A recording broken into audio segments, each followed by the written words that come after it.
Hi, and welcome. We all know why you're here.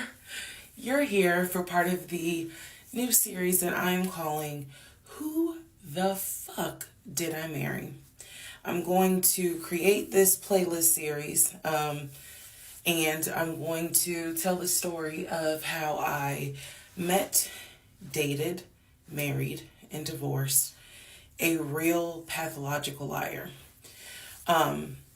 This is my introduction slash disclaimer video. First and foremost, I'm going to be truthful, even if it makes me look bad. I'm going to be honest, but I'm also not going to be disrespectful to anyone that was involved. I'm not going to use people's real names because I don't have their permission to do so, and the sister does not want any sort of litigation. I will tell you off the top, I have a sense of humor and I have sarcasm. So things that you see me laughing at, none of this is funny. But in order to get through it, I have to laugh. If I cry, I cry. I'm human. I'm a woman. This was traumatic. I'm going to do the best I can to upload as much of the story as I can, because I know people get so annoyed with the follow for part 4, follow me for part 17. I'm just going to do the best I can to keep uploading the videos each at a time. I'm going to go in order from the time we met until the time I got our divorce decree in the mail. So that is a lot of time to cover. Please give me the grace to just get it out. It may not be all in one day. It may not be all in 2 days. But what I can tell you is even if you don't necessarily see a video, I'm probably recording it and then I will upload it into the playlist titled, Who the Fuck Did I Marry? What else do I need to cover ahead of time? Because I feel like this video is important to give some sort of context. So that way when people jump into the series, they kind of can figure out, oh, let me start at the introduction video and then work my way through. A lot of the questions that you all have sent me will be answered when I start and tell the story in order. Everything I'm going to tell you can be verified. There are people in my life who can easily verify, yes, this did happen. Yes, he really did do that. Yes, he said that. Yes, she did go through that. I have no contact whatsoever with my ex-husband in any way, shape, or form. We do not communicate. We do not have mutual friends or anything where we communicate through those people. No contact. I cannot stress that enough because I feel like somebody's going to ask me, do you still talk to him? No. I ain't seen him. I ain't heard from him. I don't want to hear from him. And I will tell the entire story up until the last time I did hear from him and what happened. Yeah, this is my story.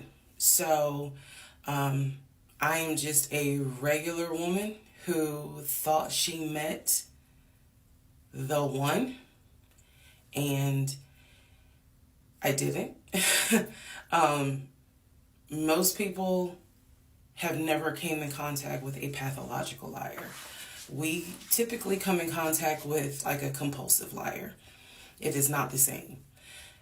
A pathological liar has no reason for why they lie. And the lies that they make up, there's no limit to the lie. I was once a psychology major in undergrad. I didn't graduate with a psychology degree, but I'm very comfortable saying that he was a pathological liar. He was a narcissist. And yes, there was some in my opinion, mental health issues going on. Pathological lying part, absolutely. So I want to preface all this by saying, you're going to probably think, what in the world? There's no way this happened. Everything you're going to hear me say actually did happen. I never thought I was going to be in some sort of Lifetime movie, but I was. So I will read the comments as best I can. like I said, I think if you allow me to tell the whole story, things will be answered. And sorry, I do talk with my hands. It's a coping mechanism. So if you're like, why is she moving her hands? Other than that, let's all take a deep breath, buckle in, because this was a fucking crazy ride. And if you think it's crazy, imagine how I feel as the person who lived it and had no idea what I was dealing with. I thought I knew, but I truly had no idea who the fuck I married. You like how I twisted that? Anyway. All right, y'all. This is the introduction, so welcome. Part 1 will be up shortly. Please excuse the hair, but here is part 1 of Who the Fuck Did I Marry? So I met my ex-husband around March 4th of 2020. We met on Facebook dating site, and we also matched on Hinge.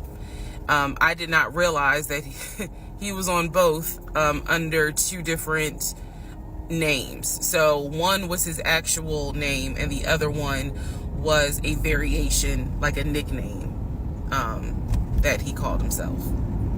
Different pictures. So it was a running joke between us. Oh, you ain't even recognize that you had matched with me on Hinge. No, I didn't. And also that should have been a red flag. By the way, you will notice in this story, I called it the United Nations of red flags. It is so many red flags that, I mean, you would have thought I was colorblind because I ignored all of them. So, anyway, back to the story. We met around March 4th. We exchanged phone numbers. He called me and we talked on the phone for the first time. In the first phone call, he told me that he had just moved to Georgia from California, from San Diego. His job had transferred him because he was being transferred in as the new regional manager for a major condiment company that is based here in Georgia. I'm not going to say the name. And so we also talked about his childhood. He told me he grew up in Philly. He's from Philly. Both of his parents were deceased. This is the first phone call. Both of his parents were deceased. His father was a Philadelphia police officer. His mom was a teacher. He also told me he briefly lived in Augusta with his family. He had 2 brothers and 2 sisters. He also had 2 half-brothers on his dad's side. First phone call. So I'm just giving you guys the backstory. This was the first phone call we had. So we talked about family. We talked about friends. We talked about our jobs. At the time, I was working at Georgia State Patrol. And he knew this, and he just thought that was like, wow, you know, so you work with troopers all day. Yes, I did. Also in that phone call, he explained to me that he used to play football. He explained that he used to play arena football. I know nothing about arena football. I know about NFL. I know about college. Go Dogs. But I don't know anything about arena football. So he explained to me that he used to play arena football. He used to work at Apple in the off season of arena football. And I remember thinking on that phone call, oh, okay, you know, like, good for you. I don't know anything about arena football. And I believe I did tell him that I don't know anything about arena football. That'll come into play later on. So he told me, you know, I just moved here. My job is paying for my housing and they're helping me to look for a house. He was like, right now I'm in Gwinnett County, but I'm trying to look for a house, ideally in Atlanta, like Brookhaven, Sandy Springs. He was like, I really would like to move out there. And so I thought, you know, that's great. You know, you're looking to get a house. You just moved here. He was like, I don't really know too many people here because I spend all my time at work and, you know, this job is really demanding.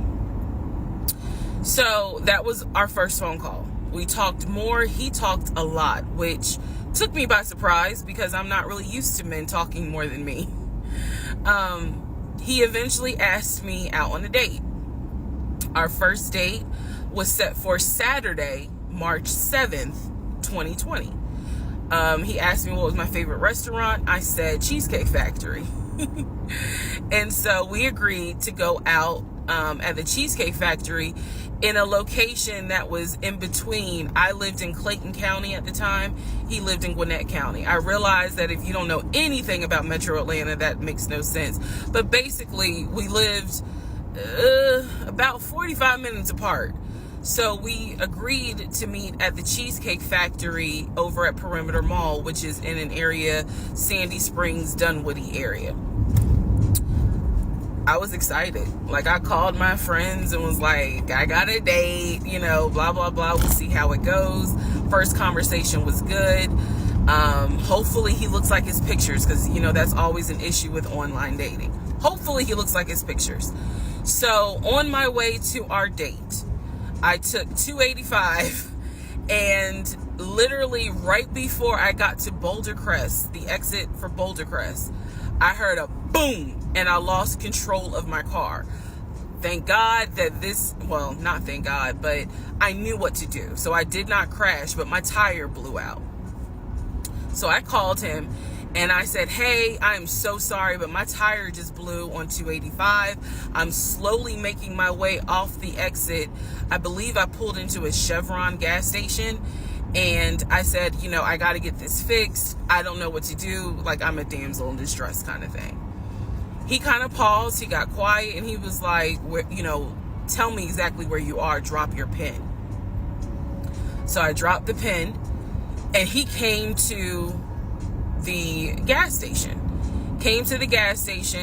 Got out the car. And I was so relieved that he actually looked like his pictures, that I was like, oh my God, he's actually attractive, because he's like 6'4", 6'5". Oh, also, man, I apologize. So let me go back to the first conversation. Let me add something. He did tell me in the first phone call that he was divorced, and that his ex-wife, she had 2 children, a boy and a girl, who were teenagers, young adults. I think the girl was about 20. And he said that he had a very close relationship with his stepkids. But that he and his ex-wife had divorced because she cheated on him out in California. And so coming to Georgia was a new beginning for him. She was still out in California. The kids were still out in California. And so, you know, he was like, I can't stand her, but I still want to be in the kids' lives. I have to put that in there because that will come back later. So this is just setting the stage. Again, that first conversation we talked about family, job, friends, how he ended up in Georgia, me being in Georgia, the things that, you know, I would think people talk about in the first conversation. All right, now back to the tire blew out. So he shows up to the gas station. He changes my tire, which I just thought was the sexiest thing in the world. And then he proceeds to say, hey, I found a tire place around the corner. You need to get another tire. Like, you can't drive on this donut. So he followed me to the tire place, and then helped me get a tire, paid for it. So I was definitely like, wow. And so the vibe was good. So anyway, I get the tire fixed. We follow each other to the Cheesecake Factory over in Perimeter. We hold hands walking into the Cheesecake Factory. So in my mind, I'm like, this is just this. Oh my God, I had butterflies. That's the look of a woman who had butterflies. So I had butterflies. And we go in, there's a long wait. And so we sit outside and we just talk. And the conversation's great. And this is where he tells me what it is he's looking for. He tells me, you know, I believe at the time he was 42. He was like, I want to get married and it be for real. He's like, my parents were married 40 plus years before my mom passed away. And I want that. I want marriage, family, a house. Like, that is what I want. He was like, I'm as a man, I'm ready to get married, but I want it to be for real, because the first time, it really hurt me when she cheated on me. So he's telling me everything that I wanted to hear. And so he was like, what is it that you want? And I said pretty much the same thing. I was like, I'm ready to get married. Definitely want to have a family. And I want to marry my best friend. So we both put on the table that we wanted marriage. And this is the end of part 1. All right. Who the fuck did I marry? Part 2. So we both put on the table what it is that we wanted. We both had established we were dating for marriage. We were not dating just to date. We were not trying to be friends with benefits and none of that. So the dinner at Cheesecake Factory went really well. We laughed, we joked, we talked about people, which is kind of up my alley, my sense of humor. It was a good vibe. So at the end of the date, at the end of dinner, we sat in his car and he played this song for me by John Legend. I don't know the name of the song. By the time this video posts, I will put the name at the bottom. I can't remember the song. I just remember that John Legend was talking about, I think I met my wife tonight. And I thought it was a sign. So I was like, oh my God. So anyway, we ended up sitting in the car talking just about life and experiences until about midnight. So during this conversation, he again is telling me how it was, what it was like living in California, how he went out there. He went to San Diego State. He played football for San Diego State. He talked about how, he loved it out there, so he stayed. That's when he joined the company. And then he explained that he also did arena football, but only did it for about 2 or 3 years. He claims that while he was doing arena football, the team that he was on won a championship. But again, keep in mind, I don't know anything about arena football. So I was like, okay, I didn't know that they had championships. And he was like, he got a little offended, like, yeah, they got championships. And, he was on that team. So he talked to me about how he worked at Apple. He worked something in the IT area of Apple, but it within the store. Again, it was one of those, it's like when I tell people I used to work at Amazon. I really wasn't paying much attention to it. Why? So we talked about all that. We talked deeply into what happened with the ex-wife. It's because I asked. He was not volunteering all this information. So in other words, I get very uncomfortable when men start talking about their ex a lot. That's not what happened. I was asking questions because I was really trying to figure out, okay, are you ready for a relationship, or are you still missing her? So we talked about that. We talked about my exes. That was a mistake I made because I talked about how I dated at one point in time somebody I worked with. That will come back later. And he seemed real cool about it. He was like, that was before me and blah, blah, blah. So the conversation was good. Midnight comes and I go home. Yes, I went home. We ended up talking. Mind you, our first date was March 7th. And within about 2.5 weeks, Brian Kemp, our governor, shut Georgia down. We were going to be on lockdown. So during those 2.5 weeks, we talked every day. We went out again at Red Lobster. I remember Red Lobster.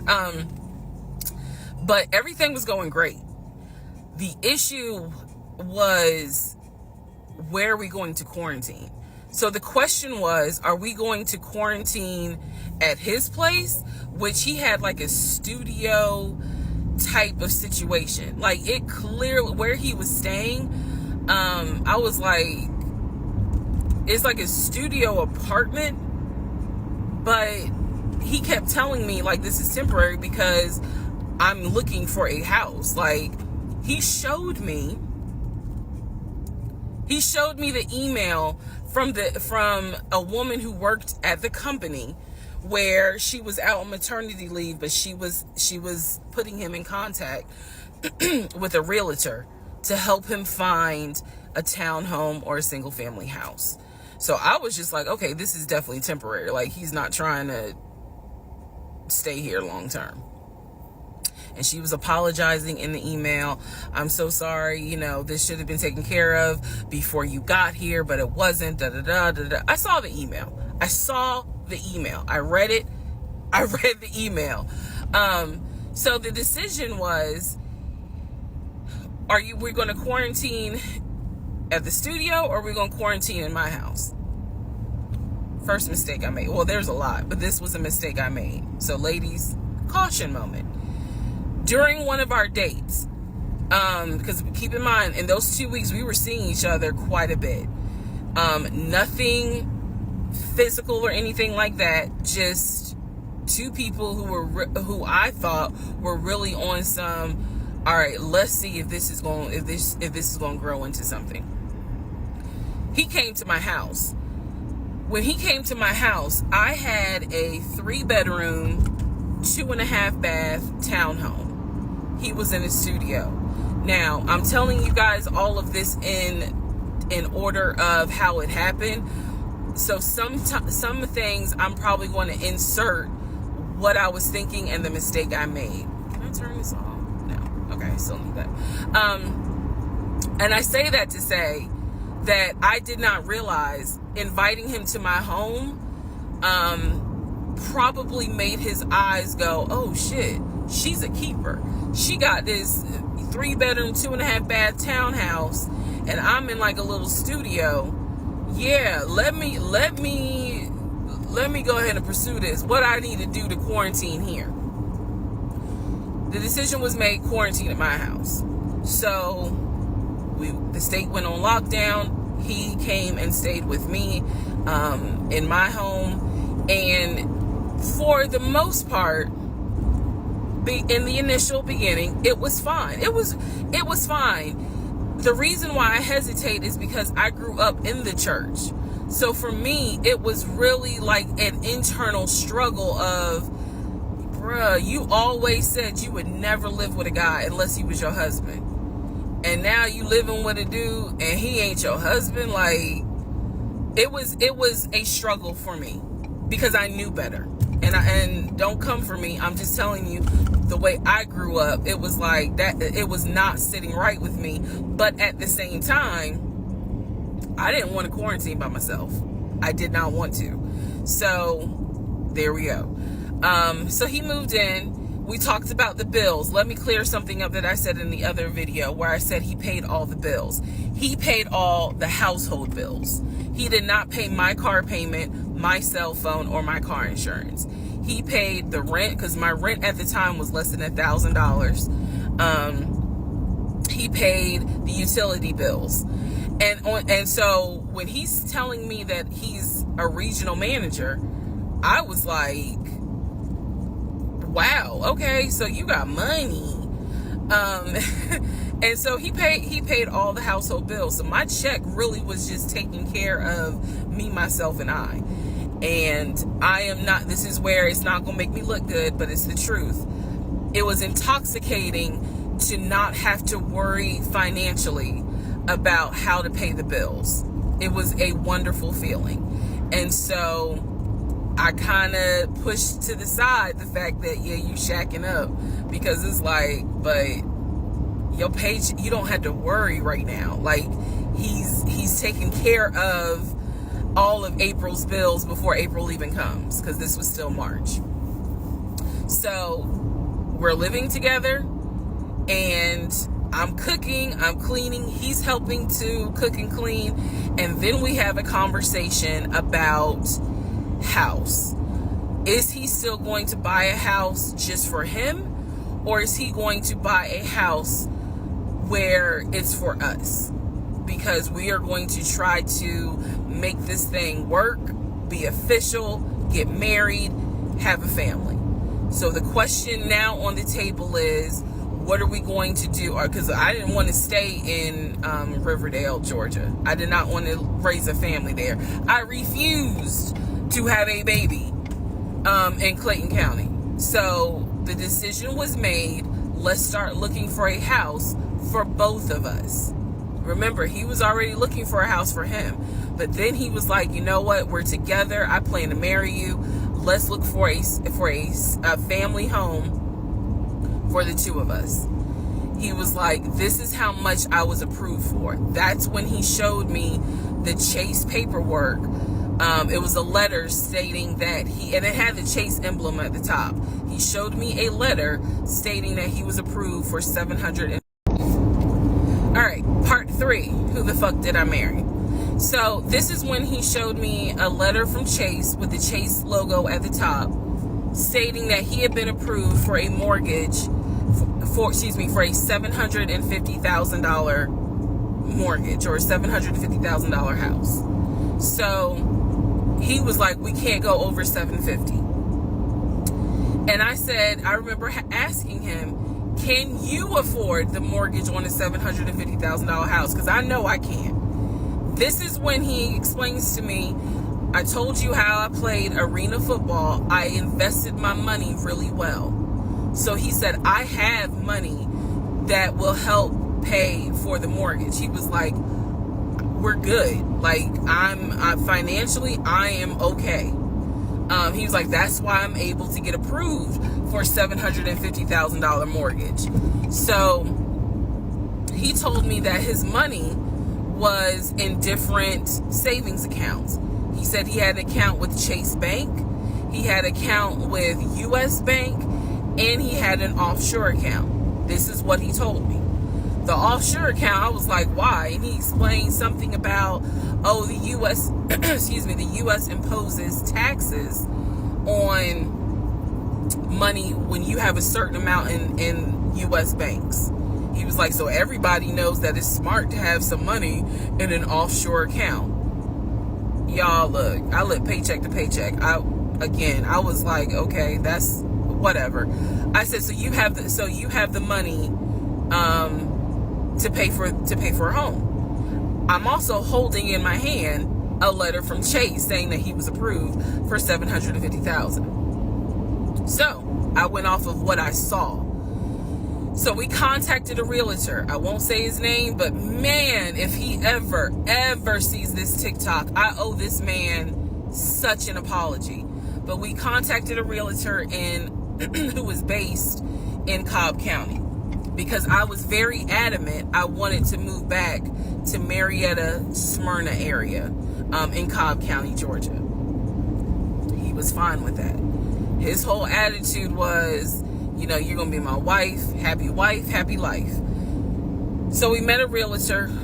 I would find houses that I wanted to tour. Keep in mind that this was COVID. So at the time, we could not tour a home. It would have to be a virtual tour. So this particular realtor, we found a house in Douglasville, Georgia. Not Cobb County, but nevertheless, it's in Douglasville. I was fine with Douglasville. So we found a house in Douglasville, Georgia. The realtor did a FaceTime tour of the house. The house was a nice home. 5 bedrooms, 4 baths. So we did a FaceTime tour of the home, and the home was listed, I believe, roughly 400 and something thousand. I really liked the house. I could see myself living there. I could see us living there. Could see us with the kid there. This is now April, just for timeline purposes. This is April. So he really liked the house. He was like, you know what, we'll put an offer in on the house. He was like, if you like it, because again, it was COVID, we weren't going to be able to see the house in person because the family still lived there. So he said, I'll put an offer in. We'll see if it's accepted. I said, okay. So he puts an offer in. He's telling me he put an offer in. I need to clarify some things he told me and the things that I actually saw. So for this house in Douglasville, he told me he was putting an offer in. The realtor would call me because one thing that the realtor told us, he was like, if the woman likes the house, typically the house is going to get bought. So he kind of dealt with me a bit more than he did my ex-husband. And again, this is April 2020.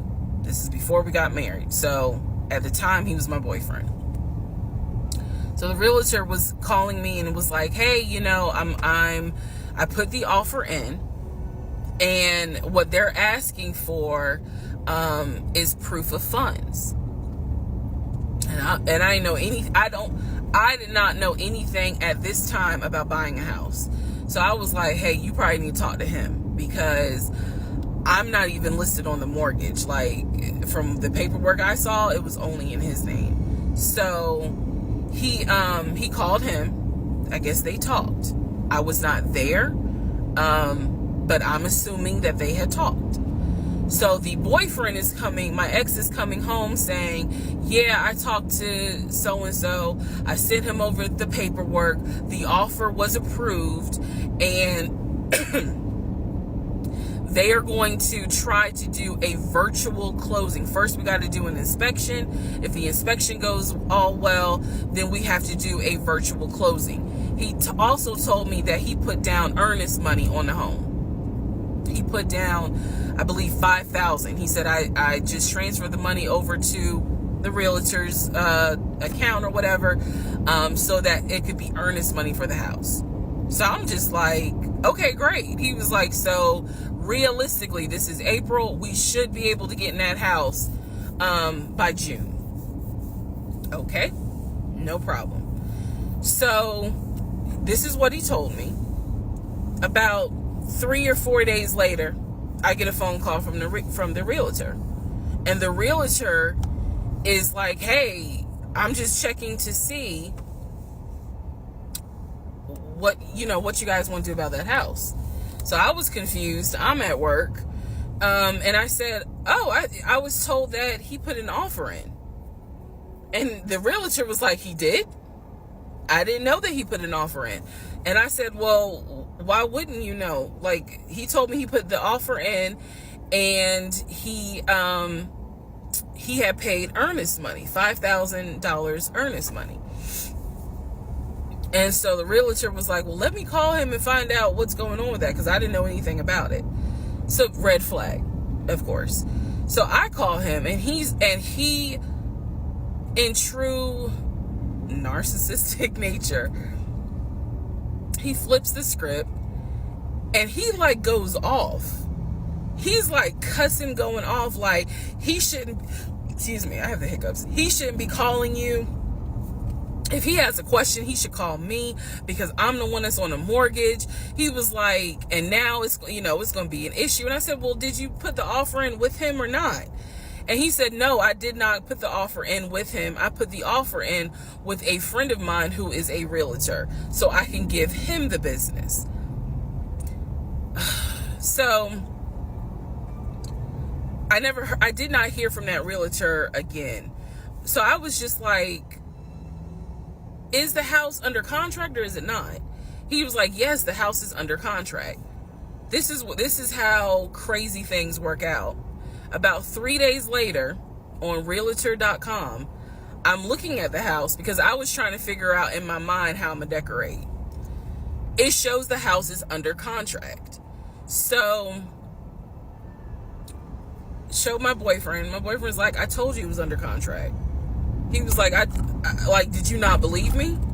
And I ain't had the heart to say, hell no, I didn't believe you. Like, it seemed too good to be true.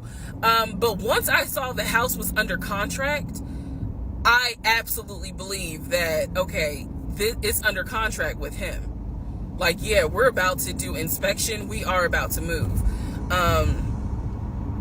And so we had driven by the house because, again, keep in mind, a family's still living there. So we had driven by the house, At this point, he was like, I want us to start looking for furniture so that way we can go ahead and order it. So when it's time to move, the furniture is ready, because it takes like 6 to 8 weeks sometimes for furniture to be delivered if they don't have it in stock. Like, he was very methodical and planning and saying, this is what we need to do. So we started going to Home Depot, Lowe's, because we had a printout of what the sellers were going to take. They were going to take the appliances. He had a printout. Let me be clear. He had a printout. So it said on there that they were going to take the appliances. So we needed to get a new stove, new refrigerator, new microwave, all that stuff. So we went to Home Depot and Lowe's, and I went ham. I chose all these new appliances. And here's where we get into the shopping. All right, part 4. So we go to Home Depot, we go to Lowe's.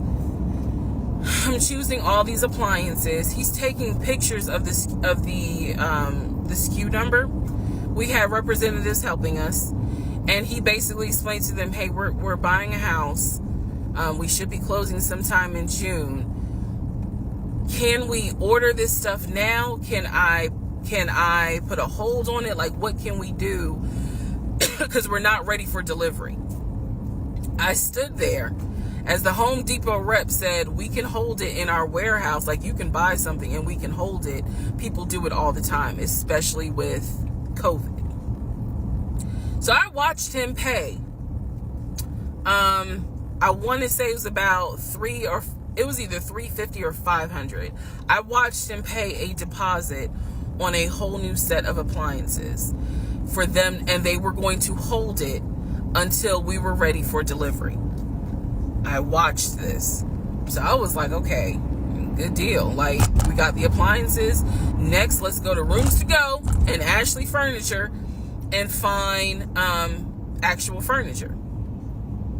So we went all around Rooms to Go. We went to Ashley Furniture. We went to American Signature. And I saw all these things that I wanted. Again, he's taking pictures of it. He was like, I can go online and order it. I didn't think anything of it because, again, I just saw that we held the appliances. So I was like, okay, that's fine. So April turns into May. May 2020 comes. This is where things start to get a little interesting. May comes, and obviously we had not done inspection. And I'm asking him all the time, what's the deal with the house? He was like, oh, because of COVID, they're trying to get someone to do the inspection. But the guy that they had, it was always something. The guy they had caught COVID, so they're going to have to get somebody else. And he's like 15 houses backed up, so it'll be a while. So at this point in May, I know I look crazy. In this point in May of 2020, I started recording audio diaries. I don't know why. It was something just made me just start recording my thoughts in an audio diary, and I still have them. And I would save them by the date, and I would just start talking about what's on my mind. So I was like, I knew there was something was nagging me, like, but I kept pushing it out of my mind. I was like, you saw, this is what I reminded myself. You saw him pay for the appliances. You know the house is under contract. You know that he told you that he's the one who put the house under contract. Why would, I remember saying to myself, why would he lie about that? This is so easy to verify. Why would he lie about that? Have you caught him in any other lie? And at the time, the answer was no. So I really was like, maybe you just aren't used to a guy who actually does what he's supposed to do. Like, I was questioning myself and then answering my own questions. So, inspection didn't happen. Around mid-May, I found out I was pregnant. May 2020. When I found out I was pregnant, he was ecstatic and I was like, oh shit. The reason why I was oh shit is because, number one, I'm plus size. Number two, because of my age, I felt like it was probably going to be a high risk pregnancy. And I wasn't married.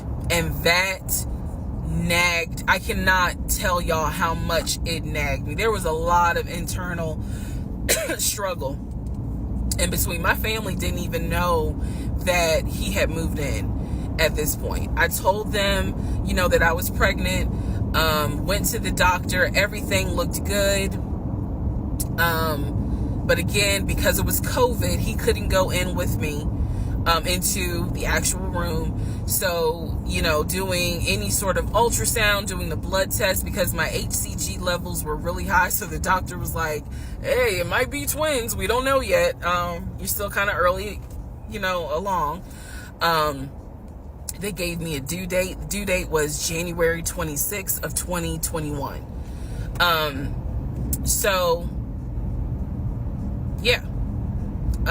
May, found out I was pregnant. So there was now more of a push into, we got to get a house. We got to get the fuck up out of here. I'm not having a baby in Riverdale. Okay? Nothing against Riverdale, but I ain't having a baby in Riverdale. So we need to find out what's going on with this house. And so he was on top of it. He had an answer for everything. He was like, I'm gonna call and find out what's going on, blah, blah, blah. He then magically told me about a week later, oh, they're going to do inspection on the house, like in 2 days. So I was just like, okay, keep in mind, I'm taking his word for it. I'm taking his word for all this. So he's like, they're going to do an inspection. Once we get the inspection report back, then we will know what we are going to be responsible for. What are we getting ourselves into? So, I guess they did an inspection. He showed me an inspection report. Only thing that they said that the roof had just recently been replaced, which I remember he was very happy about. And the issues that there were for the house were minor. It was not a bad, because we did have a discussion about it. He was like, it's nothing that we can't handle. Then he said that we were set to close the end of May. We were set to close the end of May. He told me it was going to be a virtual closing. You're probably like, what the hell is a virtual closing? Because again, he's saying because of COVID, people are not closing in the office. They're doing a virtual closing where you would need to electronically sign the paperwork. This is what he's telling me. And so he was like, we're set to close like just before Memorial Day. And so for some reason, again, there's still that nagging part. For some reason, I didn't start packing.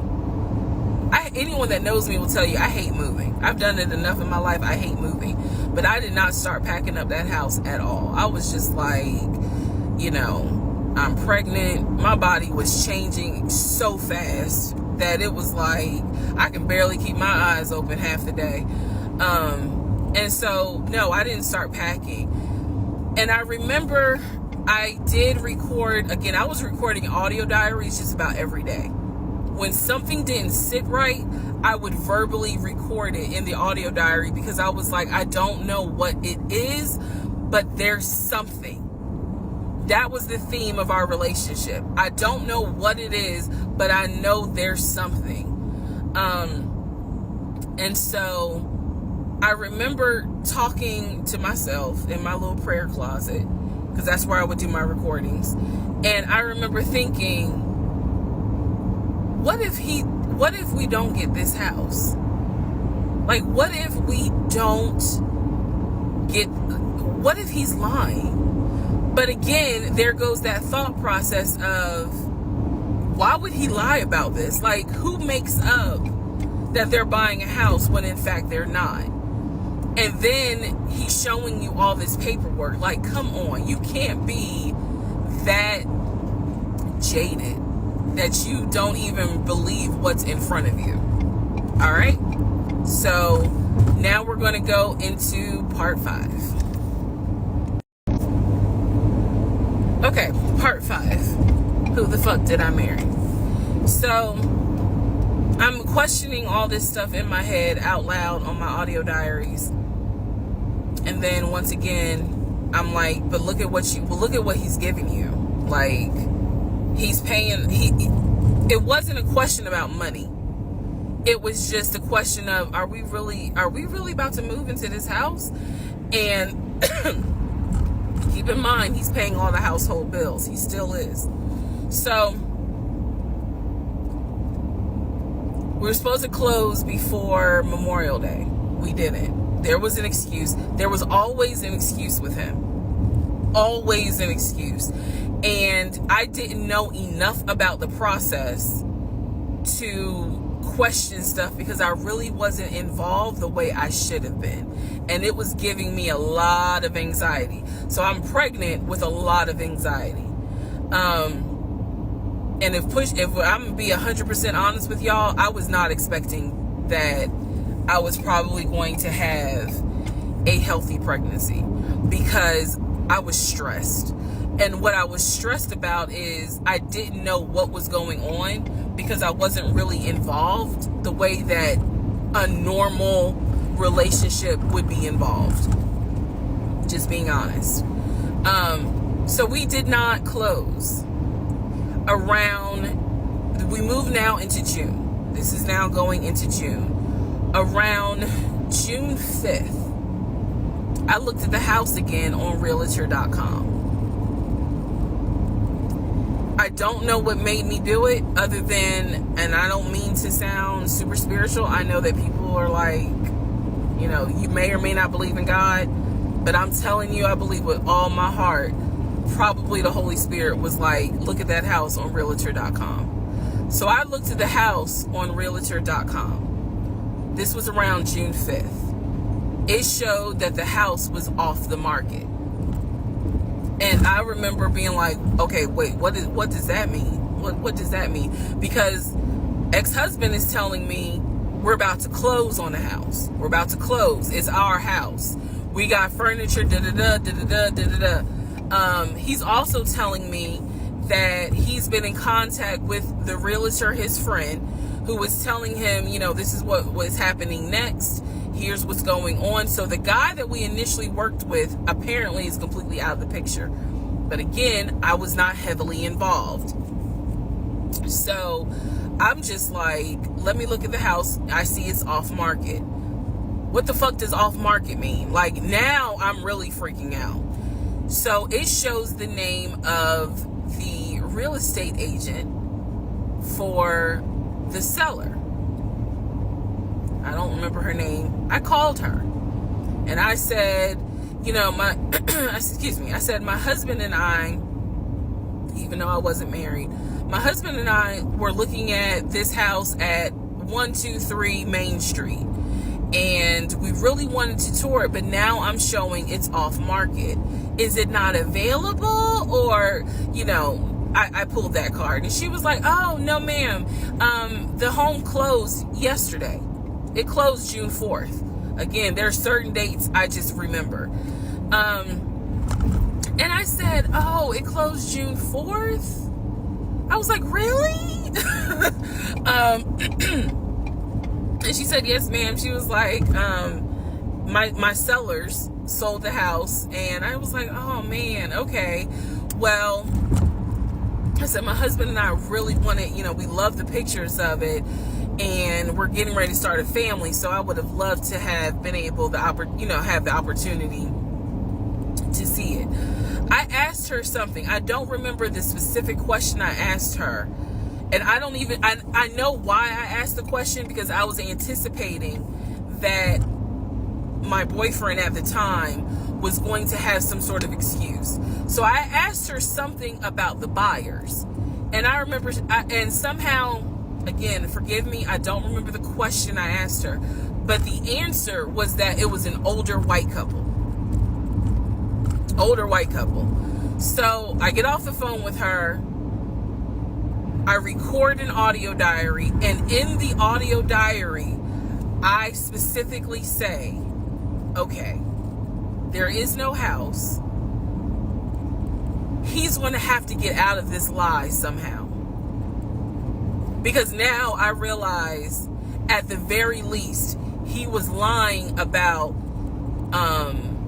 him being the one who was under contract.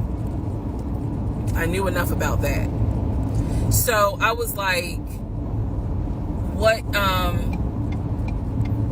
how was he going to get out of this? Again, I've listened to the audio diary in 2024. I literally said in that audio diary, how is he going to get out of this lie? And I was trying to think of ways on how he's going to do it. And something said to me, because I say it on the audio diary, I said, he's going to say it's a bad deal.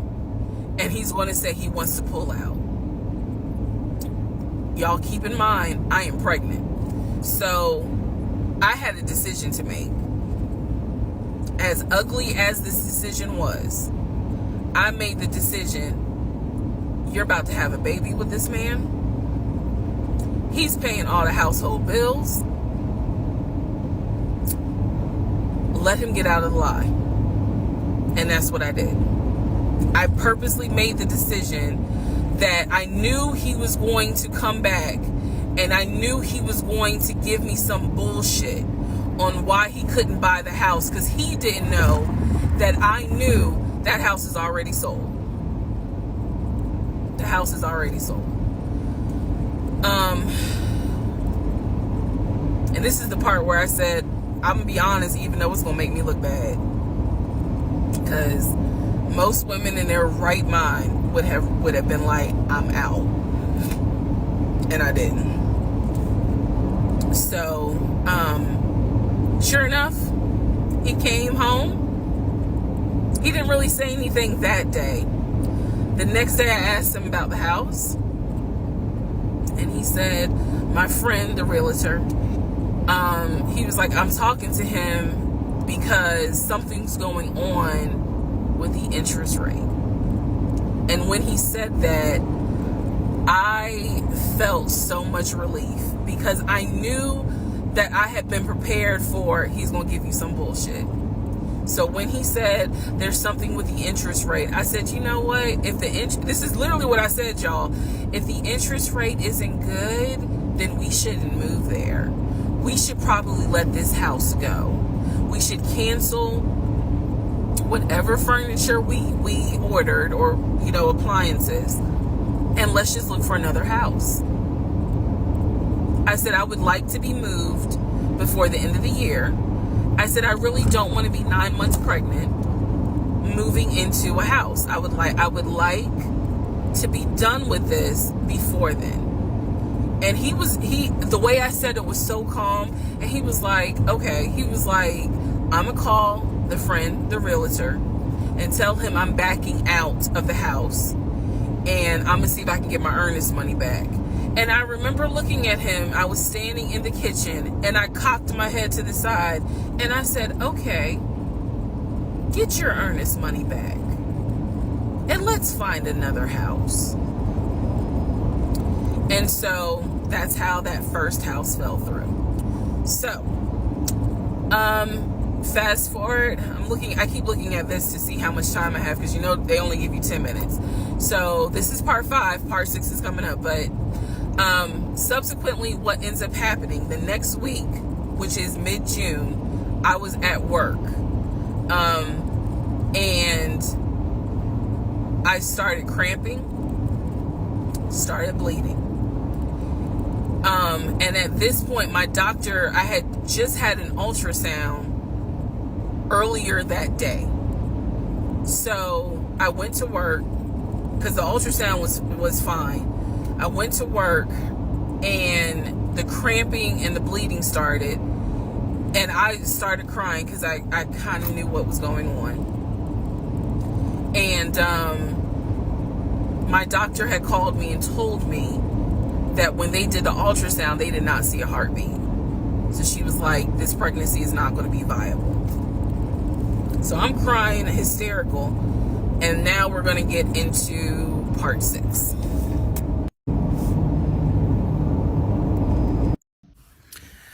Okay, so this is part 6 of Who the Fuck Did I Marry? So where we left off. So obviously, my doctor had called and told me there was no heartbeat. The pregnancy was not viable at that point, and I was cramping and spotting at work. Went into my best friend's office and immediately started crying. She was like, "What's going on?" And I said, I told her what the doctor said, and she grabbed her keys, grabbed her purse, and was like, "Let's go, I'm taking you home." On my way home, I called my boyfriend and told him what the doctor said, and he was like, "I'll meet you at home." So he was coming from Duluth, went straight home. And so about 24, 48 hours later, I had a doctor's appointment, and my doctor gave me 3 options. First option, let everything happen naturally. Your body will expel the fetus on its own. Second option, you can take a pill which will induce expelling the fetus at home. The pill basically will cause you to contract and expel. The third option was to go into the hospital and do a D&C. I did not want to do a D&C because I did not want to be in a hospital with COVID going on. And for whatever reason, I did not do the option of let it happen naturally. So I chose to do the pill. His birthday was June 17th. My ex's birthday was June 17th. So the decision was made, we're going to celebrate his birthday that day, go out to eat. And then that night I would take the pill because we both were off from work the next 2 or 3 days. So went out to eat to try to celebrate as best we could, and then took the pill that night. That night was the most traumatic, excruciating pain I've ever put my body through. I do not recommend any woman, if prayerfully you don't have to go through that, but I don't recommend taking that pill. If you don't have to, don't do it.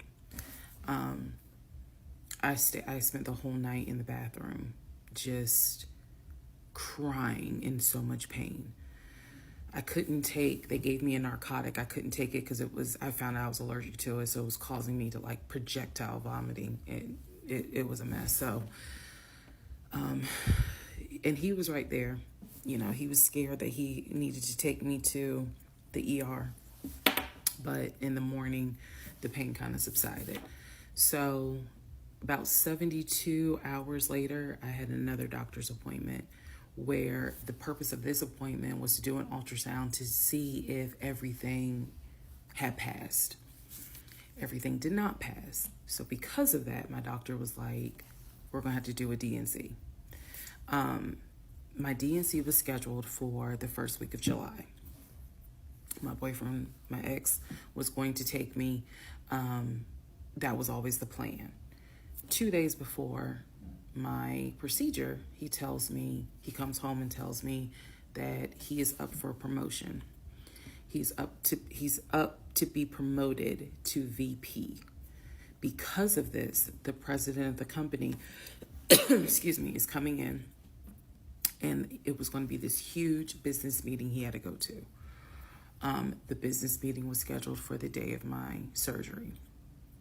And so I'm throwing a fit because I was like, there's no way you can do that meeting. Like, I need you to take me to the hospital and all this other stuff. And so he offered to have his sister take me to the hospital. Apparently his sister lived in Douglasville. I was like, no, because I've never met her. Like, I'm not having a stranger take me to the hospital. No, this is a private situation. I don't want to do that, blah, blah, blah. So my aunt had offered to take me, and then my friend who took me home from work had offered to take me. So at that point, we get into an argument because he's like, my sister is, you about your family, so why can't she step in? And I was like, nah, because I don't know her. Period. I don't know her. So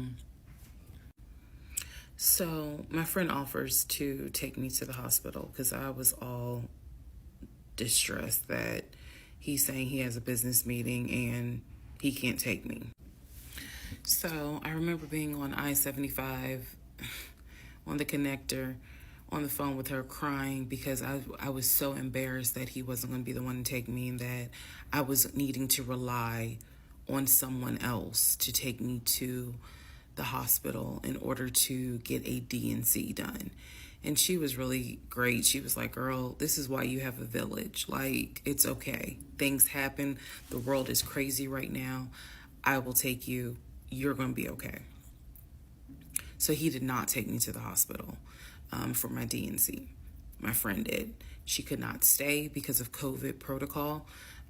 So when they wheeled me into pre-op after I got checked in, I texted him and was just letting him know, hey, here's the update.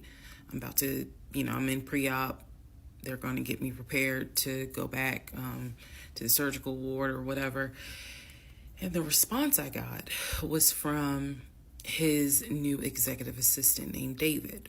Now, when he told me he was up for the promotion, he did tell me that part of getting this new job would be that he would get an executive assistant named David.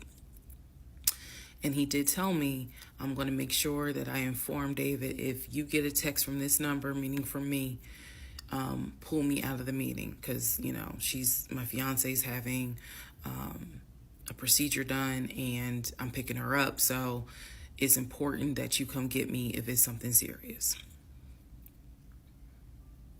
So I text him. David responds. He said, yeah, Mr. Blah Blah told me that you are having a procedure done. If you need me to get him, I can go get him. He's in a meeting. Just let me know what you need. And I just said, no, don't bother him. I'm just giving an update that they're about to take me back. And David responds and says, I'm so sorry you're going through this. Please let me know if there's anything I can do. So I have the procedure. I wake up and I am now in recovery. I should be in recovery 45 minutes up to an hour and a half. I wake up, first thing I ask, and I remember asking, is where is so-and-so? The nurse who was so sweet, she was like, everything went well. You're doing great.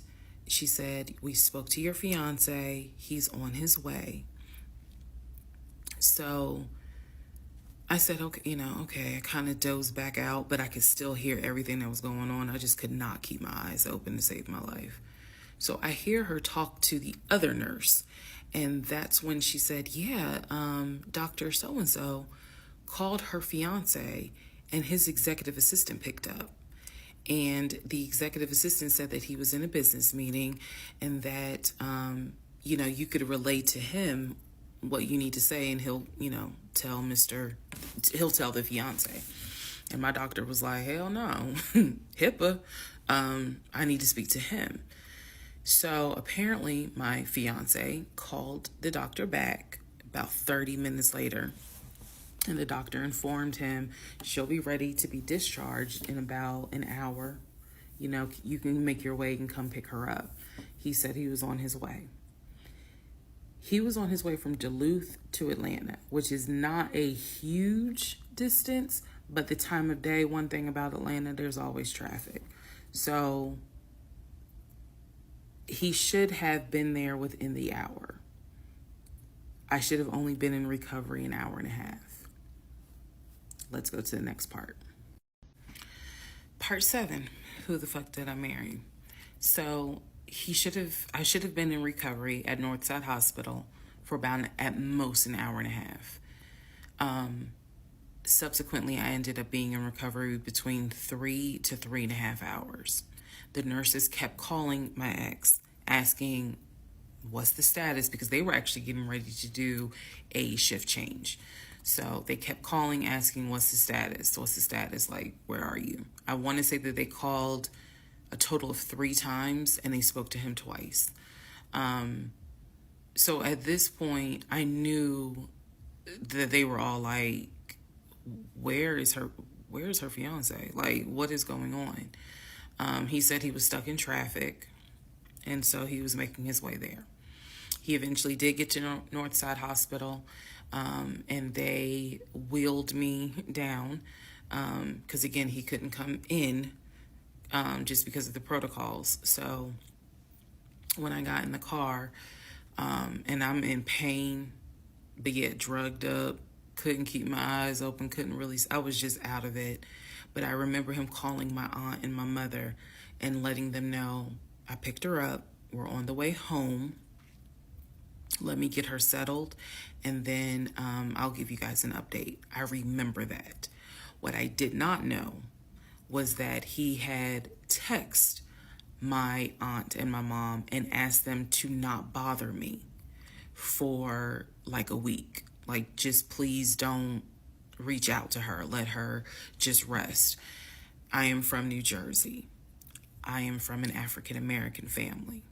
You don't tell my black mama or my black aunt that, please don't bother her for a week. I didn't know this at the time, but I'm just interjecting that part. I'm trying to stay in the timeline, but he did apparently do that, and my aunt was like, well, I will fuck you up. Anyway, so go home. He waits on me hand and foot. I recover. Just needed about 24 to 48 hours to just get my mind right. During this time, in between when the house in Douglasville fell through, we had not talked about a house. So I guess it was about a week later, after the DNC, he decides that, do you want to start looking for a house again?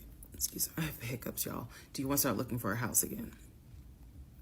Because of what happened with the house in Douglasville, I felt like I was smarter this time to say, I want to be involved in every aspect, because I don't know what the fuck happened with that house in Douglasville. But what I do know is that he lied to me.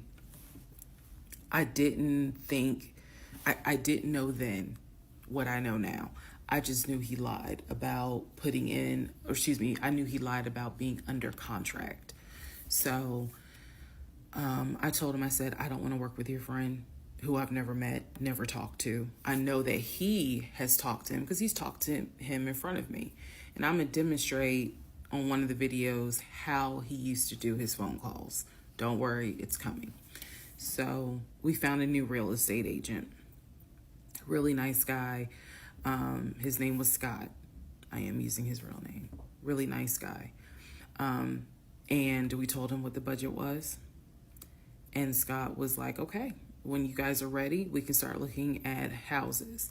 Try to look for houses that are empty, because you can actually tour those.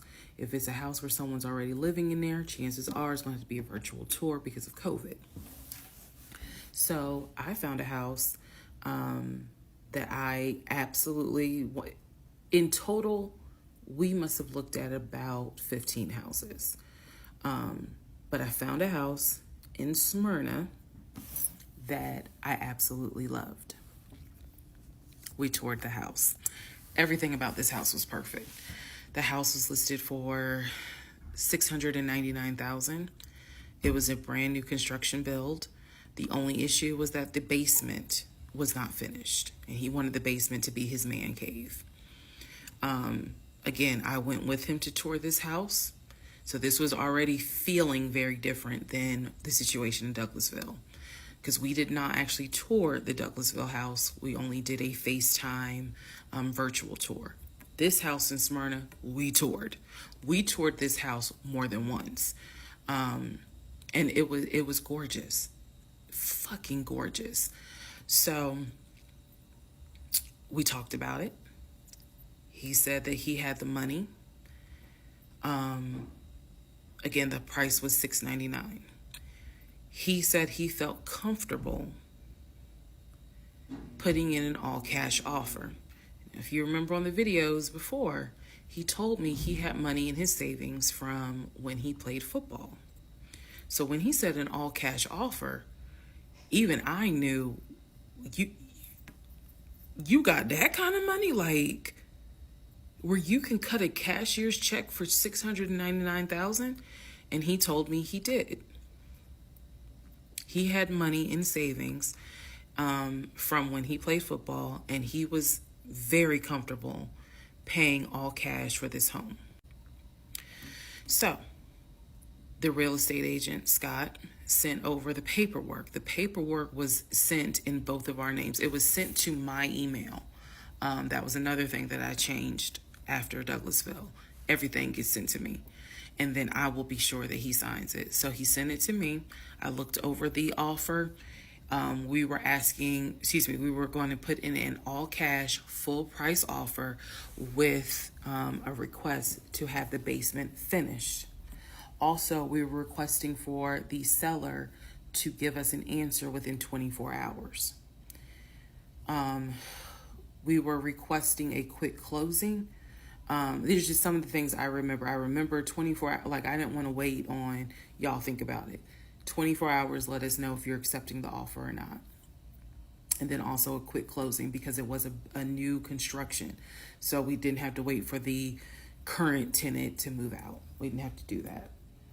So I watched in our bedroom as he pulled it up, because it was a electronic document. He signed his name to the offer for $699,000 cash.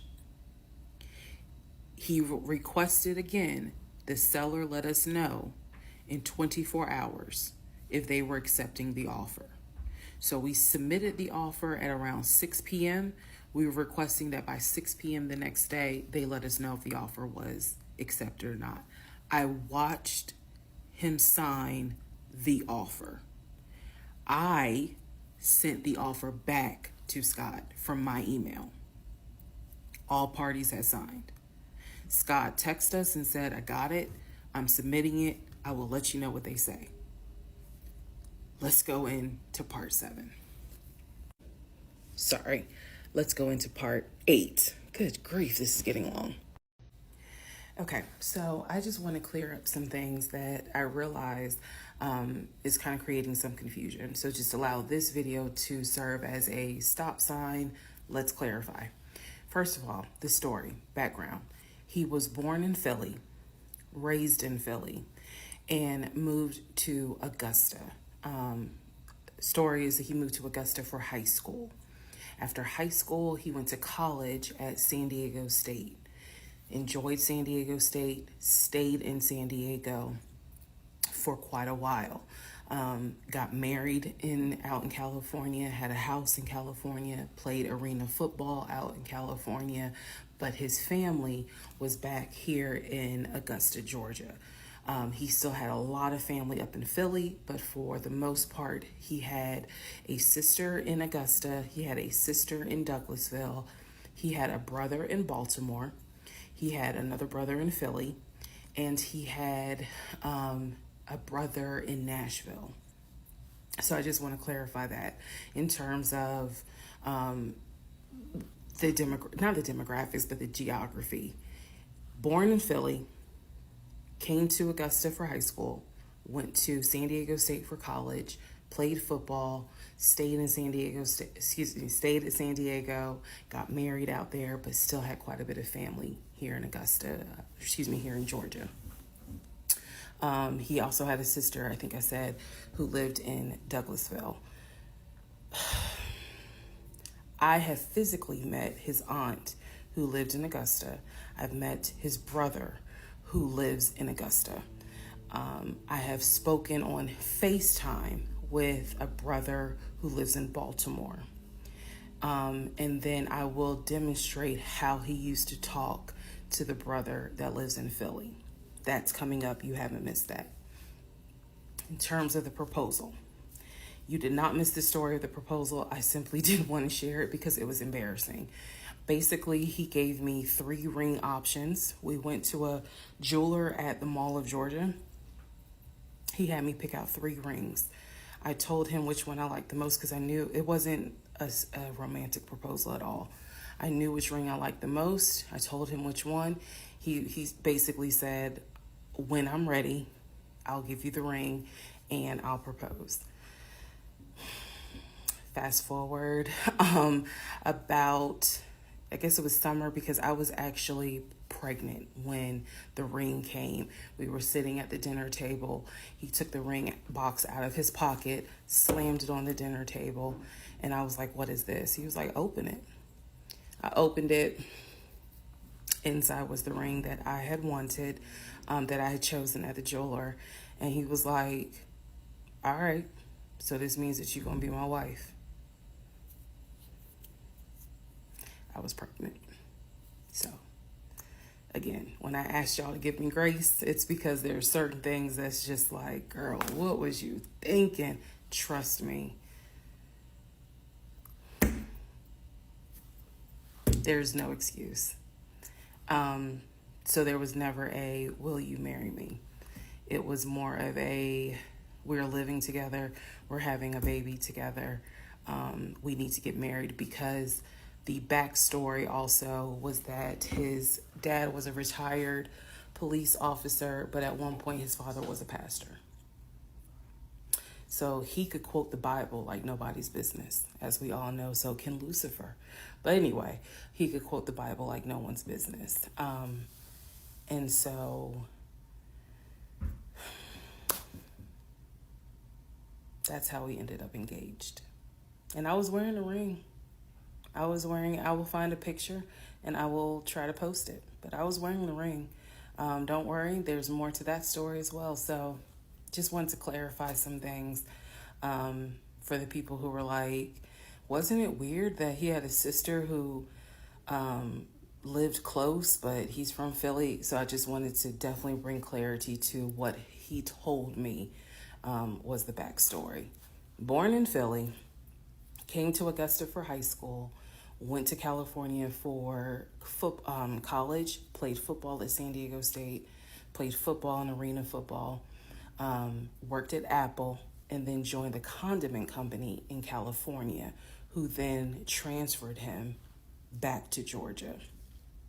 He was married in California, and he told me he got divorced in California. That is important as well. That will come up again later. And so the ex-wife, at this point in time, at the time that I'm telling you, part 7, which is the last video I just posted, the ex-wife lived in California with her 2 kids, his 2 stepkids. The 2 stepkids were 17 and 20 or 21, but they were that age group. And he was saying that he was very close with them, so he wanted to keep a tight relationship with them. And he talked to them, if not every day, every other day. When I say, when I say this, I need y'all to understand. When I say that he talked to someone, it means that he was on the phone in front of me talking to the person. I hope that, because I will touch back on this. He was on the phone in front of me talking to the person. So he talked to his siblings every day. He talked to his aunt almost every day. He talked to his family the way I talk to my family almost every day. And again, I will demonstrate how he used to do the phone calls. I will also demonstrate how he used to do the work phone calls, because he called me every single day from work. And he would talk to people while he was on the phone with me. And I could hear people in the background. But that's a whole nother part. So again, buckle your seats. I promise I'm reading your comments, I'm reading your questions, but I wanted to bring this video just to clarify some stuff. Hopefully this helps. And honestly, I know people are fascinated by this, but more than anything, I hope that there's a woman watching this and she's saying to herself, okay, it's time for me to ask some questions. That's my hope. All right, part 8 of Who the Fuck Did I Marry? So we submitted an offer on the house in Smyrna. I sent it over to Scott, our realtor, and next day comes, Scott asks if we can take a phone call. So he calls us and tells us that the offer was not accepted and the builder did not do a counter offer. We don't exactly know why. We don't exactly know why he didn't accept it, but the bottom line is that we figured out later on that he didn't want to finish the basement. So the offer was not accepted. The house fell through. I was okay with that because, again, I knew he had put in an offer. So we continued looking at other houses.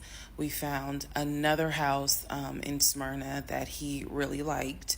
I thought that it was way too big for just the two of us. And so the price of this home was much higher than the $750,000 that Chase had approved for the mortgage.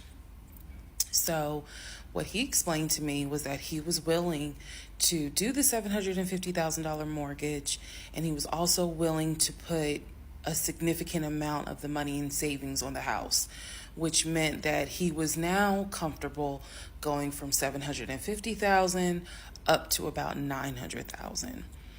Again, his whole explanation was, I have the money where I can put down a substantial down payment, bring down the price of the home, and then basically mortgage the rest of it. So that was now the plan. I was not comfortable with a home over $900,000. But again, keep in mind, I saw the Chase paperwork. So I was like, I just feel more comfortable sticking at the $750,000 mark. That's what you were approved for. Let's go with that. By this point, this is now fall of 2020. We had been talking about marriage. I had my ring. He had made VP at the company. And again, he was calling me every day from work. I need to kind of explain how the company was ran, because when you think VP, you would think he would be in an office. It was a condiment company, so they actually were producing the condiments, and I'm not saying the name of the company on purpose, but they were producing the condiments in this particular plant location. So a lot of times he would simply tell me that he walked the floor, checking in with his subordinates, basically. Now, how did he go to work? For the most part, at this point, he left before I woke up. However, pretty much he wore dress pants, kind of like a dark navy blue cargo pant, and he had a polo shirt with the company logo on it. What I saw a lot of times is that he would not wear the polo shirt to work. He would wear like a company t-shirt. He would wear rubber sole shoes and the navy blue cargo pants. I didn't think it was a uniform, but it reminded me of what someone would wear when I worked at Amazon, if you're going to be doing manual labor. He didn't go to work sloppy looking at all, but it definitely was not suit and tie. Nowhere near suit and tie. It is fair to note that outside of work, he was a man who he loved to dress. He loved to wear the latest Jordans. He loved to collect watches. He collected a lot of Invicta watches. He loved to collect hats. He wore hats, baseball caps everywhere because he didn't like the shape of his head. So in terms of how he dressed casually, the man, he could dress. In terms of how he dressed for work, yeah, he didn't dress like a VP. But his excuse was, I'm constantly walking the production floor, and I can't be in a suit and tie walking the production floor where they're creating the condiments that we're selling. So by this point, again, this is fall. We're still looking at houses. We're still touring houses as much as we can because it is COVID. We had found another house that we really liked and a house that I really truly wanted to put an offer in on. This was now going to be the second house that we put an offer on. He put in the asking price, I believe, was about $700,000. He put in under asking an offer for about $650,000. I'm guessing, but I'll try to find the house and put it on the story. The reason that house fell through, we found out that the home was sitting on a septic tank.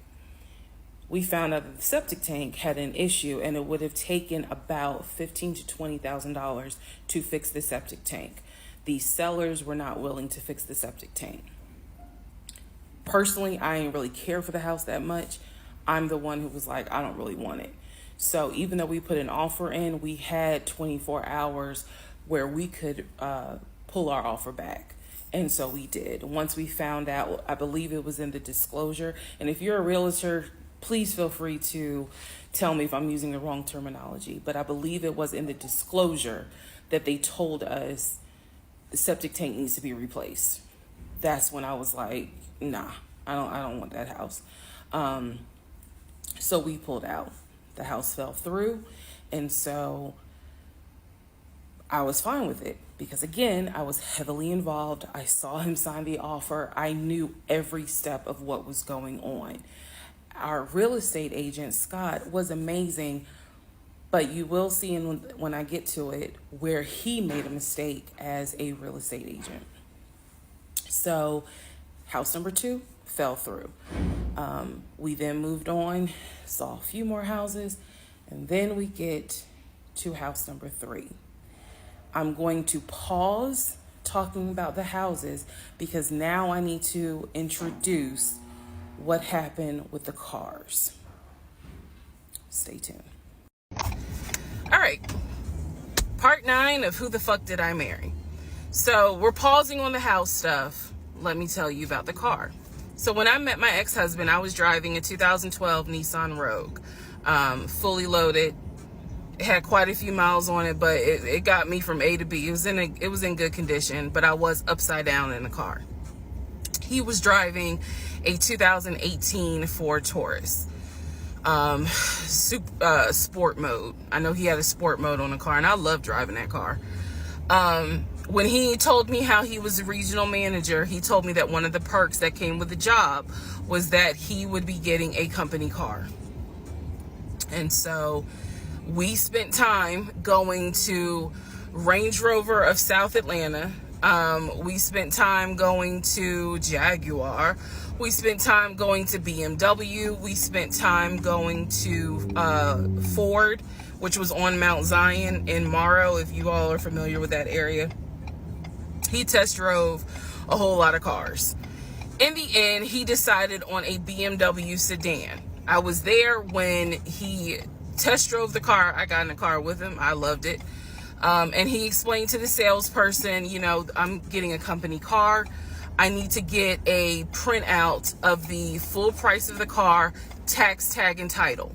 Because what my company is going to do is wire over the money for the car. The salesperson was like, okay, apparently that happens a lot. So he gave him a printout with the tax, tag, and title for the car. In front of me and the salesperson, he called the person in the finance department for his job. Obviously, I have no idea what this person's name is, but he called the person. He explained to them, this is the amount of money. He said the president of the company, so-and-so, has authorized for him to get a car, not spending more than, I think, $90,000 tax, tag, and title. The BMW came out to just under $90,000. And so I remember this conversation so fucking vividly. So he's on the phone in front. I'm sitting down, the salesperson sitting down at their desk, and he's like, they put me on hold. And so he's like, I guess the person comes back and he says, yeah, the price of the car is blah, blah, blah. He was like, give me a second and I can send you a picture of that printout that shows tax, tag, and title for the BMW. He gets off the phone. He takes a picture of it. He sends it to whoever. He waits about 10 minutes. He calls the person back. He says, did you get it? Apparently the person did get it. But the person who can actually physically do the wire transfer had gone home for the day.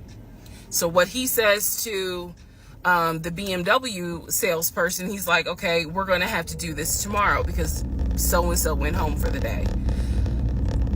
I don't know who the salesperson is. I can only tell you from my viewpoint what I thought. I had no reason to think this was a lie. I really didn't. Because again, you got to please keep in mind the circumstances that all of this is happening. We're inside the dealership. We're sitting at the desk of this person. He gave us the printout. He's on the phone, doing business, basically saying, look, this is how much money the car is going to cost.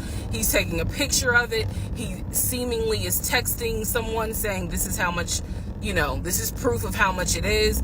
Then he asked the BMW salesperson, I need your wire transfer information. The guy got up, rushed over to, I guess, their finance area to get the bank wire information, because obviously you have to wire it a certain kind of way. Rushes back over, gives it to my ex-husband. My ex-husband's like, okay, first thing in the morning, we will get this wired over, and then, I'll come and pick up the car. My fiance, will drive me up here to pick up the car. So we leave. He felt like, because at the time that this all happened, I was pregnant. So he felt like, look, we're about to have a baby. I don't want you driving that Nissan Rogue. I want to get you something more secure, something new. I really wanted a Kia. I really wanted a Kia Telluride. And he was like, well, let's look at the warranty. This man knew a lot about cars. He knew a lot about the warranty. He knew a lot about the depreciation value. And so he did talk to me a lot about what will we get the most for our money. We test drove, when I say we, I test drove a Kia Telluride, a Kia Sorento. He didn't like either of those. He had me test drive a Ford Explorer. He didn't really care for that.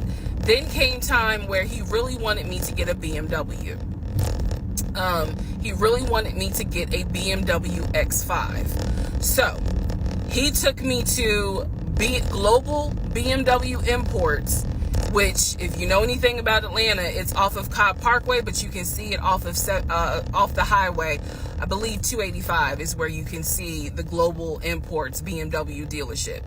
He took me there. He had me test drive an X5, an X6. He also had me test drive I think I'm gonna get the numbers wrong, a 525, which was a sedan. I did not like that. I wanted an SUV. I loved driving the BMW. He also had me drive an M-Series, test drive an M-Series. So he was very adamant that I should get a BMW. The reason being is because, according to him, he had a BMW in California when he lived in San Diego. He had a BMW that he loved. It was a white BMW. He showed me pictures of the BMW. So he showed me pictures of this white BMW that he had, and unfortunately, the car got totaled about 2 months before he moved to Georgia. So he had received money, not a lot, but some money to get another car, and he used it to get the Ford Taurus because he was like, I just need a car that's going to get me from A to B until I get into a house and I'm much more settled. For him, he was like, I'm really giving myself 60 days to get settled here in Georgia after moving from California. But then he met me. Again, that's the story. So he had me test drive the BMW. So much so, I loved the BMW. Loved it. I wanted a dark blue BMW with cognac interior. I wanted an X5 and I wanted an M Series. So I can clearly tell y'all that's exactly the car I wanted. We were online looking for that particular car because not every dealership had it. I was okay with a black BMW if needed. But I really wanted dark blue and I really wanted that cognac colored interior. So he felt like, I want you to consider all of a sudden an Audi Q8. Let's just see how you like it. If you don't really like it, then we will go back to the BMW. I cannot tell you why he switched up. I can't. But I can tell you he took me to an Audi dealership on Peachtree Industrial. He test drove an Audi and I test drove an Audi Q8. I loved the Q8. Loved it, loved it, loved it. But I was tired of test driving cars. By this point, I had test driven so many cars. Our weekends were spent either looking at a house or test driving cars. And I was picky, I will admit that. So he had me test drive the Q8. I really liked it. I finally just told him, look, I'm good with either the BMW or the Audi. Because I'm tired of test driving cars. He told my family he was buying me a new car because, keep in mind, not keep in mind, let me let y'all know. He had met my family initially on Zoom because, again, we were locked down. He had met my family. He also had met my family in person because at this point, it was like, look, if you're not showing any symptoms, maybe we can do family dinner. And so we had. So he had met my family in person. And now we will go ahead and move towards part 10 of this series. Okay, part 10. Who the fuck did I marry? Okay, had to sneeze.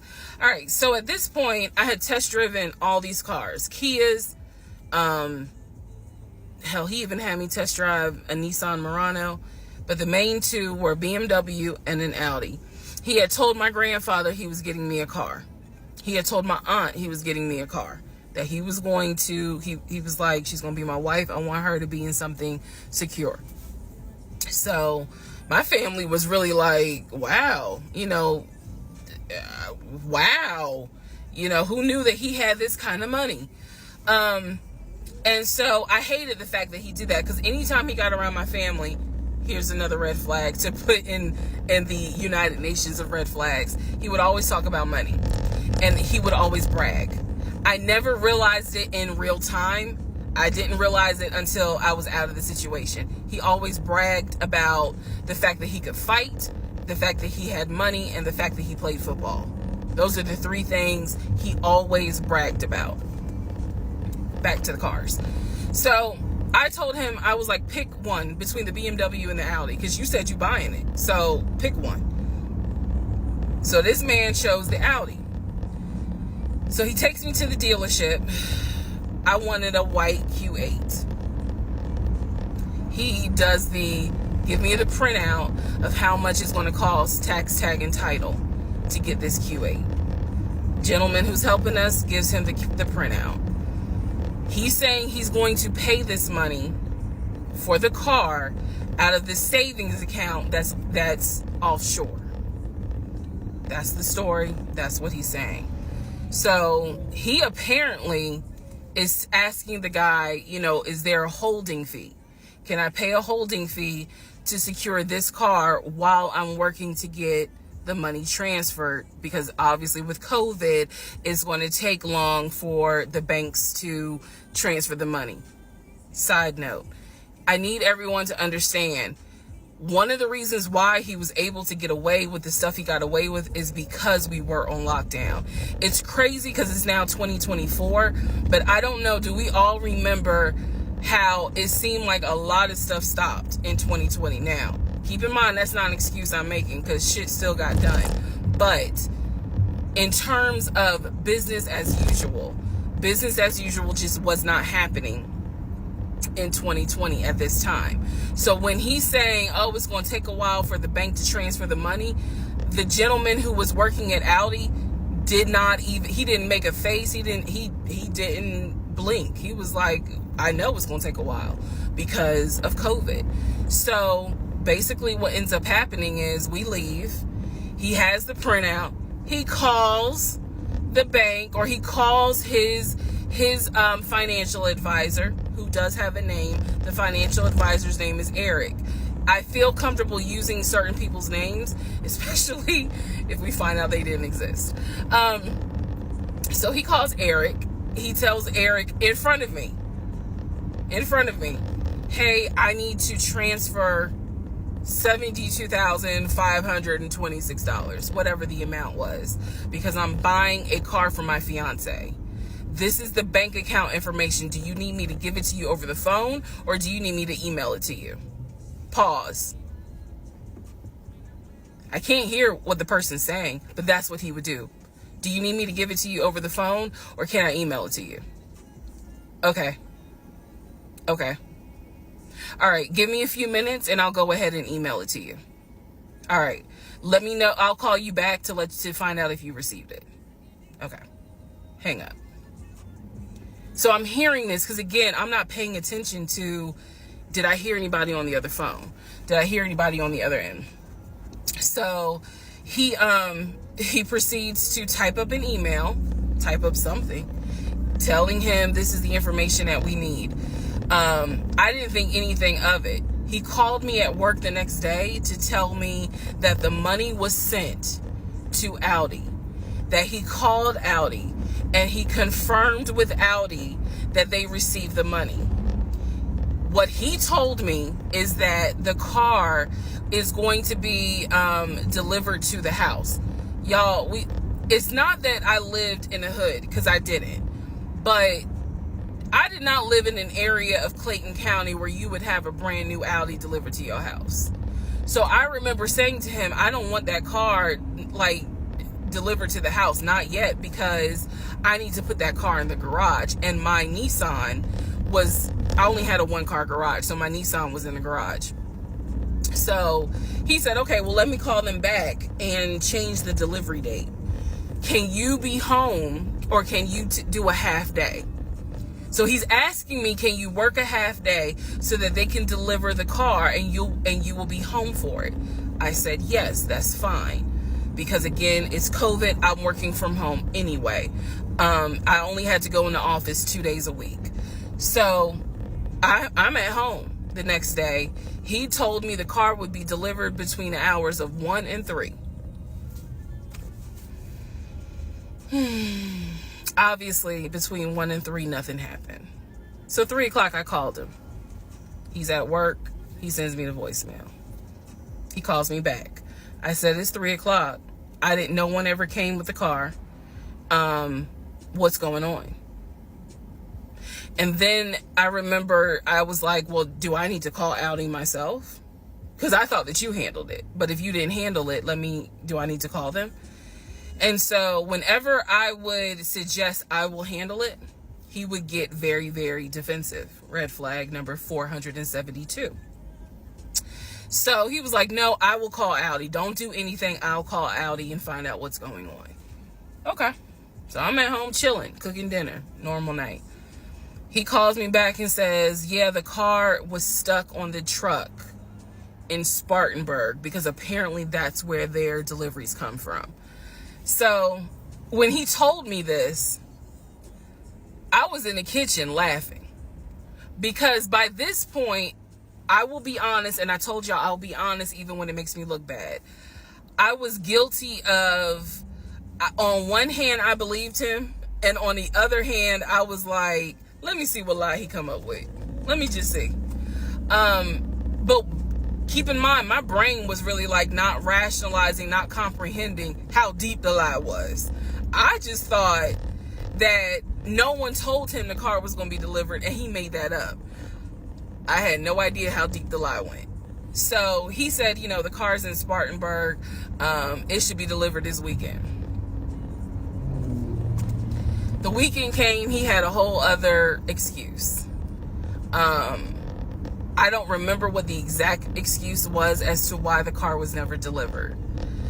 I do remember we got into an argument and I was like, don't even worry about it. I'm gonna get a new car my damn self. I don't even need your help. Which is probably one of the worst things you can tell a narcissist, because they love to be the hero, you know, it's all about them. But I was like, don't even worry about it. I'll get, when I have the money to get a car myself, I'll do it. I don't want to hear anything else about a new car. I don't want to hear shit else about a car. Because at this point, I was spending way too much time trying to figure out, are we getting a car? Are we getting a house? Like, what the fuck is going on? Always there was an excuse.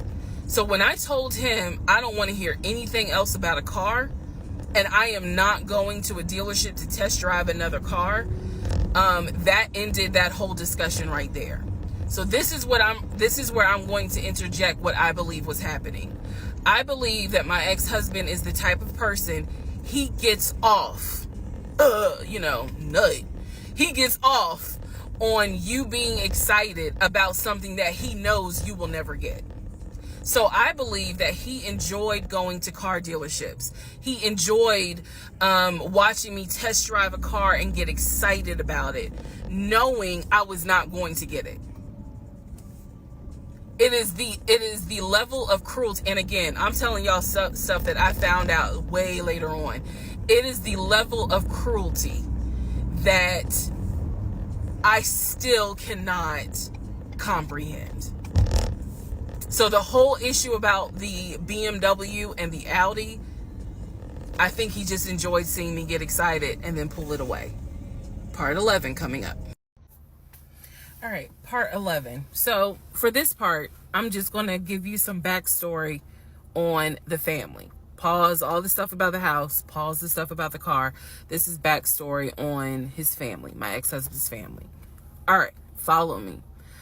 My ex-husband's parents, mom and dad, are both deceased. Mom passed away from cancer. Dad passed away shortly after her. I'm not sure what he passed away from. So he has a number of siblings. He has two, with his parents, he has two brothers. One is older, lives in Philly. One is younger by 2 years, lives in Nashville. He has two sisters. One, Shantae, is older, lives in Douglasville with her husband and two kids, a boy and a girl. Younger sister, Kim, is the baby, lives in Augusta with her husband, worked at, I think he told me, Procter & Gamble. That was the story. He had two half brothers that were through his dad. One brother lived in Baltimore. The other brother lived in Augusta. The brother that lived in Augusta, I have physically met in person, shook hands, hugged, all that. The brother that lived in Baltimore, I have FaceTimed with, talked to him. The brother that lived in Philly, the older brother that he looked up to, I have never talked to him on the phone. I would always talk to him through my ex-husband. So the conversation would be like, hey babe, brother so-and-so said hey. He didn't call him brother so-and-so. We'll call him John. John said hey. Hey John. I would be in the bathroom doing my hair, brushing my teeth. Hey John. And he would be like, did you hear? He said, how you doing? I was like, I'm good. How's he doing? Because that's just me. And so he would relay back and forth. He talked to John every day from starting around July after the grandmother passed away. He would talk to John every morning. We both would be getting ready for work and he would be on the phone with John. They would be talking for 30, 40 minutes, talking about football, talking about other siblings. They would be talking about cars. It was really like not a big deal. They would talk about the brother in Baltimore. They would talk about the brother in Augusta. And then they would reminisce. This is the conversations I could hear. Let me explain. When I say I can hear a conversation, what that means is I am physically standing near him or next to him where I could hear him with the phone up to his ear talking to someone, because it wasn't me. Okay? I may not hear the other person because the phone call may not be on speakerphone. But what I hear is, for example, I hear, "Hey man, what y'all doing? Oh, for real? Y'all barbecuing this weekend? What y'all making? Oh, that's what's up. Nah, I think me and her gonna stay in this weekend because, you know, these numbers is looking crazy with COVID. Yeah, she over here. She's sitting right here. She watched the TV. Okay, hold on. John said, hey. Hey, John. You heard her? Okay. All right, bruh. I just wanted to check in on you. That's the type of conversation I'm explaining.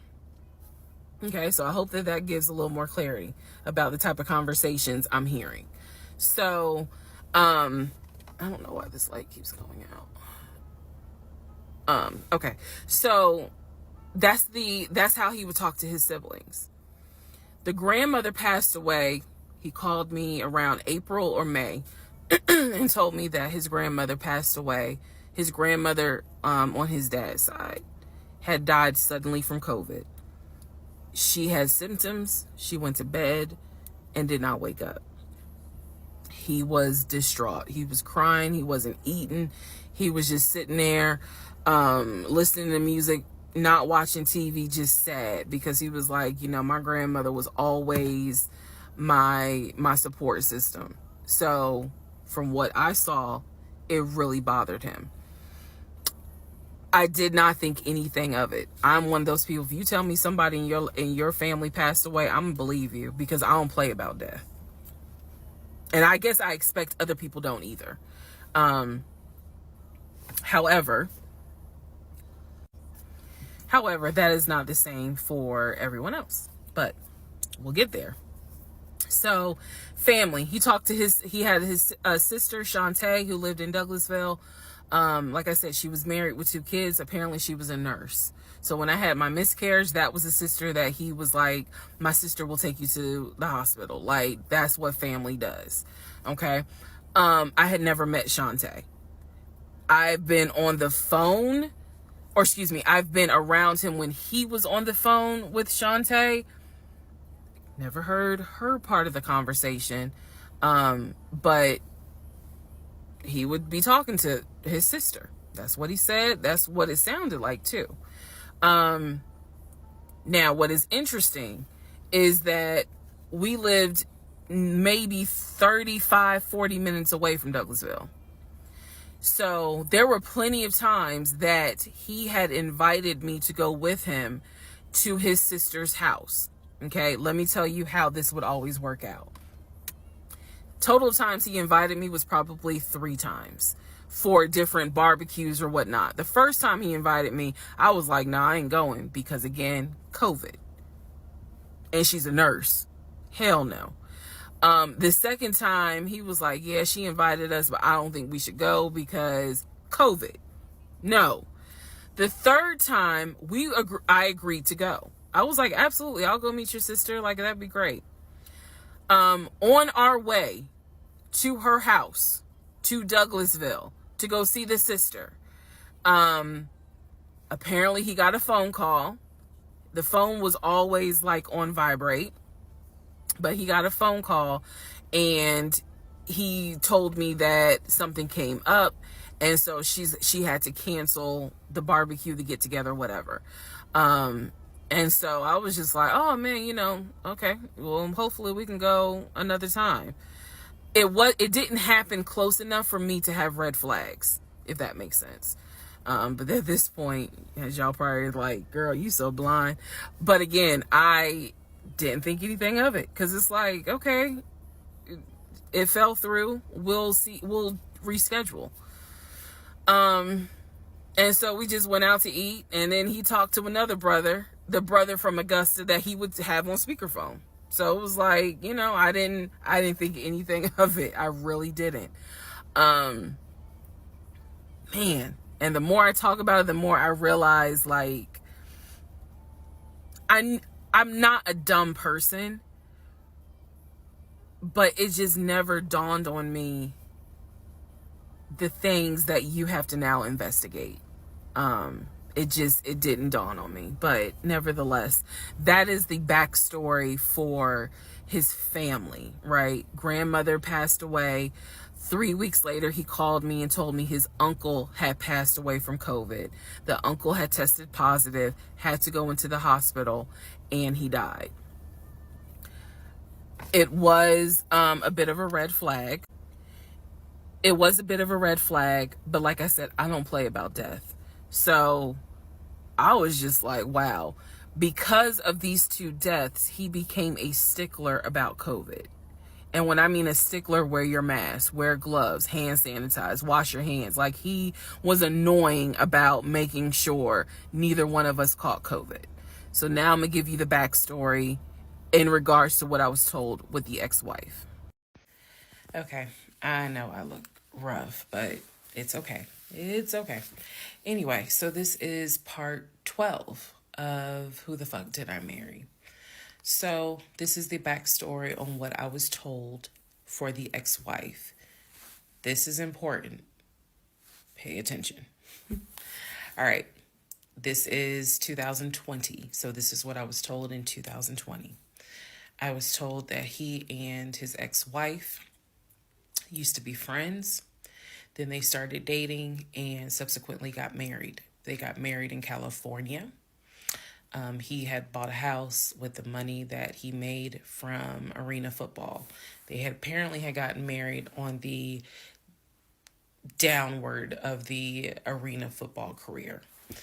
Had a nice house. He showed me a picture of the house, showed me pictures inside the house. Remember that?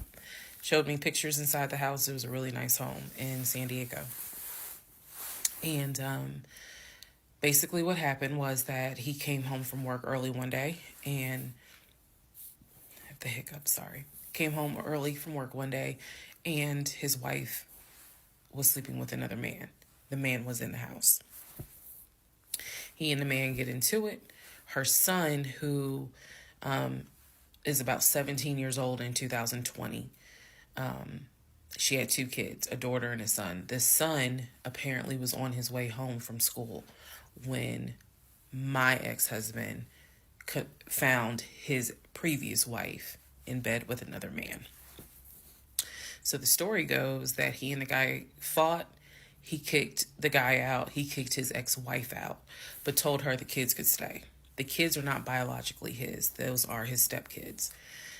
She was like, you must be kidding. Like, I'm not leaving my kids here. The kids are old enough to where they were like, we don't want to go because you fucked up. We don't want to leave. So apparently she leaves. The kids stay with him for a few weeks. And then she gets her own place. The kids move out, move in with their mom. He files for divorce in California. He files for divorce in California, and it was an ugly divorce. She was asking for spousal support, all kinds of stuff. And then it turned into, I'll help you with the kids, not child support, but just I will give you some money for the kids, because apparently he was very close to the kids and he wanted to keep a relationship with the kids. Their biological fathers, apparently there were 2 fathers, their biological fathers were not in the picture.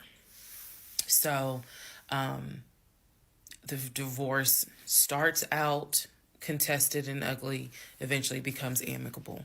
Eventually they become cordial with each other. So my ex-husband moved. This is all before he ever met me. So I'm telling you the story of what I was told in 2020. So eventually, about 2 years later, is when his job approached him about an opportunity to transfer to Georgia. And so he took it. New beginning, fresh start. He has family in Georgia.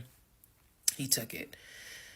He told me this story pretty much the second or third conversation we had. So it was always from the beginning that she had cheated. he caught her, and he had filed for divorce, but he was still close to the kids. They still had a great relationship. I've heard him on the phone with the kids, just encouraging them, helping the 17-year-old like with homework. The kids really apparently wanted to meet me, and I was fine with that.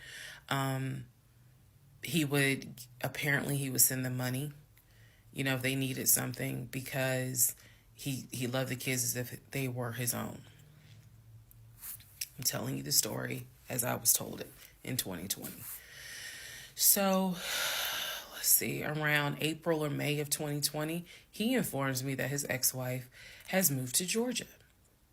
Apparently, she's staying with her sister in Gwinnett County. So, she has moved to Georgia. The 2 kids are now in Georgia. And so, when he tells me all this, I'm like, so what's that supposed to mean? Now, I will say this. He never made it seem as if she wants him back. He never presented that. It was always, no, we're cool for the kids. We're cool for the kids. But he's never presented that she was trying to get him back. I feel like it's fair to her for me to say that. And again, stay with me. It all comes out. But that was the backstory in regards to the ex-wife, that they got married in California, they divorced in California, and then she eventually moved to Georgia, to Gwinnett County, after he had transferred to Georgia for his job. He did tell me that, every now and then he'll get a text message from her. He told me that he, told her when I was pregnant. He felt like she needed to hear that from him instead of hearing it from the kids. And we got into a bit of an argument about that. But, honey, in the big scheme of things, anyway. So we got into an argument about that. I felt like that's none of her business. But that's the overall backstory of her. So remember, because there will be a quiz, but just remember, he met her in California, married her in California, divorced her in California. She moved to Georgia, to Gwinnett County, after he moved to Georgia. Are we clear? Okay. Part 13 of Who the Fuck Did I Marry? So I've kind of given you guys all the backstory. Let's just kind of recap real quick. So I told you how we met in March of 2020. Basically, Georgia got shut down. I keep saying shut down, got locked down. We decided to quarantine together. I know it was crazy. It was crazy. I really liked him and thought he liked me. So, I told you guys how we met. Things moved at a rapid pace. Met in March. Moved in together pretty much end of March, beginning of April. Found out I was pregnant in May. Lost the baby in June. Had to have surgery in July. Started looking for houses. Started looking at cars. All this stuff happened literally between March and in August is when I got my car. So, got a car in August. He paid the down payment for that car, which I was shocked by. And no, it was not a BMW or an Audi. It was a Nissan Altima, but I loved that car at the time. So he paid the down payment for that car. He told me he would help me with the car payment. The biggest mistake that I made, and I'll explain why I say this. The biggest mistake I made was that I signed myself up for a car note, where I knew I needed his help to pay the car note. I knew better. My mom has always taught me, do not ever put yourself in a position where you are financially dependent on a man. And all of that went out the window. And the reason why I say that was the biggest mistake is because when I have pulled back the layers of this whole monstrosity of life that I lived for 2020 and 2021, it really does boil down to the fact that I truly ended up marrying him more out of fear than anything else. And I'll expound upon that later. But I got the car in August, and by this point I was exhausted of looking at cars. I was mad that I didn't get a BMW X5 dark blue with cognac interior. And I was tired of looking at houses, getting my hopes up, looking at a house and picturing myself in the master bedroom, the kitchen, the island, all that stuff. I'm a visual person, and I was tired of getting my hopes up. So now we're going to segue into fall, going into the holidays.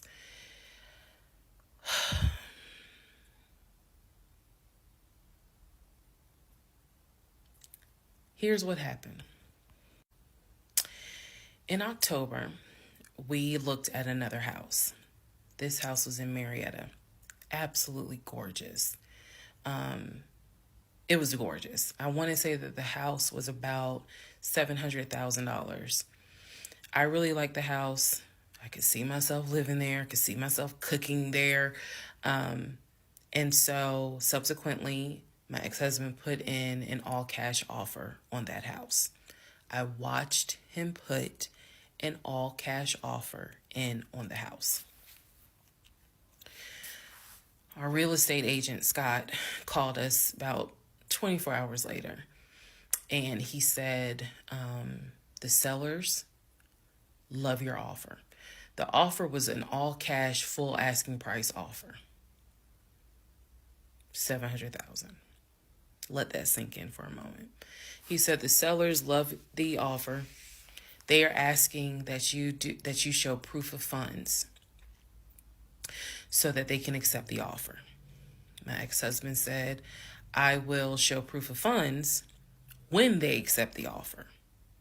The seller said, great, we'll accept the offer when you show proof of funds. So basically we got into a standoff. And if you're a real estate agent or you work in real estate, I would love to know your thoughts on this. I had asked people in my personal life, like, have you ever heard of this before? And I've had plenty of people who said, I side with the ex-husband. I would not show my bank statements until they accepted the offer. And then I had other people who were like, I wouldn't accept an all-cash offer unless I verify that the person can pay. So I'm just curious what your thoughts are. Okay. So our real estate agent called us and was like, guys, the sellers are giving you 2 days to show proof of funds. I had the letter that he showed me from Chase. I sent that to Scott, but that was for a mortgage. The offer was for all cash. So he needed to show proof of funds that he had the cash to pay $700,000. He didn't show it. He refused to budge on showing them proof of funds until they accepted the offer because he was afraid that they were going to create a bidding war. So what ended up happening was Scott called us and said, I apologize because I didn't do my due diligence as a realtor. He said, before I ever started showing you guys a house, I should have collected your pre-approval letter and proof of funds. He said, so at this point, my broker has informed me that I cannot show you guys another house until you show at least us, meaning the real estate firm, until you show us proof of funds. And so I'm just like, well, I'm telling my ex-husband, just show them the fucking proof of funds. Like, what's the problem?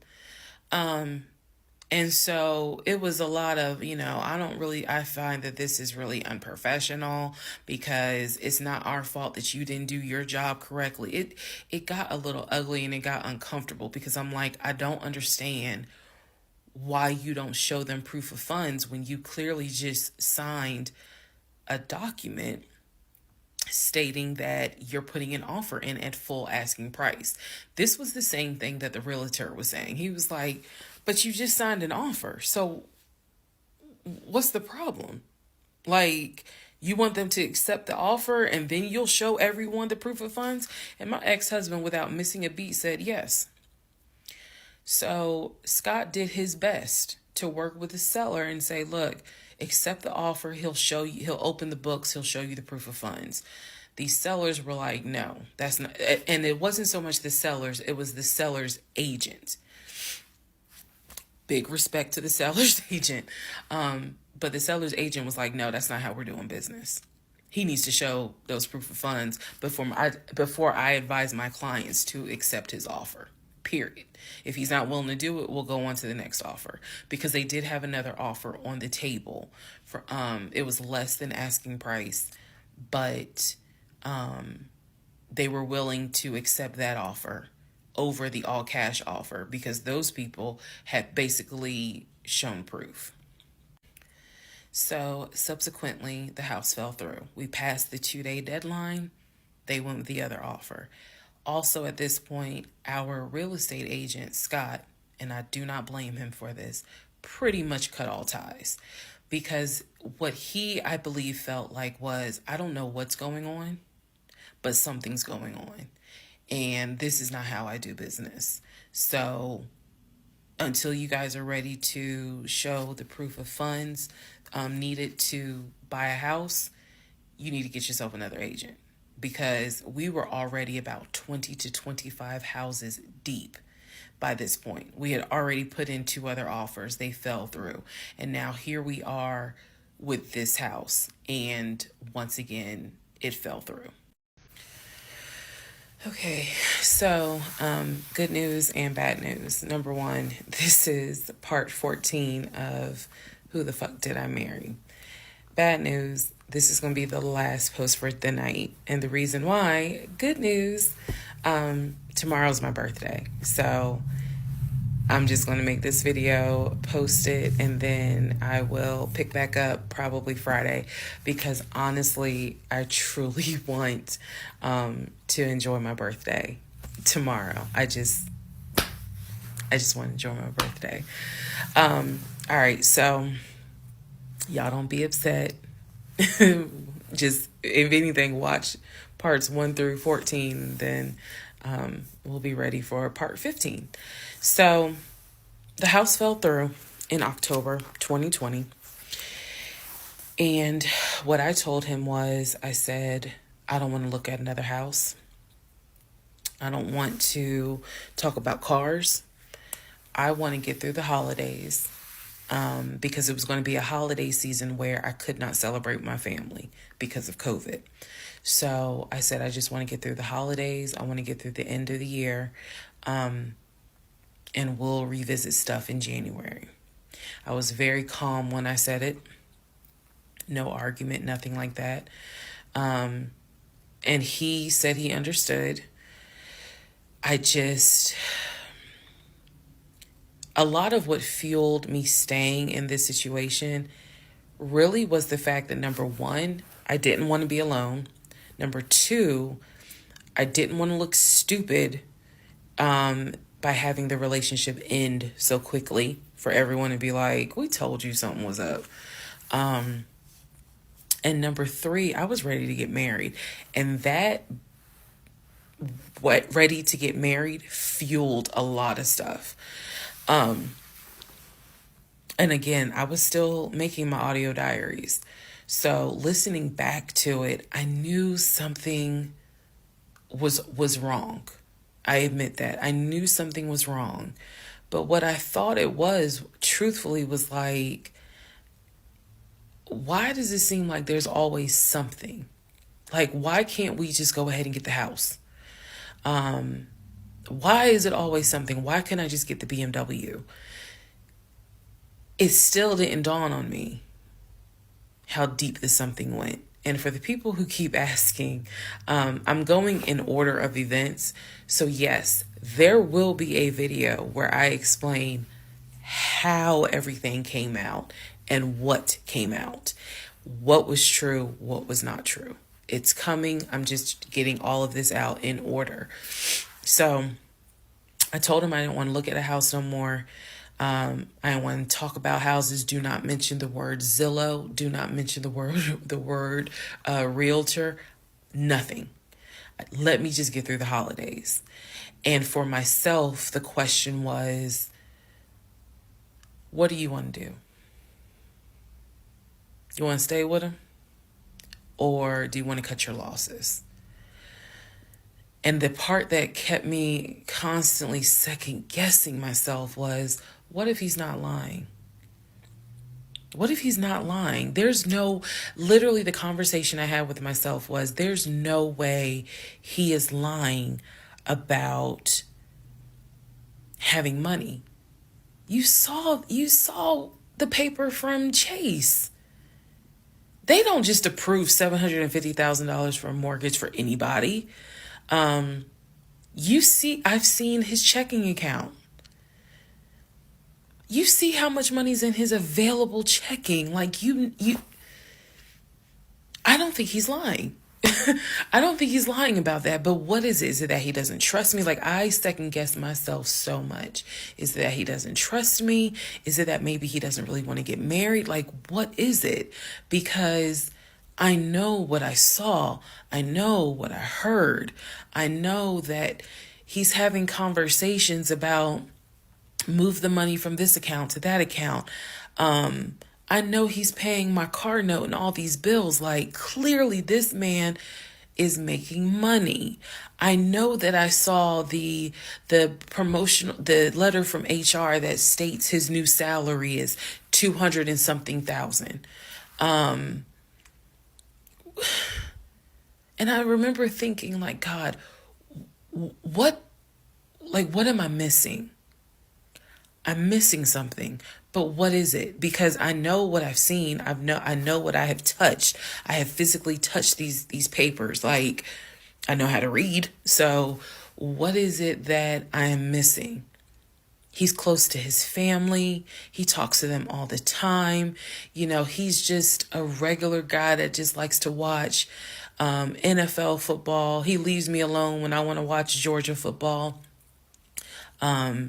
He's paying the bills, groceries. I haven't had to worry financially since I've met him. And as a woman who had lived on her own, paying her own bills, my God, that is the most intoxicating feeling when you meet a guy who just takes your stress and your worry away financially. But the downside is he took away the stress and the worry financially away and instead brought a mental fuck job I've never in my life had experienced. And I could not put my finger on it. I couldn't really talk to anybody about it because I'm a big believer in what happens at home stays at home. So I didn't talk to my girlfriends about it. I didn't talk to my family about it. But I just remember being like, what am I missing? What am I missing? So we did not talk about houses. We did not look at cars. We didn't do any of that for November, December. And he came to me around Thanksgiving, and what I thought was a very open, loving conversation. And in that conversation, he was like, okay, I know I have fucked up. I know that things are not feeling too strong right now. He was like, I want us to get married. I want a home. I will show you whatever you need to see to put you at ease.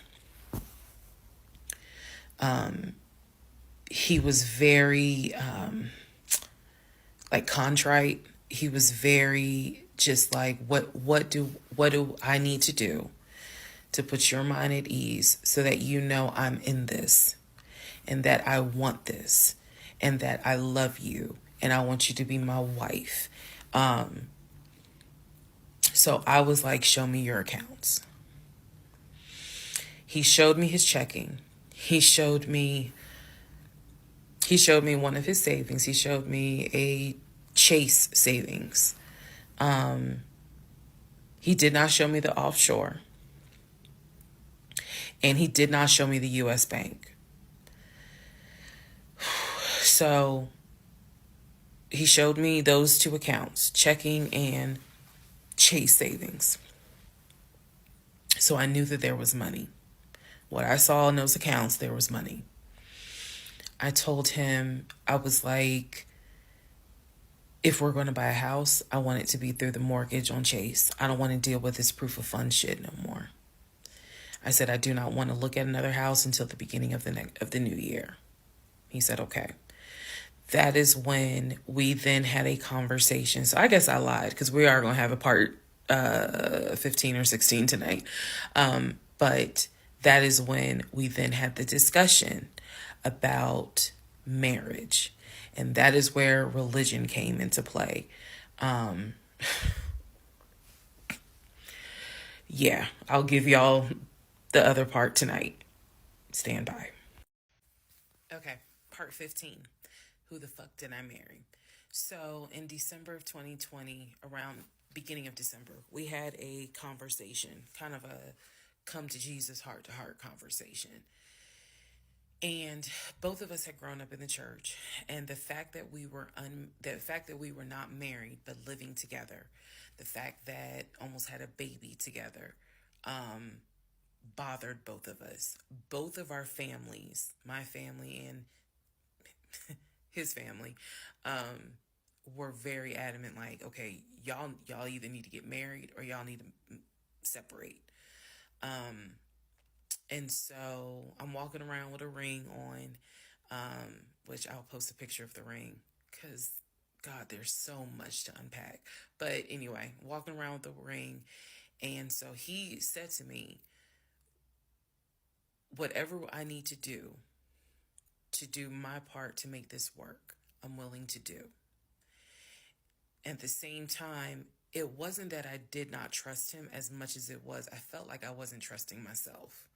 Because again, like I said in the previous video, I know what I saw, I know what I read, I know what I've heard, but fuck, something was not sitting right with me. And every time I would question it in my head, the other side of me was like, okay, you know he ain't lying about the money, because you saw it. So you know he ain't lying. Girl, are you that... Like, I remember saying to myself, are you that jaded that you don't even know what it's like to have a decent man? Yes, I really had the audacity to have that thought. So we agreed at the beginning of December, like, we wanted to be together. I believe I loved him. I believed he loved me. So the decision was made that we were going to get married. It's still COVID, so we had to follow certain protocol. So we filed our marriage license in Fayette County, Georgia, because you could not get an appointment in Clayton County to save your life. So we filed the marriage license in Fayette County. On our marriage license, it asked the number of previous marriages. He said 1, I had 0. It asked for our social security numbers. He put his social security number down. I put my social security number down. I mentally wrote down his social security number. And I did a background check. I did a background check after I had filed a marriage license. Yes, I know, but I did. The background check, nothing came back. It was like no results found. I did a criminal background check, nothing came back. So I thought one of two things. Either I had the wrong social, meaning I wrote down the wrong social, or my paranoia was unfounded. There's nothing wrong with him. because he has been always throughout the relationship a big stickler about law enforcement, following the law, because his dad was a retired police officer. So this is someone who has been, this is a guy who would check to make sure my tail lights were working, make sure my signals were working, make sure my oil was good, make sure I had enough gas in the car. So when the criminal history came back with no results, I was like, well, of course there isn't, because the man probably hasn't had so much as a speeding ticket. So we filed the marriage license, and then we made an appointment to get married, and waiting for the judge to come out of chambers so that she could marry us. And the reason why I'm pausing is because, my God, if I could go back and see that young woman sitting in that lobby.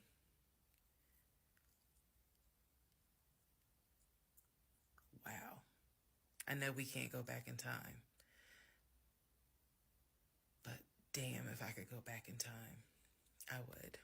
Immediately, I didn't tell anyone I was getting married because I was afraid that we had tried before in September and something came up. So I didn't want to tell anyone. I didn't want to get anyone's hopes up. I didn't want to get my hopes up. I know that's bad, but again, said I would be honest even if it's ugly. I told my mom, my family that we got married, told my friends. They could not believe it. Like my mother was relieved, but she had no idea about what was going on. My aunt was more like, really? You married him? My friend, the one who took me to the hospital for the miscarriage, was like, I wish you would have told me, like, you deserve to have people there, take pictures and celebrate and all this other stuff. And she was like, she's the type of friend, if you like it, I love it. You rock with him, I rock with him. The moment you don't, I don't either. So she was supportive. My other girlfriends were happy for me. They just hated that I had to get married during COVID. Because they were like, we would have loved to have, thrown you a bridal shower and a bachelorette party and all of that. It just sucks that you couldn't experience that. So we got married on a Tuesday. On the way home, stopped and got some wings, went home, and I had to get ready to go to work the next day. And life. I got married January 5th. By January 31st, I knew I was in trouble. I still didn't know how deep, but I knew I was in trouble. So,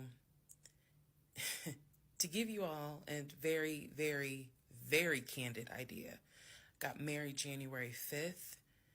The normal things that married newlyweds do, when we got married, completely stopped. And that was not by me. You always hear men talk about, man, now that we're married, she don't. In my case, it was the exact opposite. It was the exact opposite. So, anyway, because this is not a forum to be all R-rated or whatnot, but y'all get what I'm saying. So, we got married January 5th. January 6th, I went to work. It was, a lot of people congratulated me because word got out that I had gotten married. January 7th, I filed the paperwork to change my last name. And if you were following me, you can go back like 15, 16 videos, and I talk about how I had to change my name back to my maiden name. But I changed my name within about 3 days of getting married. My attitude was, this is the bed that I made. I'm going to do right by him. I'm going to do right by my marriage. I took marriage seriously. And when I married him, I absolutely married him thinking I'm going to be with you for the next 40, 50 years. So we're going to have to figure this shit out. That was my mindset. I did not get married to turn around and be divorced in 6 months. But I got married January 5th, 2021. And by January 31st, I knew I was in serious trouble. So that is where we are. The next set of videos, the next set of all this will be me talking about how things went downhill before it crashed and I found everything out. In the meantime, tomorrow is my birthday. So, happy birthday to me. Did I marry? This is the interlude, basically. I'm not recapping on this video. I'm just kind of answering some stuff that has been written to me. Someone was like, why are you airing your business out on social media? It's a valid question. For me personally, I feel like this was traumatic to experience, to live through. And I'll expound on that on another video, the aftermath of the toll that this took. Honestly, and I know some people are going to be like, that sounds crazy. It is kind of cathartic to get this out because I cannot tell you how much of this has been internalized since 2020. Also, I don't want to seem like a cautionary tale to other women or to men for that matter. But to my sisters, to my ladies, white, black, Hispanic, Asian, doesn't matter. If something does not sit right with you, investigate it. I cannot stress that enough. If just one woman watches these videos and she's like, you know what? Something don't sit right with me. Let me look into this. Then it was worth it. Yes, it is a Lifetime movie. Yes, it is Netflix. Yes, it is crazy. Yes, it is hilarious also. And I understand all of those reactions. As someone who lived it,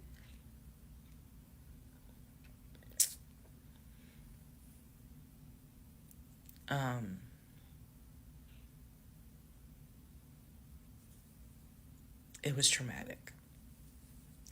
But I feel like, God, it feels good to finally admit what the fuck I went through. And again, by the time this is uploaded, I'm only to January of 2021, right after getting married. So when I think back on it, there's things that I'm very, very grateful for. There are things that I'm just like, why did you not pay attention? Why did you not question? And the sad part is, I can't even begin to tell you, I don't remember the woman I was before I met that man. I don't remember. Because going through something like that, it changes you. And I've seen some women in the comments who were like, I was married to a habitual liar. I was married to a pathological liar. My baby daddy's a pathological liar. And my heart goes out to them because until you have dealt with someone so depraved, you really don't quite know how bad it can get. So I'm fully aware that this was a risk, putting this out on social media, telling my story, my truth, and really kind of being like, look, this is what I went through. I made dumb decisions. I overlooked things I should not have overlooked. I argued away things I should not have argued away. I can pinpoint exactly the moment I should have left. I still feel like God is sitting on the throne and he's like, I never planned for your monkey ass to marry him.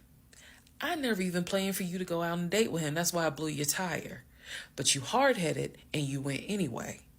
And then I tried to go ahead and show you signs. You ignored them. Like, I feel like God did everything to help me as his child be like, this is not who I created to be your helpmate. And I was like, God, you taking too long.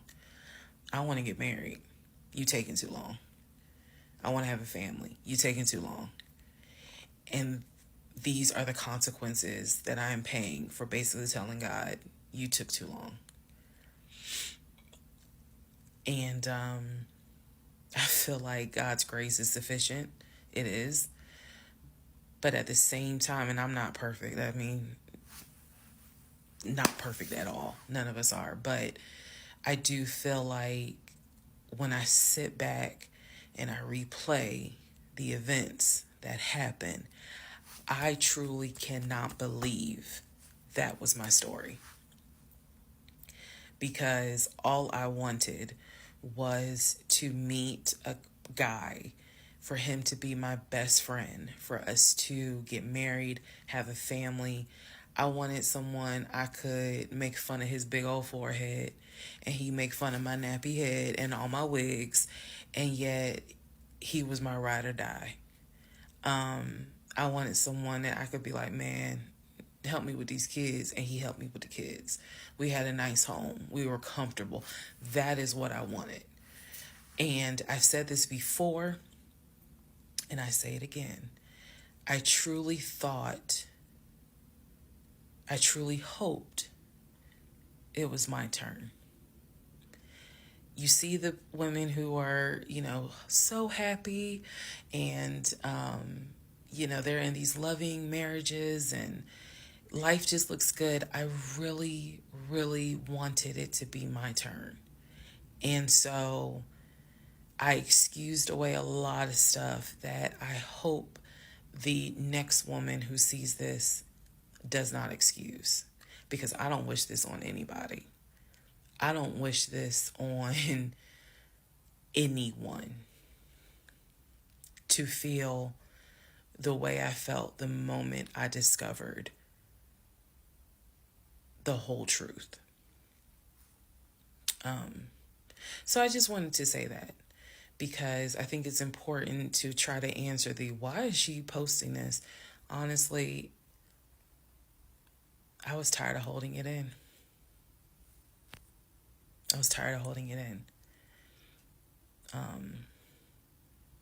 And I hope it helps somebody. Okay, let's all take a deep breath. Let's all get some sleep. If you don't have anything to do and you just want to wish me happy birthday, wish me happy birthday tomorrow, February 15th. Shout out to Team Aquarius. Good night, y'all. Part 17. Who the fuck did I marry? So, for context and just to clarify some stuff, going forward, I'm going to now call my ex-husband, I'm going to use the name that I call him in real life. So that way it clears up the whole fiance, boyfriend, husband, ex-husband thing. So, his name is Legion. Anyone that knows me will tell you that is what I call him. So, Legion and I, when I left off at part 16, part 15, Legion and I got married January 5th of 2021. For the first 2 weeks, things were fine. We got into like a routine, basically. I would go to work, he would go to work. He was still leaving the house at around 6:15 every morning. He was still on the phone with his brother, the one that lived in Philly, every morning. That was their time to talk. From what I was told, the brother got off work. I guess he must have worked the third shift. And so he was getting off work as Legion was getting ready to go to work. So that was the perfect time for them to talk. He would talk to his brother in Baltimore and the brother in Augusta. Pretty much, just a quick phone call here and there, if not every day, every other day. So everything was pretty much the same. I would talk to my mom almost every day. I would talk to my aunt almost every day. So it was nothing to kind of, that's weird. That's what the morning routine was. He would talk. So I worked at Georgia State Patrol. And I said this in a previous video, but again, there were things I said in previous videos that I remember saying, hey, remember that because it's going to come back later.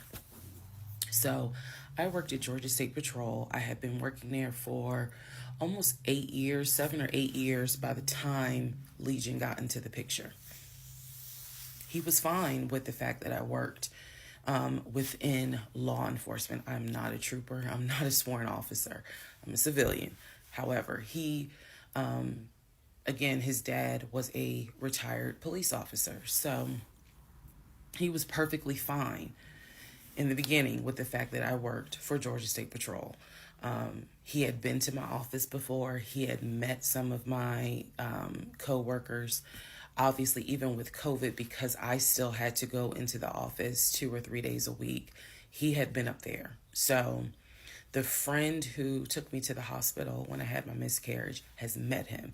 He and I have been to her home with her and her significant other before. So again, even in the world of COVID, when there were little times where you could get together with people, he has met people in my life. He has met my friend, or that particular friend, and he has met some of my coworkers. So when we got married, the first 2 weeks, like I said, was fine. And then it's as if something snapped. Something just changed. What was totally acceptable before, suddenly little comments were made. Why are you wearing that to work? You get off at 3:30, so you'll be home by 5, right? Things that had never happened before. He had never questioned what time I'm going to be home. Really, he didn't need to question it because when I'm off work, I leave. So it was never a situation of, oh, I'm going to just sit around at work and just run my mouth because I have nothing to do. And then it turned into, he would call me every day from work. And I'm going to demonstrate how those phone calls went. But he would call me every day from work. And if he even so much as heard a male voice in the background, he would have little comments to me. Who was that? Are they in your office? Man, I never know who's around you, because it seemed like every time I call you, I have the hiccups, sorry.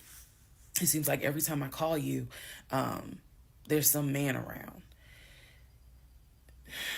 And I'm just like, at first I kind of shrugged it off. I laughed it off because it really truly was absurd to me. But then it became a bit more frequent. And so I really just didn't feed into it because I'm like, I don't know if this is some insecurity. I don't know if this is jealousy, because nothing has ever been done to make you feel any sort of insecure type of way. I've never entertained another guy, never flirted with another guy. Like, I don't know where this is coming from. So it is also important to note, we got married January 5th. Things started changing around 2 weeks later. And the reason why I know it's 2 weeks is because I had recorded an audio diary on January 21st is the date of the audio diary. And I talk about how maybe I had unrealistic expectations because it seemed as if things were changing with he and I. So 2 weeks pass. He starts making little comments. End of January comes. He informs me that he wants to start looking for a house again. I had no real desire to go through that process. So what he decides is that he's going to look for a house for us using his friend, the realtor, the one I did not meet. So he tells me that he and his friend have been talking and he's going to start looking at houses. And what he's going to do is basically, if he feels like it's a house I would like, then he wants to show it to me because he feels like, I know that your attitude really isn't, you're in the mood to look for a house. So I'm going to start looking. And then if I think it's a great house, then, you can come see it. And I remember thinking, that's not going to work. You're not going to choose a house without me. And he was like, no, I'm not going to choose the house. But I just think that, me and old boy have been talking. And so he has some houses that he is representing. He wants to show me. So why don't you let me look at it? And if it's worth the time, then I'll bring you to look at it. So he already had some sort of plan in place after talking to his friend about how he's going to start looking at houses. This is the end of January 2021. So I kind of threw my hands in the air and was just like, whatever, because I'm not getting emotionally involved in looking at houses. And for me, that's kind of what it was. I felt like I would see a house, I could picture us living there, and then it gets snatched away somehow, some way. I didn't want to go through that. So the reaction that he wanted, which was for me to throw a fit, I did not do. I was just like, okay, all right. Like, I trust you. And remember that I said the reaction he wanted, because that's going to come back later. So he started looking at houses. Funny enough, the houses that he looked at, none of them I actually saw. But he would call me and say, I'm at this house in Sandy Springs with the realtor friend. Apparently his realtor friend's name was Scott, not to be confused with the other Scott, the one that was actually helping us, that dropped us as clients.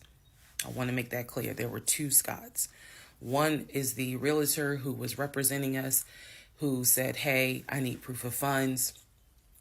If you don't have those proof of funds, I cannot show you any more houses. The other Scott is his friend, who he had talked to on the phone at least 50 to 100 times in front of me. That's the Scott that he said is going to show me this house in Sandy Springs. Apparently the house was like $800,000. So he was like, I think that if I like the house, then I'm gonna bring you out here so you can see it. All right.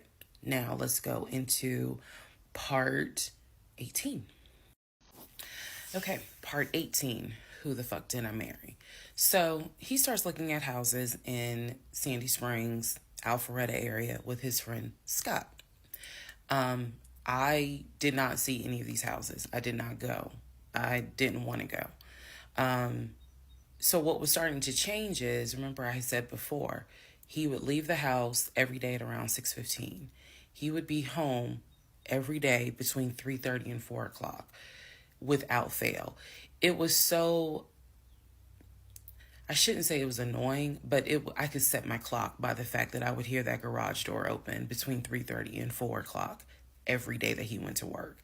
Even during lockdown, he still had to go to work. His job was only locked down for maybe a week.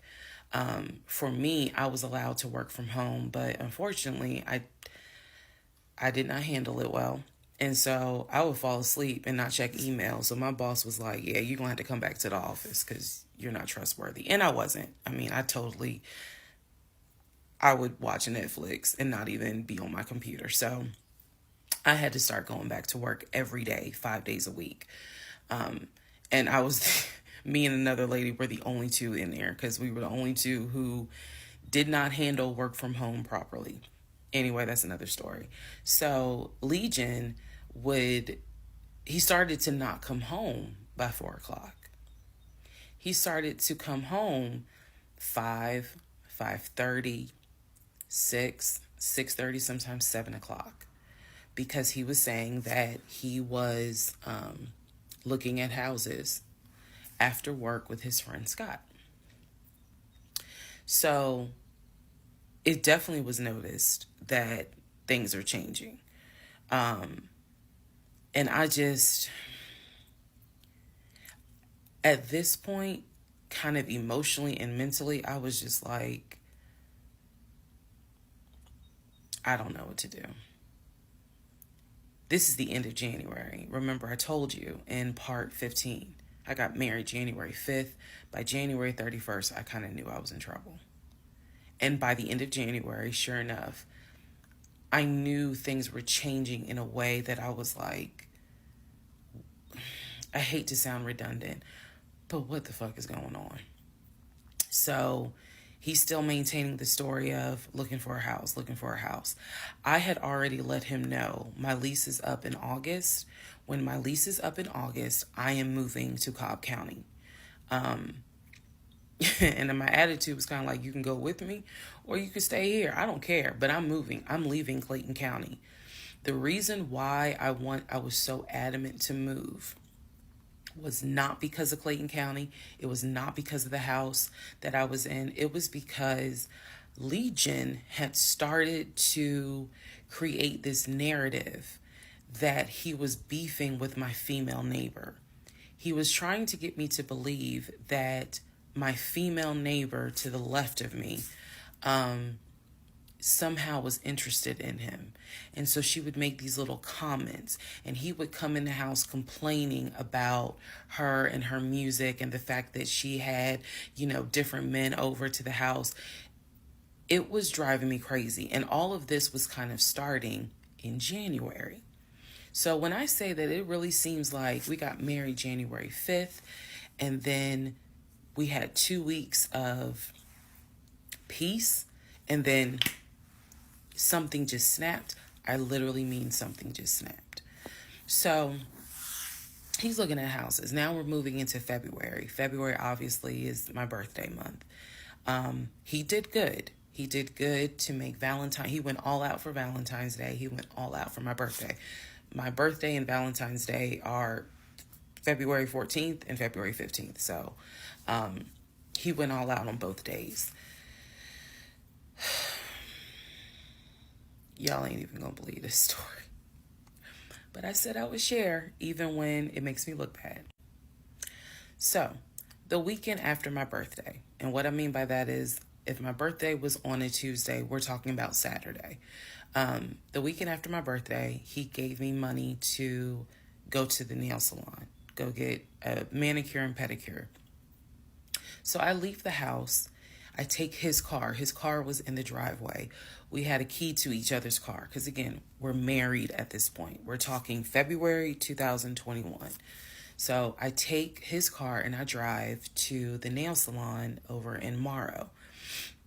I'm in the chair getting a pedicure, and I get a text message from my husband saying, someone was just at the house looking for you. And I'm like, who was looking for me? Who was it? And he said, I don't know. I think it was some, this is through text. I don't know. I think it was some dude you used to mess with. Okay.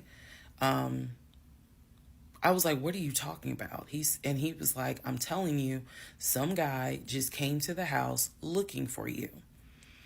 I told him you were not here. So at this point, y'all, I'm in the chair at the salon. I'm freaking out because I'm like, who the fuck has the audacity to come to my home unannounced, uninvited, talking about they're looking for me? Especially because before I met my husband, I was working the last shift at Amazon as a part-time job. So I had not dealt with, dated anything with anyone for about a year before I met him in March of 2020. So I really was like, who the hell is this coming to my house? So I finished the pedicure. I head home. Once I get home, I'm like, what are you talking about? What happened? And so I'm frazzled in a way. And he's calm. He was like, yeah, it was a black Dodge Charger. They pulled into the driveway. They backed in. They backed in as if they had been here before. So clearly this was someone who's been to your house. He got out the car. He said, I opened the door and I went out there and I said, is there something I can help you with? And he said, the guy said, I'm looking for, and gave him my name. And he said, I'm sorry, she's not here. And he said, he was like, oh, okay. All right then. And just got in the car and drove off. And I was like, my brain stopped working. Because I'm thinking, who the heck could this be? A Dodge Charger? I was like, are you sure that it wasn't law enforcement? Like, was it the sheriff's office trying to serve me with a lawsuit for a credit card I didn't pay? He was like, no, he was in regular clothes. He was like, and it was not a police car. It was on a marked unit, basically. And so I'm just like, who the heck could this be? And he was like, I know who it was. And I said, who? He was like, I think it was your ex. I said, what ex? He was like, the one that you had dated for 2 years. Remember back in like part 3, part 4, I told y'all, he told me about his ex. I told him about mine. I thought we were being honest with each other. So now, fast forward to February 2021, and he's telling me, I think it was the ex that you had been dealing with for those 2 years before you met me. I said, so you think that he showed up to the house uninvited after 2 years? And he was like, well, whoever it was clearly was comfortable backing into our driveway, getting out the car, and was like, I'm here to see, and gave him my name. And so he was like, she's not here. Is there something I can help you with? And the guy was like, nah, it's cool. And then just got in the car and drove off. So, again, brain is like, who could this be? So then Legion says to me, you know what? The way that you reacting to this is real suspect. And I'm like, what are you talking about? He was like, you over here freaking out. I told you I took care of it. I told you it was fine. And you over here freaking out, which makes me wonder, what have you been up to? Now, let's go to part 19. Okay, part 18. Who the fuck did I marry? So he says to me, the way you're acting is real suspect, because I told you it was fine. I took care of it. He was like, I ain't even worried about it. He was like, obviously that nigga didn't know that you now married, that you've moved on. And so now he knows it. But for me, it was the fact that I don't do pop-ups. Don't come to my house unannounced. So if someone has done that, for me, it automatically feels like a violation, and it feels like it needs to be addressed. So it was not as simple as, I already took care of it, it's fine, let it go. Nah, we ain't letting nothing go, because you don't have my permission to show up to my house. And before this turns into something where I'm going to be on Fox 5 News, I need to address that with you, because that is not okay. So he didn't like the reaction I had to the story he told me, where someone basically disrespected my home. And he felt like my reaction was really suspect. So what I'm gonna get into the little details that he did not know about. So he tells me, again, it was a black Dodge Charger. They backed into the driveway. A gentleman got out of the car and he asked for me by name, and Legion said she's not here. So I asked him, what does the guy look like? And he said, he was like, why does it matter? I said, what the fuck does he look like? So Legion proceeds to give me the most generic description you can give. He was like, well, he was shorter than me. Ex-husband is about 6'3", 6'4". He was shorter than me. He was brown skinned. I said, did he have a hat on his head? Mind you, I understand that before marriage, I was a damn fool. I understand that. But every woman has that moment where you only gonna fool her but for so long. And eventually puzzles start coming together. For me, I felt like moving into marriage, certain things started coming together. So I said to him, did he have a hat on his head? He was like, nah, he ain't wear a hat. So in my mind, I am mentally going down a list of every possible man it could be. And it was only like 4 men. I had been in that house about 3 or 4 years at this point. So I knew all of the people, and I'm talking about from maintenance down to ex-boyfriends. It was a total of like 4 men. So when he said that it was a black Charger, I immediately was like, okay, I know that crosses out one. He said he was shorter than him. All of them were shorter than him. I said, did he have a hat on his head? He said, no, that crossed out one, because one in particular was a maintenance guy who always wore a hat on his head because he had like a bruise or something, and he was just self-conscious about it. So he always wore a hat. That leaves 2. So I said, was he muscular or was he skinny? So Legion's getting all frustrated. I said, just answer the question. He was like, well, he was kind of in between. And I said, okay. He was in between. I said, so was he light skin or was he dark skin? He was like, I told you he was brown skin. I said, was he my complexion? He said, no, he was brown skin. That eliminates one. So now there's one left. And yes, the one left would have been the ex that I had dated for 2 years. And so he was like, I know it was your ex. I know it was your ex. And I was like, that don't make no sense, because the ex that in my mind, I'm saying this, the ex that I had dated, he and I had no contact with each other, and he was not the type to just pop up at your house. That ain't his style. Not to mention, and I ain't tell Legion this, that man would not be caught dead driving a Dodge Charger. He hated Chargers because he drove it as a patrol car. So I didn't say anything. I just was like, that's weird. So what Legion didn't know is that at the time I had a security system. So I had a security system where anytime the front door, the garage door, or the back door was open, basically any entry point, anytime it was open or closed, it would send me a text message notification. So when he's telling me all this, I'm looking at my phone and I see a notification where the front door was opened and it was shut, all within the same minute. So for example, if it says front door open at 1 p.m., front door closed at 1 p.m. So whatever he did was within those 60 seconds. He's telling me the story of the guy got out the car. He opened the door. He went out there, can I help you? And the guy said, I'm looking for, and Legion said, no, she's not here. And so he said the guy kind of was like, okay. And he was like, all right, thank you.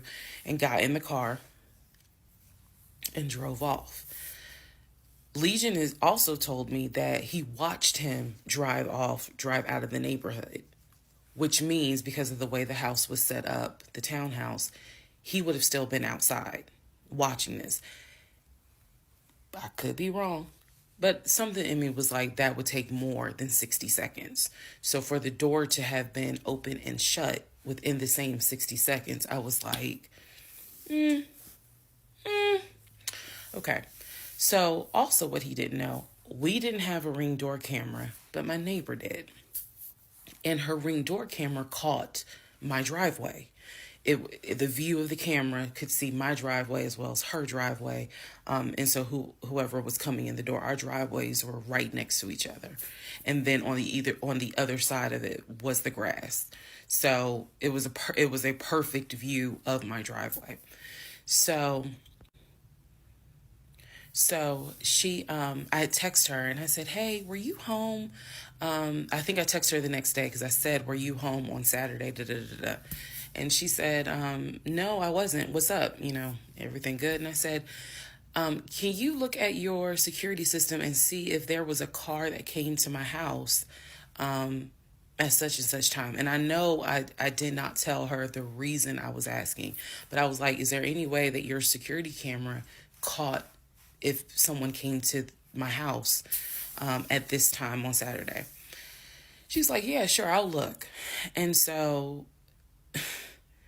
maybe about a couple of hours later, she texted me back and said, hey, I looked at the camera, but I didn't see anything. And I said, okay, by any chance, did it catch if someone maybe walked up the driveway? Like maybe it wasn't a car in the driveway, but someone walked up. She said, I didn't see anything with your driveway yesterday. So I said, okay. And I knew that something in me, again, was like, nobody came to the house. So now here we are, a month and a half married. And now is when I'm like, why the fuck did he make that up? Because no one came to the house. No black Charger came to the house, pulled back into the driveway. Nobody got out the car and asked for me. Nobody was looking for me. So now I was sitting in the bedroom thinking through all this, and I'm like, why the fuck did he make that up? Because that's what happened. I'm looking at the text messages on my phone where he's telling me someone just came to the house looking for you. But no one came. So what was the purpose of that? And then something said to me, something in me said, he wanted to see your reaction. He just wanted to see the reaction. You had been too calm, and so he wanted to see a reaction. So this man gaslit me like I was Georgia Natural Gas just to get a reaction. Welcome, ladies and gentlemen, to part 20 of Who the Fuck Did I Marry? All right, part 20 of Who the Fuck Did I Marry? So after the black Dodge Charger incident, things were quiet. Legion was fine. Legion slept just fine. Me, that shit played over in my head for days and days and days. On one hand, I was like, I know nobody came. My head knew nobody came to the house. My heart was like, but maybe he didn't make it up. So the head and the heart were absolutely playing a tug of war because, again, I really couldn't fathom that he was making it up. But nevertheless, I filed it in the back of my mind in my little filing my mental filing cabinet. So a few weeks later, we go out to eat at this restaurant in Atlanta. It's a burger place, and I'm going to do my best by the time I post this to put the name of the burger place on the screen. So we go to the burger place, eat dinner. Everything was fine. As we are leaving, he says to me, did I ever show you where my grandmother's buried? This is the grandmother that passed away from COVID in 2020. And I said, no. I was like, we haven't been over here. And so he was like, let me show you. So he drives us to the cemetery, which is not far from the restaurant. He drives us to the cemetery, goes around and around, and then it comes to like a little hill in the cemetery. And he was like, you see the headstone. The headstone had like the family name on it. And it did not have, for example, John David Doe. It just had Doe. Okay, so there were no dates on it. So it reminded me of just a headstone where it was probably multiple family members buried underneath it. That's what it reminded me of. And so he was like, my grandfather and my grandmother are buried there. I do recall him telling me when the grandmother died in 2020 that she wanted to be buried next to his grandfather. And so we're sitting in the car because we can see the headstone like on top of the hill from the car. And he tells me that is where his grandmother and grandfather are buried. That the family was able to get her, her wishes were to be buried next to the grandfather. Okay. So as we are leaving, we take a different route home. So we get on the highway. If you're from Atlanta, you'll know what I'm talking about. We get on I-75 North. And we're kind of we're just driving around, to be honest with you. But we're taking the scenic route. We get on I-75 North because The reason why I remember is because when you're on I-75 North going towards Atlantic Station, on the right-hand side, you will see the Varsity. You'll see all these tall skyscraper buildings. One of the buildings has the letters NCR on the building. As we're coming up towards the building, he says to me, "Do you see the NCR building?" I said, "Yeah." He said, "The building behind it, my job bought that building. That's where we're going to have, we're setting up operations." And I was like, why the hell would y'all buy a condiment company in downtown Atlanta? He was like, "No, we're not doing production there. It's just going to be offices, and that's where we're going to handle like the business portion. The production is still being done in Gwinnett County out in Duluth." And so I was like, "Oh, okay." He was like, "That's where I keep the company car." So I was like, "The company car?" I said, "Aren't you supposed to be bringing the company car home?" And he was like, "I don't want to bring the company car home because it's Clayton County and it's a $90,000 car. And I don't want no problems." So he's telling me that he keeps the company car at the building downtown Atlanta that's behind the NCR building. I barely could see what building he's talking about, but he was like, "It's the building right behind it." And so he's telling me that that's where his office is. So I said to him, "Take me to your office.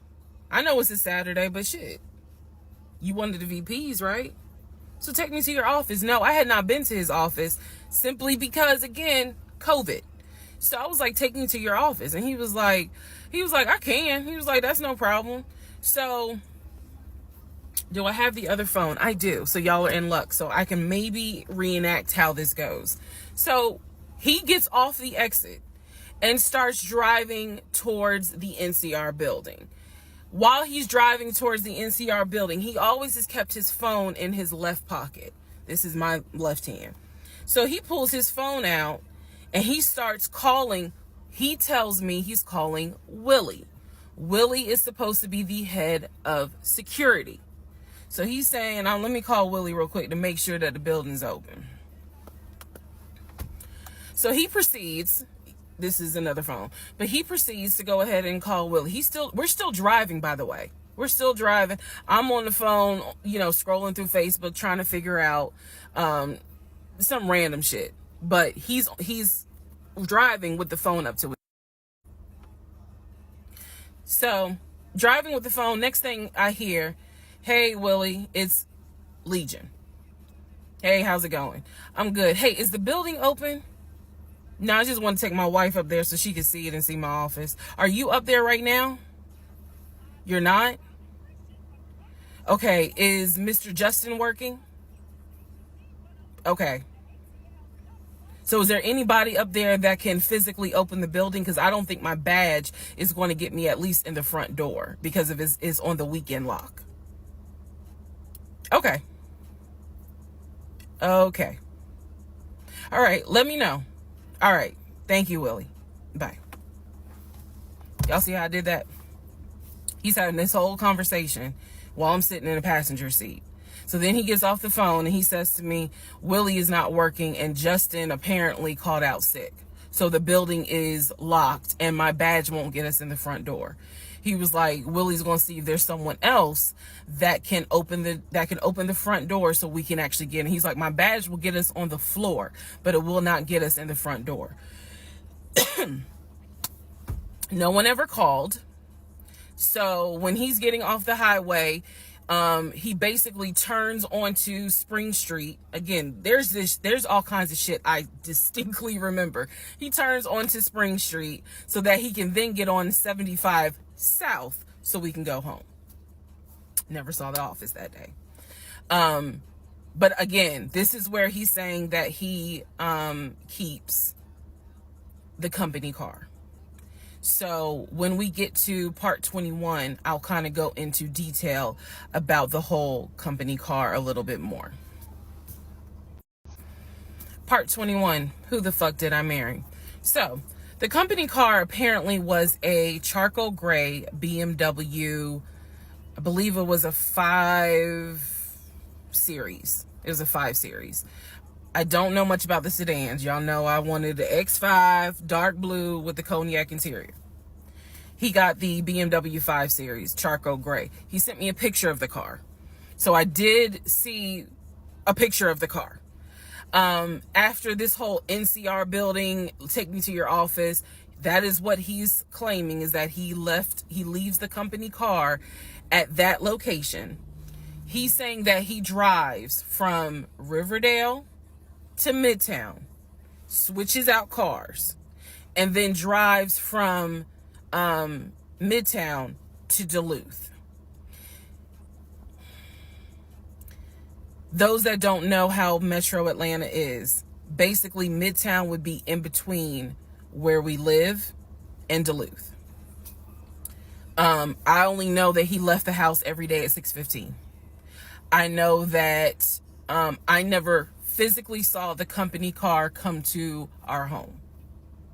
Saw a pictures, plural. So when he told me that he got a BMW 5 Series, keep in mind, this is after I had been promised a dark blue X5. So I was a bit salty. I don't care if it is a company car. I was a bit salty. I will admit that. Because I felt like you get to drive the car that you know I really want, which is a BMW. And so he would call me from the car. He would tell me, yeah, I may just drive home in this car and not switch back to his personal car. He was like, I don't know. He did that a lot. And I realize now in 2024, he did that because he knew how excited I was to actually see the car. Because shit, I wanted to test drive it myself, to be honest with you. And he knew that. So, reactions. So he would say stuff like that, like, man, I'm so tired. I might just drive the company car, go ahead and go home. And then, just let me park it in a garage type thing. So eventually he stopped doing that because I didn't want to hear nothing about that car. I'm driving a Nissan and you driving a BMW after you promised me a BMW. So I don't really want to hear nothing about it.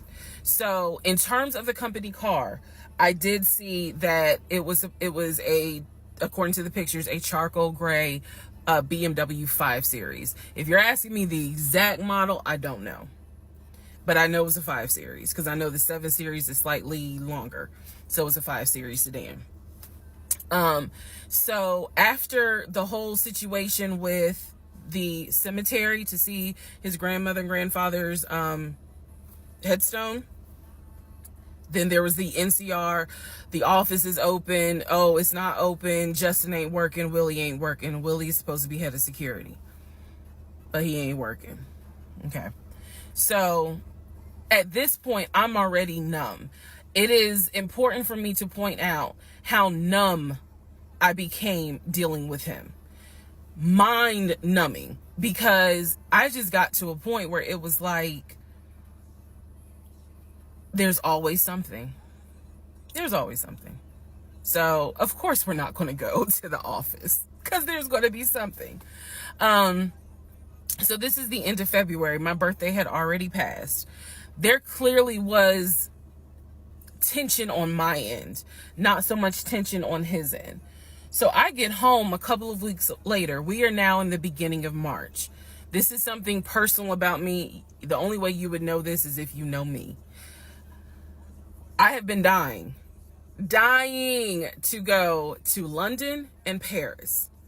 I had a layover in London when I did a study abroad, but it's not the same. I want to go to London and be a whole tourist. I don't care. I want to see Buckingham Palace. I want to see the Tower of London. I want to see Paris. I want to see the Palace of Versailles. This is something, if you know me, she wants to see Paris. She wants to see London. So I get home from work. This is the beginning of March. I get home from work, and on the counter is a folder with like a little bow on it. And I'm like, oh, what is this? Is this like mail? Like, was this something that you got at work? He's like, nah, it's a surprise for you. I open up the folder. Inside the folder is like a trip itinerary. It is not an actual booked trip. It's like an itinerary. A trip for two to go from Atlanta to London. The trip should have happened, and it was the the month on there was like July. So it was a summer trip. So he tells me, I'm going to take you to London. He was like, I wanted to take you for your birthday, but certain things fell through. He was like, so this summer in July, we're going to go to London. He was like, I've already made a reservation for us to stay at the Savoy. Again, there are certain things that my brain just was like, remember that. He said, I've already made a reservation for us to stay at the Savoy. I know, as much as I want to go to London, y'all, I didn't know anything about the Savoy. And so I remember going to look it up because I was like, what is the Savoy? Well, apparently the Savoy is bougie, very bougie. So I was so excited. I cannot tell y'all how fucking excited I was when I saw that he had printed out British Airways. Like, he was speaking my language. I am one of those people, I'm a planner. So when he's saying, I'm going to take you to London, and he took the time to research flights and print it out and research the Savoy and print it out. And there were different, not excursions, but there were different things that you could do. You could go see the Tower of London. You could go see Buckingham Palace, changing of the guard. We could go have high tea at certain places. He was like, I don't really want to go, but I know you're dying to go. So he was like, you know, I love you and I would do anything for you. Blah, blah, black sheep, have you any wool? And so he was like, I'm going to take you to London in July. The trip did not include Paris. That's fine. But I was so excited. So excited. And so this is the beginning of March. I was like, this is great. Hopefully this happens. I knew I needed to renew my passport. And he was saying that he had to renew his passport as well because his passport had expired. So both of us were like, okay, we need to get on this if we're going to try to make it to London in July, and it's now March. Me being the planner I am, I think I went to work the next day and printed out the passport applications so that we could fill it out and go ahead and get that process going. So, needless to say, something must have happened, and I don't remember what it was. We just simply didn't fill out the application for the passport. So, fast forward, we're now at mid-March. Mid-March, the decision was made that my mom, who lived in Arkansas, was coming to visit us. She would be coming, I believe, the second week of April, and she was going to stay a week, and then a few days. So, like, maybe a total of 9 days. Not quite 2 weeks, but a little over a week. So she was coming in April, and I was excited. Legion was excited because he was excited to physically meet my mom.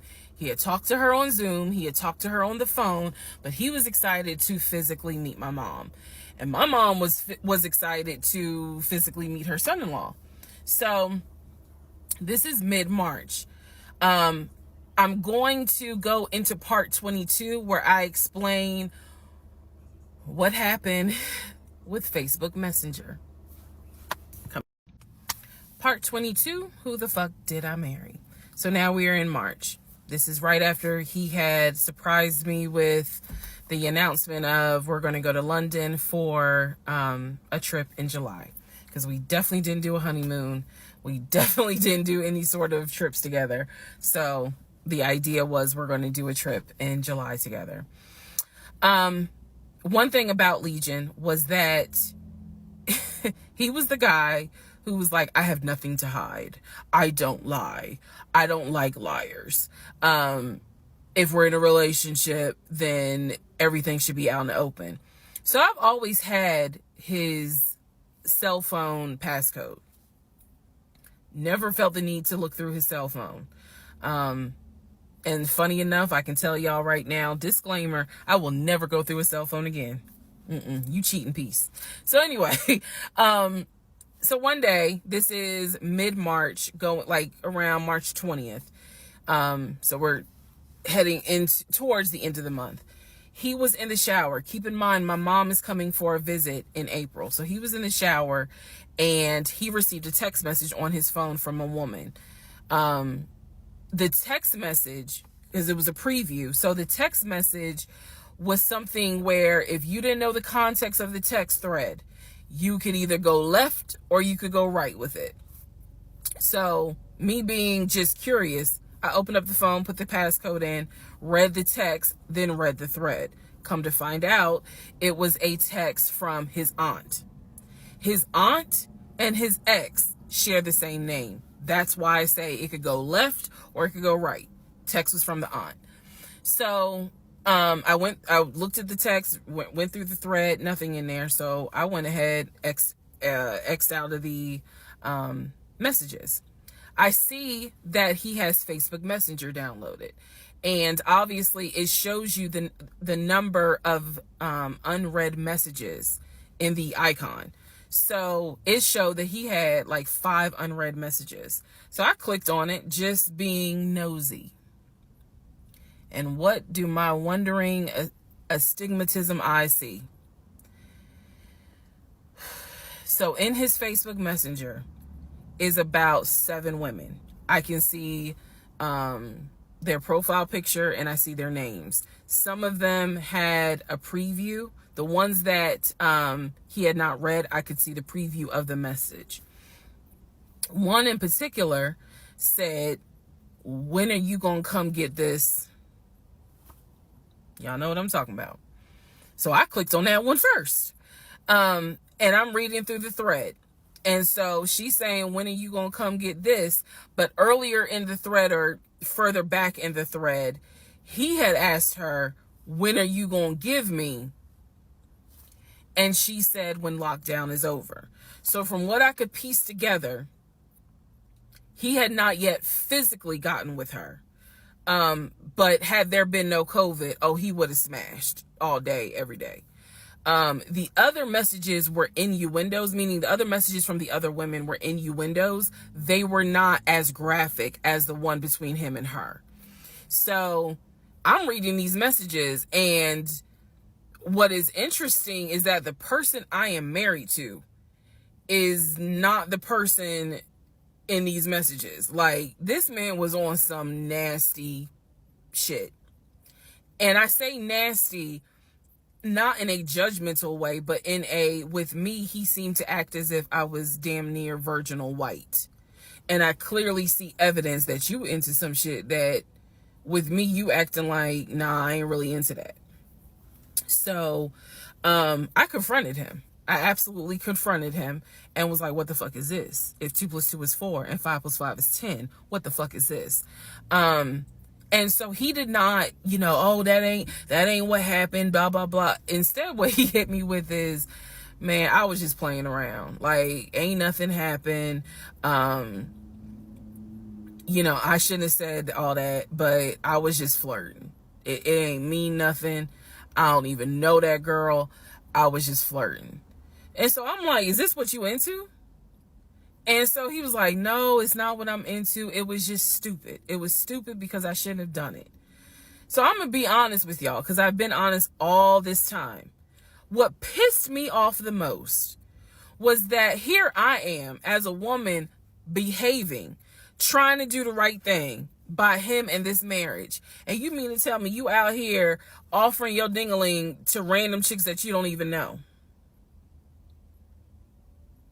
I was more angry at the fact that I'm like, dude, do you know how much I have turned down in order to be faithful to your dumb ass? And I'm seeing that you basically are out here acting like you got Skittles taste the rainbow. I was hurt. I was angry. I thought about getting my lick back. I'm just being honest, I did. And he played it off like it ain't nothing serious. It ain't nothing serious. Don't overreact. Don't get emotional. It was just dumb. He was like, I will delete the messages. I'll even delete Messenger. And I told him, I was like, that's really not good enough, because that's not going to fix the root of the issue. So this is where I introduced that we need to do marriage counseling. He didn't have any issue doing marriage counseling. We did not do premarital counseling. But he was like, that's fine. He was like, I don't have no problem doing marriage counseling because if anything, it can help us. So I thought that, okay, he may not have physically cheated from what I could see on the messenger.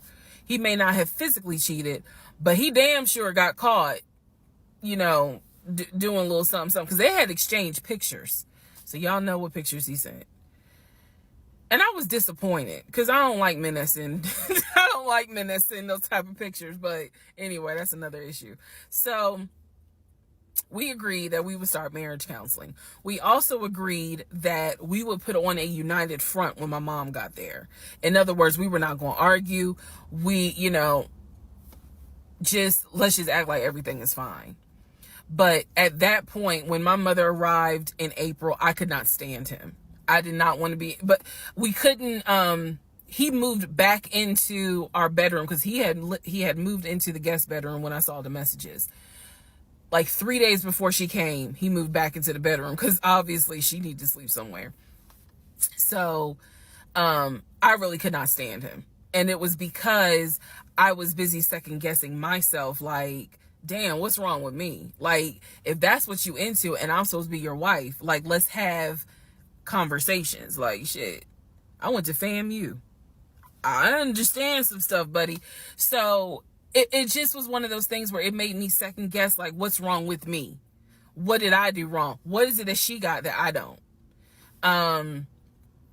Because you all out here willy-nilly, messaging her all hours of the night, because the thread went back quite a few weeks.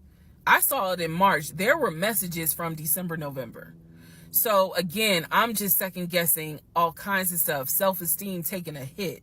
So no, I did not want to be around him. I did not want, I didn't like him, period. I did not like him. I left and I would just go for a drive because driving clears my mind. I called my aunt, told her what happened. I don't recommend that. I don't recommend calling family to tell them what's going on in your marriage. But I called my aunt, and my aunt lovingly was like, what do you want me to say? You married him. He ain't your boyfriend. Y'all can't just break up. That's the hard part about marriage, is like, I mean, yeah, I guess you could leave him, but at the same time, you married him. So, honey, you gonna have to go back home. And y'all are gonna have to figure this out. She was like, I can't give you advice on what you should do. I'm sorry that this happened, but you married him. So even though it was just one drive, I went back home, and that's when the discussion was, we need to do marriage counseling. Part 23, who the fuck did I marry? So we agreed to do marriage counseling. I had found a pastor and his wife who agreed to do our counseling, basically. Our counseling was going to be on Zoom, and it was going to be every other week, every other Tuesday. Initially, Legion was participating in it.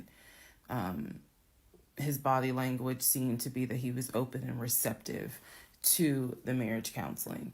Now, the pastor and his wife were deeply concerned at the fact that we had only been married 3 months, and we were already dealing with some form of infidelity. We were in marriage counseling, and as the pastor would put it, there seems to not be any sort of intimacy. They were concerned. Rightfully so. I think any person would be if they knew what was going on within those 3 months. So the pastor and his wife, it is fair to note, we started counseling with them in the spring. We continued counseling with them up until a week before I found out what I found out, and he got kicked out. So one of the first things that the pastor kind of talked to us about was, what was the deal with the Facebook Messenger stuff? And Legion was like, it was stupid. I shouldn't have done it. It really was just attention, and I got carried away. He felt like he kept saying, I'm not going to keep apologizing. I'm not going to keep getting persecuted. After I told you, I'm sorry, I told you I wouldn't do it again, and I want us to move forward. You're either going to forgive me or you're not. The pastor and his wife were like, wow, the audacity is real on this one. So, needless to say, we started moving slowly forward. It was always in the back of my mind, just like it was in the back of my mind with that black Dodge Charger. It was one of those things where, okay, I see how you kind of are moving and operating. He came to me a few days after we started our first counseling session, and he was like, we should get a joint bank account. What he wanted to do was to each one of us have our own account, and to get a joint account for our money to go in there for joint expenses. Now, up until this point, he had been paying the rent, the utilities, and I really was just paying for my stuff. So now he's suggesting, look, we're married now, let's go ahead and get a joint account. I wasn't necessarily against it because I knew that I would still have my own account. I would still have my own savings. So what I countered with was, okay, let's take a look and see what we're working with. Show me your checking. Let's look at each other's accounts. Look at what we have currently. He was cool with that. So he shows me his checking account. His checking account available balance was just over $9,600. Mine was just over $1,500. So there was a huge disparity in the amounts. And so he logged in on the phone and turned it towards me, and I could see available checking, available balance, just over $9,600. I logged into my savings. I showed him how much I had in savings. He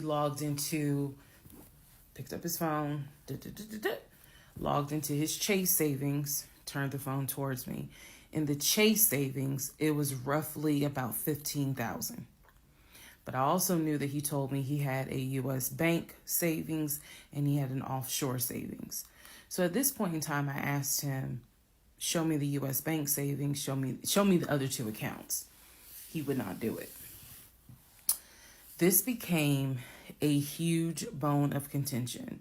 He would not show me the two accounts that he claims has the most money in there, the accounts that he claims has money for a house in there, because he still was mentioning, hey, we need to get on this house thing if we're going to move when the lease is up. So I'm just adamant on, why don't you want to show me your savings account? You showed me the Chase one. Like, what is the big deal? And so he kept saying, he was like, there's a lot of money in there. And he was like, and my uncle always taught me, this is not the uncle that died, another uncle. My uncle always told me, just keep your money tight, because women can be, I said, women, like, we're married. So go ahead and show it to me. He would not show it to me. So then we went back into marriage counseling, like the next session. And I bring it up. I said, he will not show me these two accounts that he claims has the money in there to buy a house. I told our pastor and his wife, I said, I saw the pre-approval letter, so I don't understand why he's not going to show me, to just put me at ease that he has the money in there. I had never questioned it before because, again, you tell me who in their right mind signs their name to a legally binding offer, an all-cash offer on a house, and they just do it willy-nilly. I don't know anyone that does that. So I actually never questioned what was in the savings because I clearly saw him sign his name to a $699,000 all-cash offer on a house. If you don't know what I'm talking about, please go back to the parts in this playlist where I talk about what he did when we were looking for a house. So the pastor and his wife were like, Legion, that's not his name, y'all, that's a nickname.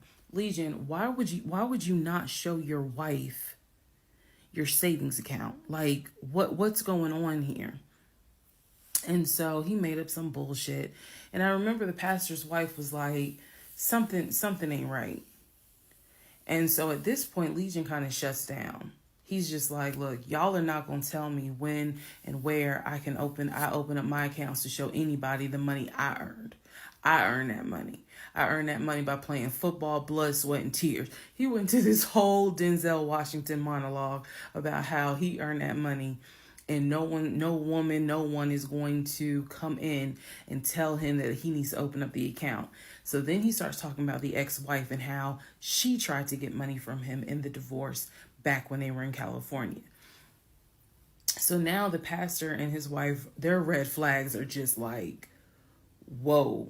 So much so that the pastor's wife said, and I will never forget this, she said, I don't think you all are going to make it to January. What she was talking about is, I don't think y'all are going to make it a year.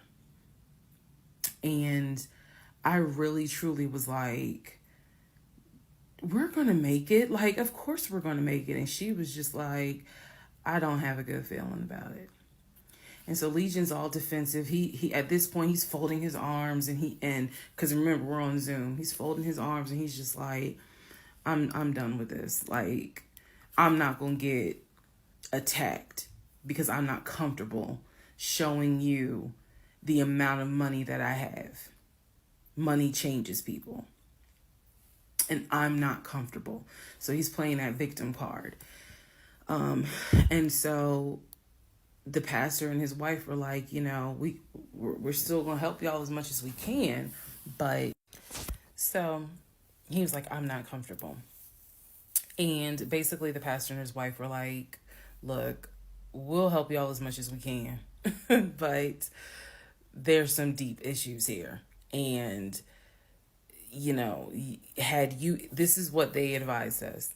Had the two of you came to us for premarital counseling, we would have told you, do not get married. Y'all should not even be together. That is what the pastor and his wife told us in marriage counseling. If you two had come to us for premarital counseling, we would have told you, y'all should not even be together, let alone get married. But here we are. So we will help you guys as much as we can. But the pastor's wife was like, I don't have a good feeling that y'all are going to make it a year. Part 24, who the fuck did I marry? So, remember, we're in April. We're now moving towards the end of April. And he still did not show me his savings account. Saw the checking. Saw the Chase savings. So he decides that we should start looking for a house again. Because my lease was up in August. And I made it very clear that when the lease is up, I am moving. I wanted to move to Cobb County. So he was like, we need to get the ball rolling. I didn't want any parts of it. Didn't want any parts of it. He found a realtor. This time it was a woman.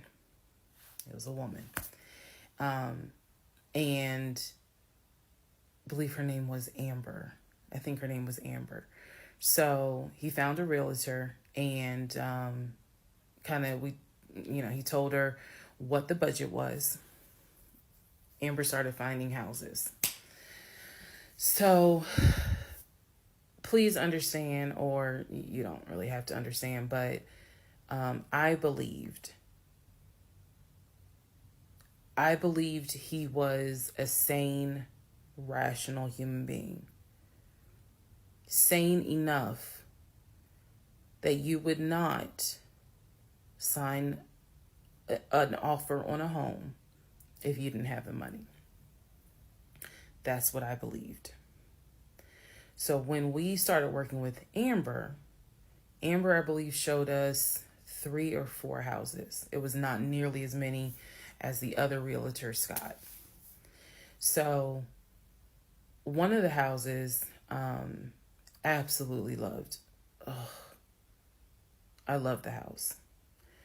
I really wanted to put in an offer on that house, and I'm going to post it on the screen, the house. Love that house.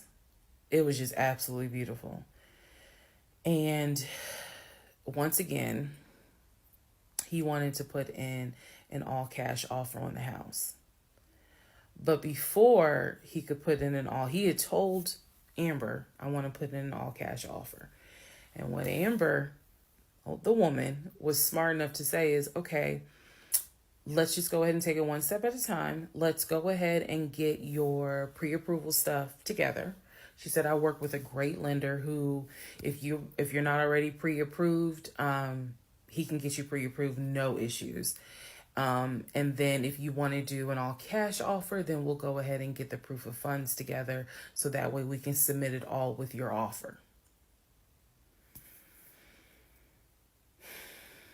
Jesus. Y'all already know what happened because you remember what happened on the last house with Scott. Basically, Legion was like, well, I can get you whatever you need. That's fine. But I really don't want to submit proof of funds unless they accept the offer. Amber, and I don't know where she is. I don't even know if she'll ever see this video. Anyway, let me keep going and I'll explain why that woman has a special place in my heart. So Amber was like, I totally understand, but this is how we're going to do it. I'm going to need that paperwork, okay? And we'll submit it with your offer. She just simply was like, yeah, this is how we're going to do it. And so he did not submit the paperwork when she had asked him to. And I remember I was driving to work and I stopped at the Quick Trip on Upper Riverdale Road in Riverdale, Georgia. And Amber had called me. It was in the morning. She had called me. And I believe with all my heart that Amber knew something was up, but she also knew I did not know what was up. So she called me and she was like, I just don't understand. Like, if he has the paperwork, like, you can submit the paperwork. But the issue was the Chase paperwork that I had was from a year prior. So my understanding was that it pretty much was no good at this point. So she said, all he has to do is just email it to me or take a picture of. She was like, I just need to know that he's able to back up his offer. And I said, I totally get it.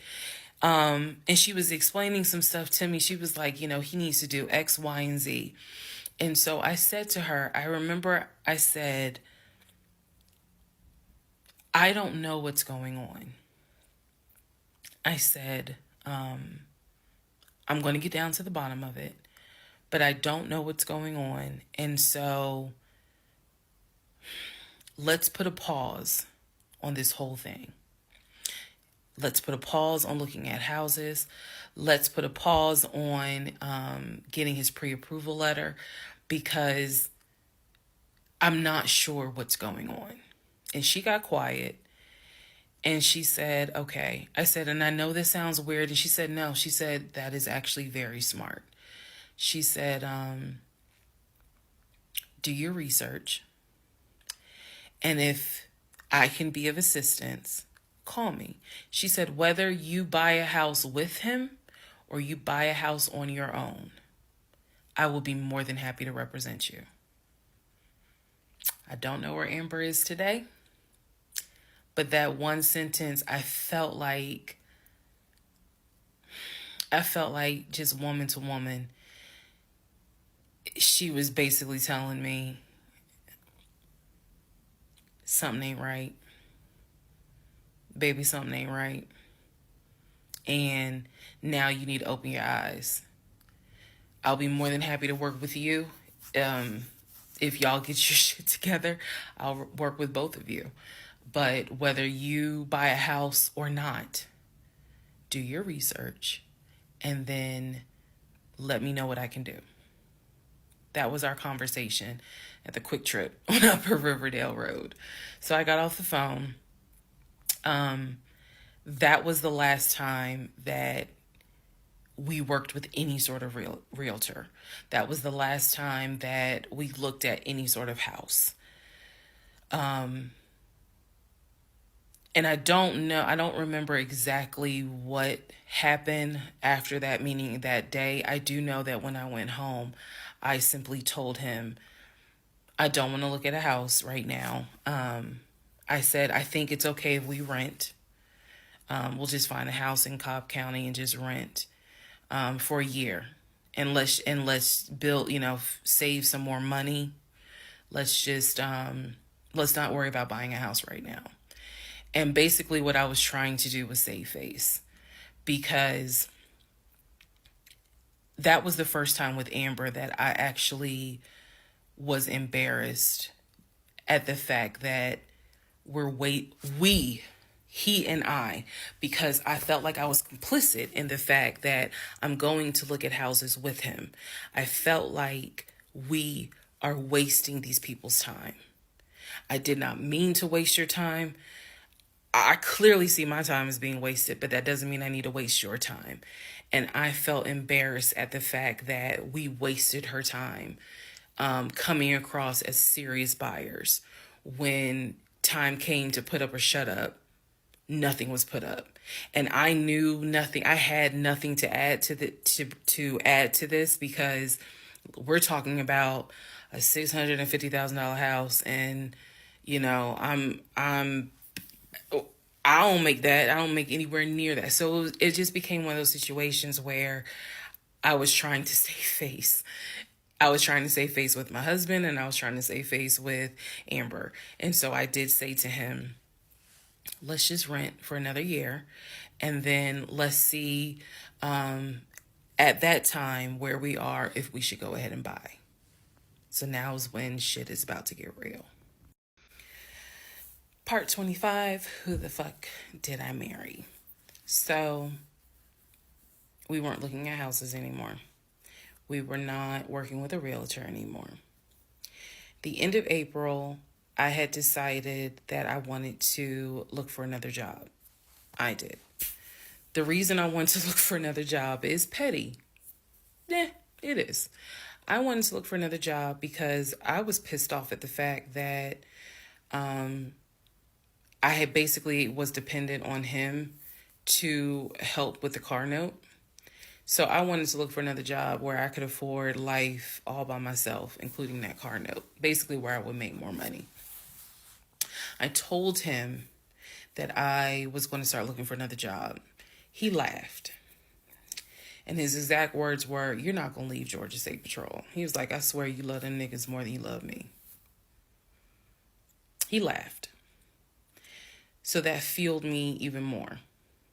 So I was hitting the pavement hard trying to find another job. I was applying to all kinds of places. Got a phone call from my current job. So this is how I ended up in my current job. Got a phone call. They had sent me an email with a background packet. The background packet was long and extensive, but in the background packet, it asked for my spouse's full name, my spouse's date of birth, and my spouse's social security number.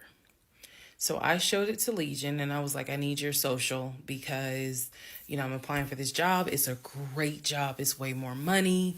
And, we're talking about moving anyway to Cobb County. So this is a God thing. He did not want to give me his social. I showed him the paperwork where I was like, look, because we are married, I can't lie on here. So help me. So he writes down his social security number on the background packet. And I eventually turned it in. I had scanned it, saved it in my email, and sent it in. And I looked at it one day, just going through it, just making sure I didn't really miss anything. All T's were crossed, all I's were dotted.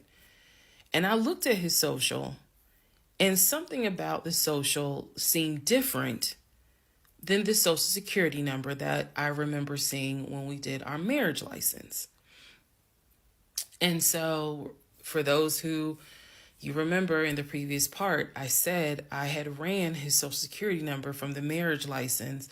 Nothing came back. So I thought that I had written it down wrong.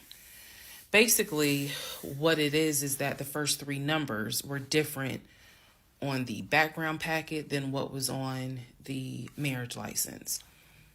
If you don't know this, here's a little trivia. Your social security number, the first three numbers, pretty much are dictated by the state you were born in the state that issued your birth certificate. So he was born in Pennsylvania. So the first three numbers of his social security number should be attributed to Pennsylvania. Pennsylvania, shit, they probably got like 5-6 different numbers, 3-digit numbers that your social security number can start with. So the social that was on the marriage license, for example, was probably 123. What was on the background was 456. Both of those social security 3-digit prefixes are issued through the state of Pennsylvania. Again, this is an example so I can make it clear. So when I saw his social on my background, I immediately knew that was a different social than what I saw on the marriage license. And when I compared, because I had found a copy of the marriage license that we turned in because I had filled it out on the computer. So sure enough, the first three numbers were different. The rest of the numbers were the same. So one of two things: either when I ran his background, I did in fact put in the wrong number, or the number on the marriage certificate or the background packet is wrong. So I decided that I was going to roll the dice and take the social from the background packet. Again, this is the background packet that I had to fill out to get my current job. I was trying to get a new job. Okay, so I took that social and I ran a background check on it. What came back on this particular background was all the addresses that the social security number, I guess, had been attached to. So all of the addresses, the states were Georgia, Rhode Island, Pennsylvania. What I did not see was California. So I thought that was weird. I thought, okay, maybe this is not a complete background because clearly he went to San Diego State. It's on his resume. It's on quite a few things. Social media. He didn't have a LinkedIn, but it was on his social media. So clearly he had been to California. So maybe I just need to do a different background check. Also to note, during this time, I think I told you guys he had hit his leg at work.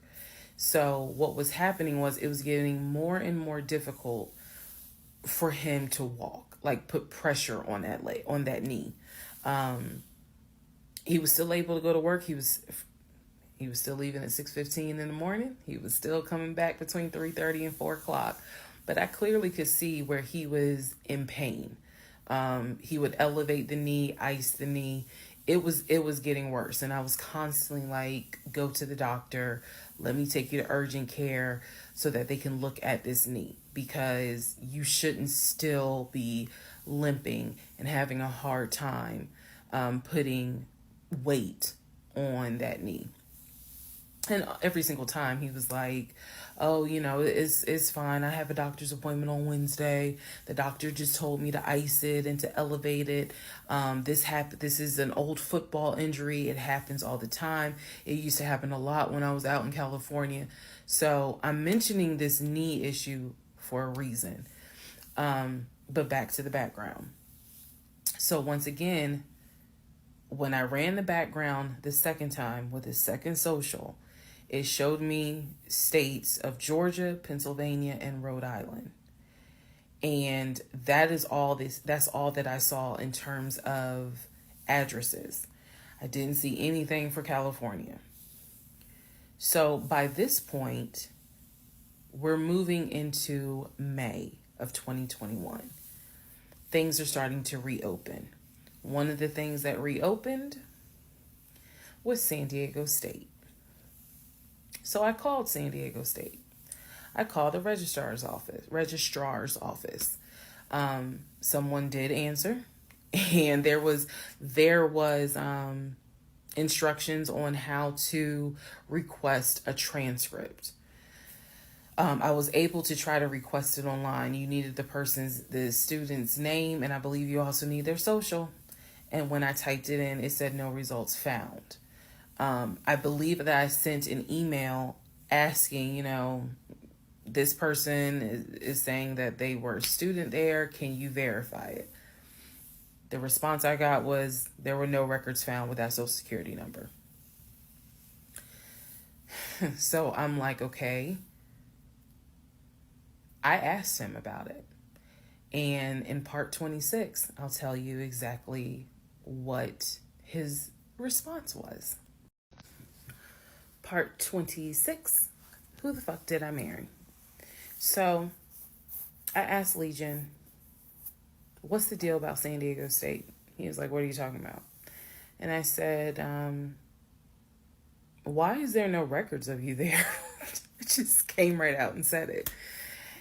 Without missing a beat, this man said, well, I was a private citizen. What the fuck does that mean? And what he said is that when he started at San Diego State, his father paid money so that, okay, it's important I say this with a straight face. His father paid money so that his name and social would not be publicized and he would be considered a private citizen. He said that he had a card where all he had to do was show the card. He does not have to give his name. He does not have to give any information because he had that card. He said so San Diego State would not have any record of him, but he was in fact a student there. I said, and you claim that you played football. He was like, I did play football. I said, so you're saying that the school did not publish your name anywhere and they were in violation of NCAA rules? And he was like, why are you asking all these questions? And I said, I'm just curious. I'm just curious. You're saying that you were a private citizen, but yet how were you in compliance with NCAA if you were a private citizen and they did not publish your name on any roster? So that was his excuse. He was like, all I can tell you is that I was a private citizen. My dad paid for it. Okay. So now I know that San Diego State has no record of him. Now I know that his social security number, at least the one that's on my background packet, only shows that he lived in Georgia, Rhode Island, and Pennsylvania. Okay. So at this point, the pain in his knee is getting worse. It's getting to the point where when he would come home from work, he would take a shower and immediately get in bed, elevate his knee. He was not even eating the way that he used to eat. It was getting to the point where at times, if you remember when I told you all about the miscarriage, they gave me pain meds because I had taken that pill. But the pain meds I was allergic to, so I couldn't take them. But I still had them. So the pain in his knee was getting to the point where he would take one of those pain meds just to get through the night. He was constantly in agony, constantly kind of tossing and turning. So much so that in May, he moved into the guest bedroom because I couldn't deal with the tossing and turning thing. And he just said he was more comfortable there. So what at first was I hit my knee at work turned into, no, it was an old football injury. This has happened before. Turned into, it's painful for me to walk on it. turned into it's actually hard for me to work on it. But he was still going to work at 6:15 every morning and coming home between 3:30 and 4. So it is, again, I'm just giving you guys the chronological order of how all this happened. So at this point, we're not looking for a house. I still have not seen the two savings account. I'm pretty sure there's no money in those savings accounts. But again, he was going to put in an all cash offer with Amber, the realtor. So I really didn't know what to believe, but I believed what I saw, which is I saw that background is not showing where he went to California. So at one point in May, it was close to mid-May, he calls me from work. He calls me from work, calls me while I'm at work, and tells me that he got a phone call from his stepson. The phone call from his stepson, the stepson was crying and was just absolutely distraught. And I'm at work in my office like, what's going on? And he says to me that the stepson informed him that his stepdaughter passed away, that she died from COVID. The stepson this is the story. The stepson found her in her apartment because they had not heard from her for a couple of days. And she was unresponsive. He called the ambulance. They pronounced her dead when she got to the hospital. So he was calling to tell me that she had died. And he was also calling to ask me if I would object to him giving his ex-wife $2,000 towards the funeral. As I've stated before, and I still am this way to this day. I don't play about death. So when he told me that she died, I immediately went into the, all right, I'm sorry to hear that. Whatever we can do to help, let's help. Because surely nobody would make that up. So he was like, are you okay with that? He was like, we're married, and the agreement was that anything over $500 would be a discussion. So $2,000 definitely. And I said, yeah. I said, that's totally fine. I'm fine with that. He was upset because, again, he was close with the kids.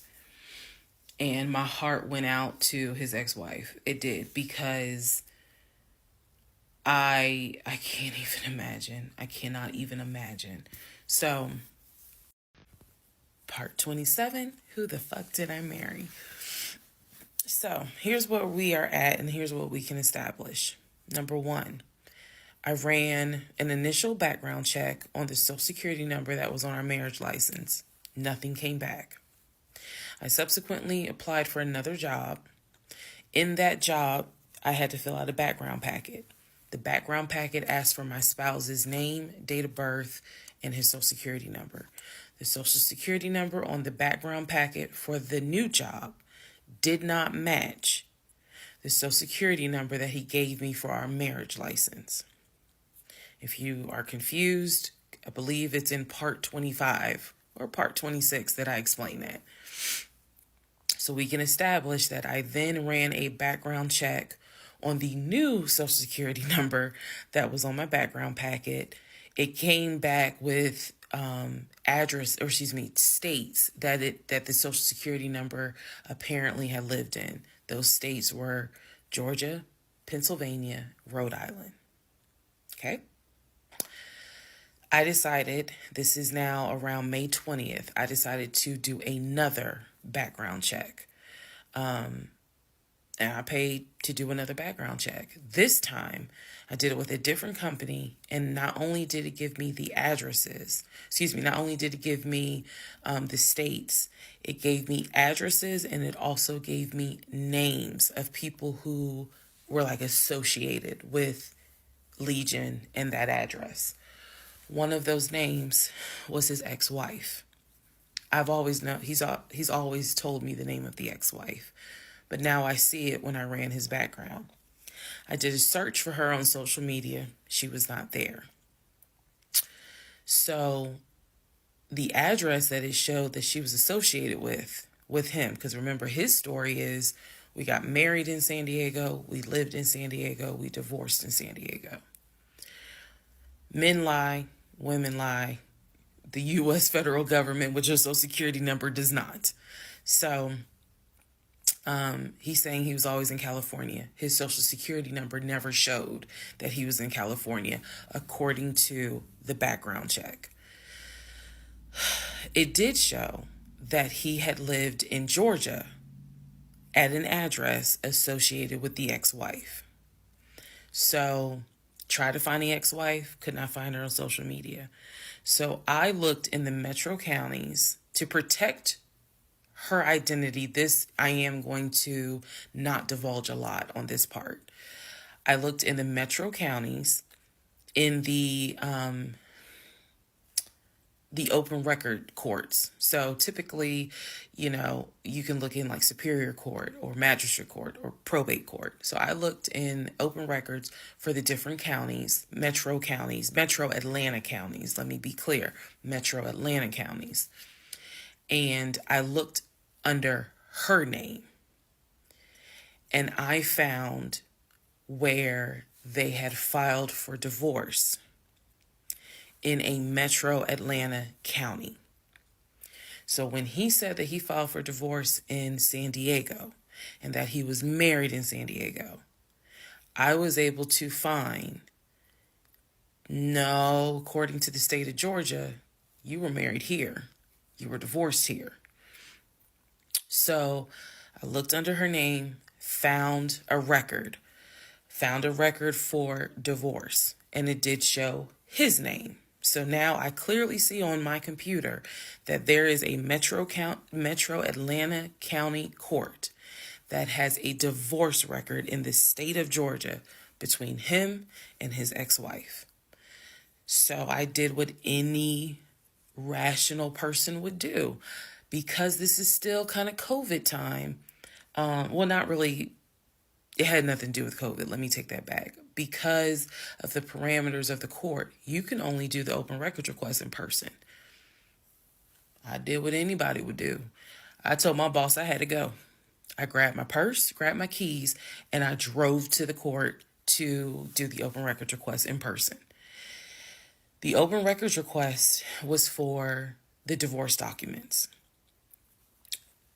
Go back in the series, and remember I did a background on the ex-wife. I told you all exactly what was told to me. He met her in California. He married her in California. He divorced her in California because she cheated on him. He filed for divorce. She tried to get spousal support. It was going to be a little ugly. He was helping her with the kids. That was the story that was told to me. So went to the court, filled out the paperwork, got the open records request for the divorce decree, for the divorce records. First thing I see, he didn't file, she did. Second thing I see, they didn't make it more than 6 months. I see the date of marriage. I see the date of dissolution, 6 months. Third thing I see, he was served in Metro Atlanta, which means that at the time of the divorce, he was living in Metro Atlanta. California was never mentioned. Fourth thing I see, he filed what is called a pauper affidavit. If you don't know what that is, I'm going to do my best to explain it real quick. Basically, he filed an affidavit with the court saying that he is so poor, he could not afford the fees to pay for a divorce. He couldn't afford a filing fee. He couldn't afford a service fee. That is what a pauper affidavit is for. All of this is in the divorce documents. She had filed She said it was irreconcilable differences. She was not requesting any money whatsoever. And both of them had signed a pauper affidavit. He was served in Georgia at his previous employment. According to the divorce documents, he was served at like a grocery store. That is what was listed as his employer. And it had a date of when he was served. So I see all of this in one day. I also see where on the divorce documents, she listed her name, her address, and her phone number. So I did what any rational person would do. I wrote down the phone number. There was a 50-50 chance that the number was already disconnected. She could be like me. I'm one of those people. Honey, you can sneeze at a 27-degree angle. I will change my number so quick, you ain't even know what hit you. You can talk to me at 5 o'clock, and at 5:05, my number has been changed. So she could have been like me, and the number is not even active. Or she could be like some people I know who have kept their numbers since kindergarten. Either way, I wrote the number down. I left the court, and I immediately went back to work. And the same friend who helped me when I had my miscarriage, I told her, I was like, I got this phone number. This is the ex-wife. She was like, girl, you better call. You better call and find out from her. Because I think she said to me, can't nobody tell you what is going on quite like the ex-wife. So, part 28 is the phone call that I had with the ex-wife. Part 28 of Who the Fuck Did I Marry? So, I had the phone number, went back to work. My really good friend was like, you better call her. You can use my phone, but call her. So I called her. She answered. Let me use aliases. And the conversation went like this. May I please speak with Barbara? This is Barbara. Barbara, this is Shirley. Shirley who? This is Shirley Jones. I am the wife of Legion. Silence. Then she starts laughing. And she said to me, and I quote, if you were calling me, then I know it's bad. I chuckle and I said to her, I'm not trying to bother you. I'm not trying to disrupt your life. I said, I am literally coming to you on some woman-to-woman shit. I said, because you are probably the only person who can help. She listened. She was gracious. And she said, what is it that you need to know? Or what is it that you want to know? And I said, I understand that you and my husband talk and communicate. And she immediately said, what? No, we don't. And I said, okay. She said, one thing you need to know about Legion. She said, whatever he tells you, it is a lie. And she said, again, let's go back to part 1. I told you guys that when he introduced himself or when we met, we actually had matched on 2 different sites. And he was under 2 different names. One was like the actual birth name. The other one was a nickname variation of that name. That's the name I know him by. So for example, if his name was Matthew, he had a profile under Matthew, and then he had a profile under Matt. I would have known him as Matt. So she said to me, she was like, I don't even know who Matt is. She was like, that's not even his name. And so I knew what his actual government name, and she was like, no one calls him Matt. She was like, that must be his new personality. Or she was cracking a joke, but she was like, anything he tells you, you need to know is a lie.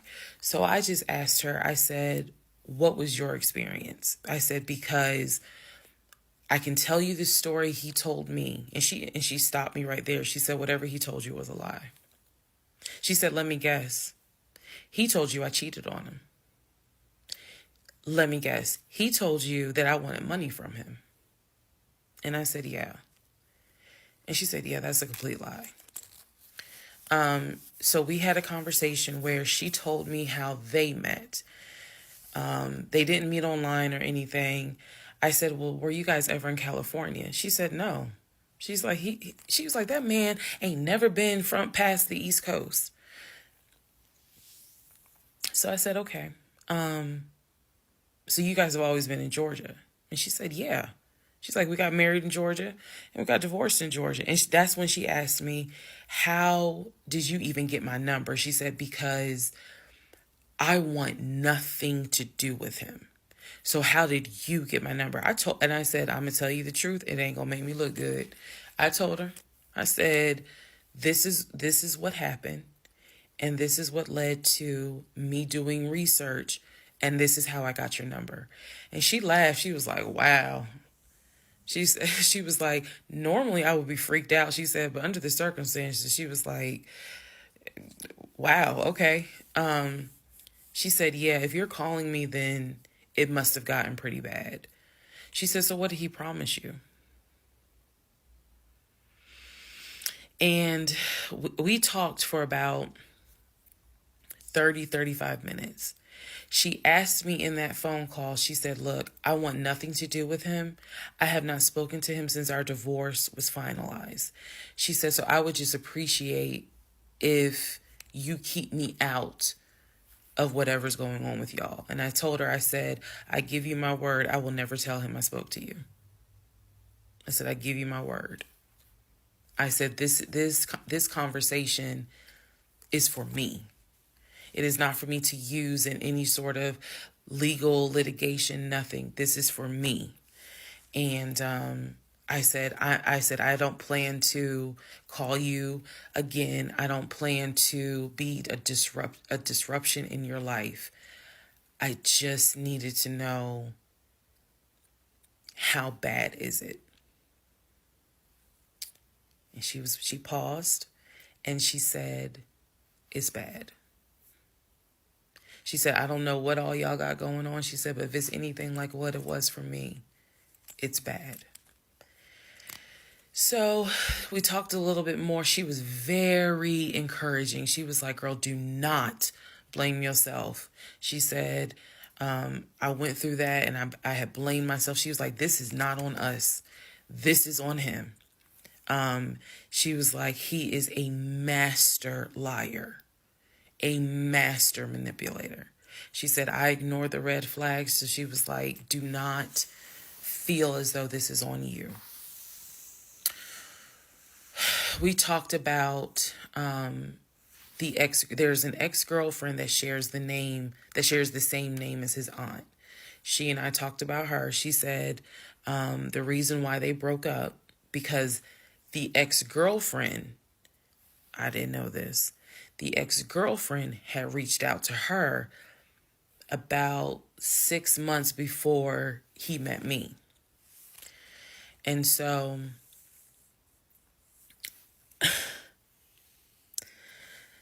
the ex-girlfriend lived in Douglasville. On Legion's driver's license, he had a Georgia driver's license with the Douglasville address. What he told me was that it was the address that his sister, because remember I told y'all his sister Shantae lives in Douglasville. She's a nurse, married with 2 kids. So he told me that the address on his license, it was his driver's license, was to Shantae's house. The ex-wife is telling me, no, that's the address for the ex-girlfriend. He had moved in with her and he created this whole narrative with her. she found out that he was lying, and she kicked him out. And so I guess after she kicked him out, she then reached out to the ex-wife, kind of the way I did, for confirmation.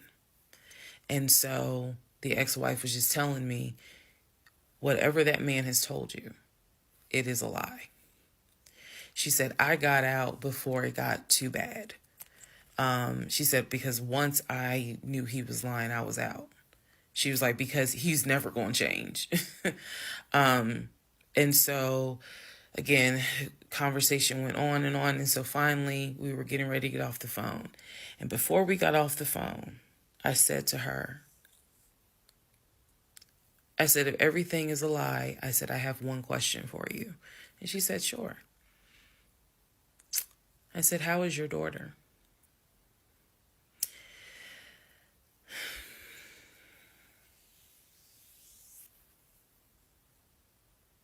I said, how is your daughter? Next part coming up. Part 29, who the fuck did I marry? So I asked her, how was your daughter?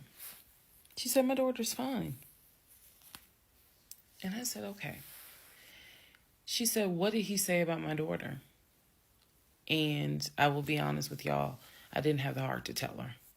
So what I said instead was, oh, no, it was, with everything with COVID, I think he mentioned that she might have had COVID or was exposed to it. I downplayed it bad. I wasn't going to tell that woman that he said her daughter passed away. So I said, obviously I'm glad to hear that kids are fine. She said, look, whether you stay with him or not is your choice. She said, he ain't going to change. He ain't going to change at all. She said, this is what he does. She said, you're not the first. You're not going to be the last. She said, he did it to me. She was very, very encouraging because she was just like, you do not blame yourself. She said, we both ignored red flags, but it is not your fault. She said, this is on him. And so we, once again, I thanked her for her time, got off the phone. I took the long way home that night.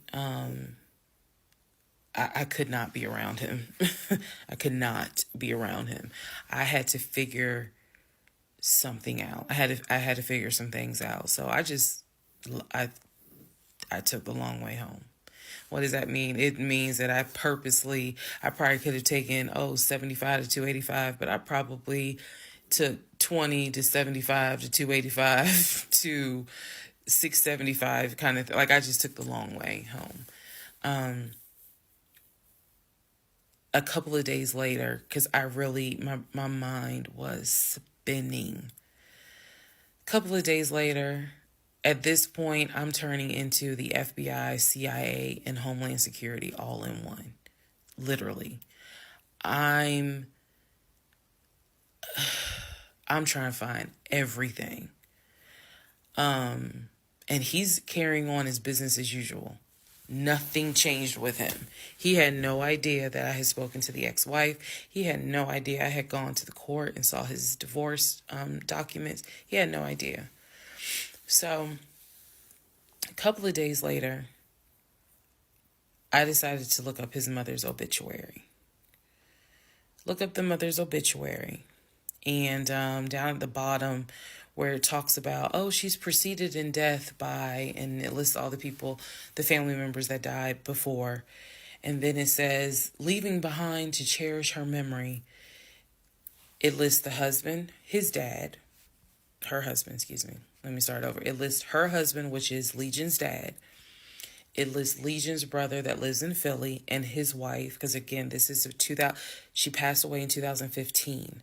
So it lists Legion, the brother in Philly, and his wife and daughter, her granddaughter.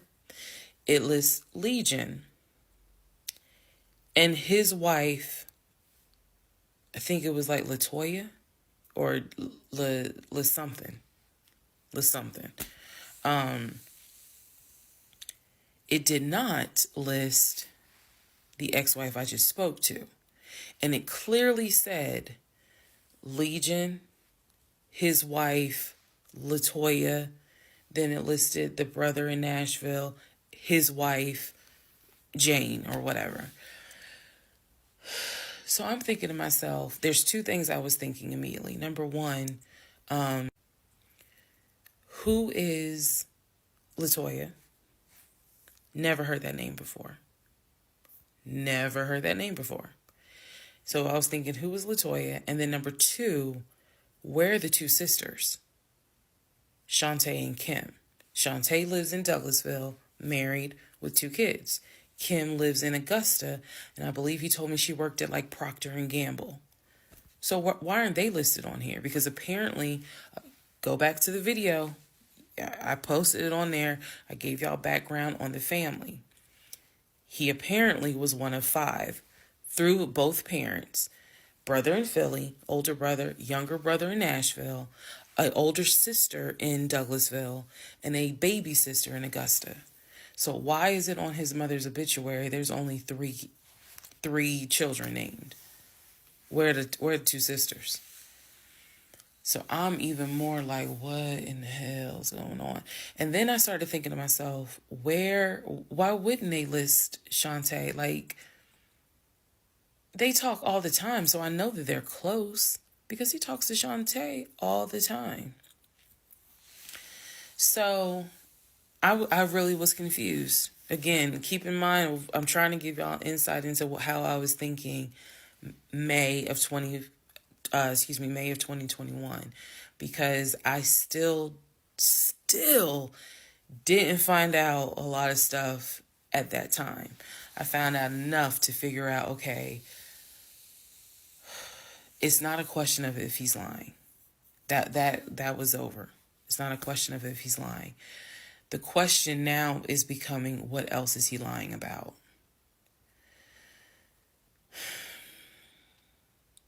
So we had the phone call with the ex-wife. Now I see an obituary that apparently there's another wife. I know on our marriage certificate, it only states he had one previous marriage. I had 0, he had 1. So this is how I'm thinking in my head, which is, okay, what am I missing here? I know we've established that he's lying, but who the fuck is Latoya? Like, I'm really trying to understand who is Latoya. And again, he's hobbling around the house, limping, and I'm in our in the bedroom, I could not get on Google fast enough to try to figure some stuff out. So,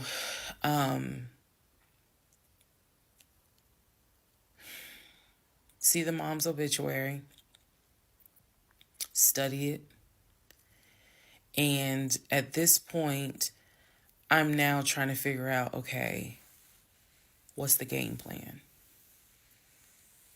What is the game plan? And that's where we are about to get into the next part. Okay, part 30 of Who the Fuck Did I Marry? So I'm going to use this as a clarification video. So we're going to use part 30 as a stop. Let's clarify some things. I've done that before on a previous set of videos, so I think it's just important to do that so that way I can try to address some of the things that I have seen in the comments, both supportive and just downright mean. But let me clarify some stuff. Number 1, it is important to remember that I am telling this entire story of how I met, dated, married, and divorced my pathologically lying ex-husband. I am going in chronological order of events. So what that means is that, ma'am, sir, whoever you are, if you were coming in at part 30, but you have not seen part 11, some stuff is not going to make sense. I know. It is a long playlist. And don't worry about watching the video as soon as it comes out, because everything, I'm trying to do this responsibly, of telling the story in the order of which things happen. So I say that to say, please, if you're able to, start at the introduction disclaimer video. Start with part 1 and then just watch each video, because a lot of the questions people are having that I'm seeing in the comments, and I say this respectfully, is just because you did not go to the other videos and watch them in order. That's just the first thing I want to say. It is important that I get this story out, but that it's done, like I said, responsibly. To me, responsibly is being honest, even if it makes me look bad, but then also trying to be clear and not ramble all over the place. So I'm trying to take the time to tell you, this is what happened at this time. This is what happened at that time. That's why there's so many parts. And we're not even to the part of the divorce yet. We're almost there, but we're not there yet. Second thing I want to clarify. I cannot stress this enough. My family and my friends did not know what was going on between Legion and I. They did not know. My family only knew, we've met this guy. He's dating our daughter, our niece, our cousin, our granddaughter. He seems to be a really nice guy. He seems to really love her. From what he has told us, he's done well for himself. He played football. And he has worked at this company 6-7 years. And financially, he is in a good place. From what we understand, he just moved here from California. That is what they knew. They did not know about the red flags I had. They did not know what was going on in my head. They did not know what was going on in my heart, because I did not want to look stupid. I'm fully aware that when I tell this story, I look stupid. I'm aware, and I've made my peace with that. But at the time, I did not want to look stupid. So it was important to me to put on everything's great. We're really happy. We're looking for a house and everything's going well. Knowing full well that behind the scenes, I couldn't figure out why he wasn't showing proof of funds. They did not know. So I say that to say, I see the comments about how my aunt gave me horrible advice when I called her about the sexting on Facebook. And I want to clarify something. She did not tell me to stay with him. She did not tell me to leave him. That's not her place, and that's not what she would do. She simply was in shock that any of this had happened and did not know what to give me advice on. The one thing that she did say was, look, he's not your boyfriend. Meaning, it ain't as simple as, oh, we just gonna break up. Pack your shit and go. Because you married him. My aunt is the most ride or die chick I've ever met. You fuck with me, you fuck with her. And she is straight Jersey. So I love her for it. But I needed to, it's not fair for me to leave it out there as if, oh, she just was like, girl, I mean, go home and deal with it. No. Never in a million years. So I want to clarify that. I also want to clarify about my mom. So my mom lives in Arkansas. And when she came to visit in April, we were already married. This is her first time physically meeting Legion. My mom will tell you she had no idea anything was amiss. But there was something that nagged her a little bit. She didn't know what it was. And my mom is the type where she's going to get on her knees in prayer. That's who she is. So for her, it was like, I don't know what it is. He seems like a nice guy. He seems to love my daughter. Because again, there was no arguing in the house. The house was peaceful while she was here, even though behind the scenes, we had just came off of the whole sexting incident with other women. So for her, it was like, I don't know what it is. She did tell me later on that it seemed as if I wasn't as happy as she thought I would have been. But again, she took it to the Lord in prayer. And her prayer was, God, protect my child. I don't know what's going on, but protect her. That was my mom's response. So she did not know, she did not pick up or overhear something that was going on while she was here. She had a candid conversation with Legion, and Legion kind of came across as, I miss my mom. He missed his own mother, and so he called my mom and doted on her, again putting on a charade. And so for her, it was like, bless his heart. That's what she said. Bless his heart. But no, she did not know the specifics. Nobody knew the specifics. They didn't know the specifics until we're talking May, June of 2021. They knew that we were looking for a house. They knew that the house fell through. They did not know about the proof of funds. They did not know that he wouldn't show me the savings account, the offshore account. So I just want to say that, because to me, it would be irresponsible to not clarify what family and friends knew.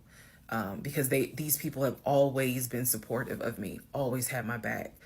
I just simply did not share with them the things that I felt like were red flags, because again, my mindset at the time was, I want to be married, and what if he isn't lying? And I was making excuses for him to myself, so I definitely would have made excuses to family. Another thing I need to clarify, and I saw the comments on this about how a VP would never date someone that looked like me. And to the person that wrote it, that wasn't very nice. I need you all to understand, the relationship started in March of 2020. He came into my life as regional manager. Okay. That is how he came into my life. Then eventually he got promoted to VP of production or operations, some VP of something. That was later on in the relationship. He showed me the paperwork where it was basically a memo from HR. Your new position title will be VP of production. We'll just say production. Your salary, I don't remember the exact amount because it was a very specific amount, but it was over $200,000. It listed some of the benefits that he would have. He would have an office. He would be getting an executive assistant. That's where we get David from. If you don't know who David is, please go back and watch the series in order. He would be getting an executive assistant. He would be getting use of the company helicopter. He would be getting a company car. That is where we're introduced to the fact that he was starting to shop for a company car that could not be more than $90,000. That's what he told me. I didn't see this in the memo, the amount of the car, but that's what he told me. So that's where you get the car shopping for the Range Rover, the Jaguar, the BMW. He even test drove a Mercedes GLE, I believe. So I'm just trying to, again, bring some clarity to this so that way we all can understand what's going on. And hopefully this just makes a lot more sense for everyone. All right. Part 31. Part 31, who the fuck did I marry? So I found his mother's obituary online. It then told me, it listed his brother in Philly and his wife. It listed Legion, and then it said his wife. I took the name from the obituary and I did a Metro Atlanta court search with that name. I found a divorce record. I found a divorce record with Legion and the same woman's name that was in the obituary. In that divorce record, it looks like he's the one that filed for divorce. This would have been around 2016. This was after the mother's death. He filed for divorce. She was the respondent. I think that's the correct terminology. Both had a temporary protection order against each other. He had one against her. She had one against him. The divorce ended up getting granted, finalized. Then it looks like he went on his way. In the course of the search for her name, I discovered that at one point in time, the two of them had lived in Rhode Island. So that's the connection with Rhode Island, because for the longest time I could not figure out who lived in Rhode Island. That's where that came from. The two of them, he and this woman, lived in Rhode Island several years prior, or a few years prior. I could not find the obituary for his dad. I searched and I searched. I could not find the obituary for his father. For whatever reason, I knew his grandmother's name. I just randomly decided to do a Google search of the grandmother's name. Initially, nothing came up because I was looking for the grandmother's name in Philly. Nothing came up. I looked for the grandmother's name down here in Georgia. Found a record, but it wasn't quite clear. What was clear was that she had died several years prior. So what I found was a different website where it was like a legacy.com type thing. So I believe legacy.com holds old obituaries. Did a search for her name, found a match. That is when I discovered that she actually had passed away in July of 2008. Read the caption of the obituary and verified that in fact it was his grandmother. Because at the bottom of it, again, obituaries tell you a lot. It names who she leaves to cherish her memory. So it lists all the different family members. It lists the brother in Philly. It lists Legion, no spouse, and then a brother in Nashville. Once again, it did not list the two sisters, Shantae and Kim. So I'm even more like, okay, clearly something, is up when it comes to Shantae and Kim. But what I do know is that he has talked to them multiple times in front of me. So I'm not sure what I'm missing. Maybe some family feud happened. I don't know. So that is how I discovered that when he told me the grandmother died from COVID and he was crying, boo-hooing and all that shit, she actually had died in July of 2008. I found this out the same time that I found out about allegedly, and I say allegedly because I'll explain, allegedly the first wife, or at least what I think is the first wife.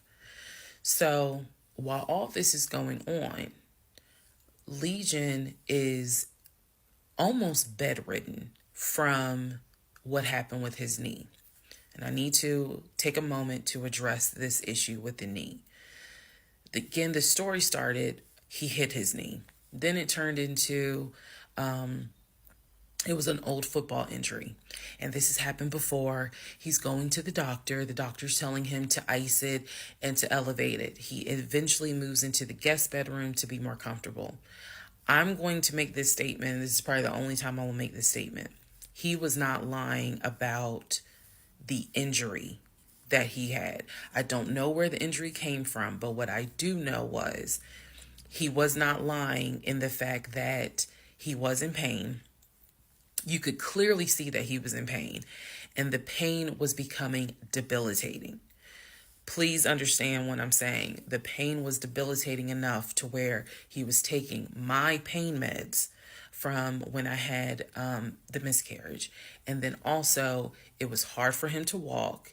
He was not eating. So this is what made me believe this, whatever was going on with the knee, there was more to it because he was not eating. When I met this man, he was a size 3X. At this point in time in May, he's down to a 2X. He is not exercising. He is not doing anything mobile. He's simply not eating. So there definitely was something going on, something concerning. Honestly, I thought it might have been cancer. But he kept saying, no, it's not that. It's from a football injury. It's from a football injury. I said to him, the next time you have a doctor's appointment, I want to go. It was that bad. And he kept making excuses like, okay, fine, I'll make the appointment. I'll let you know what it is. Cool, I will take off work. I want to be at that doctor's appointment because whatever is going on with you is serious to the point where you are losing weight rapidly within a 2-week span. So now we can go ahead and enter into June. When we enter into June, I have verified, read the divorce documents for not one wife, but 2 wives. I have called San Diego State, verified they have no record of him. He claims he was a private citizen. I don't believe that. They're saying there's no record of him. I have pulled his background. It is showing that you've lived in Pennsylvania, Rhode Island, and Georgia. When I look at the addresses, it is tied to at least 2 women, both of whom I'm showing divorce records on file that you had. I've also verified that your grandmother actually died in 2008 and not in 2020 from COVID. I know all of this as I'm going into June. His birthday is June 17th. So all I've been doing is just trying to figure out what is it I'm going to do. I spoke to the pastor and his wife. I believe it was actually the pastor I spoke to because I knew the pastor previously before he did our marriage counseling. And I told him what I found. Mind blown. Mind blown. Had no idea. He knew something was up. He knew that Legion was not really trying to make this marriage work.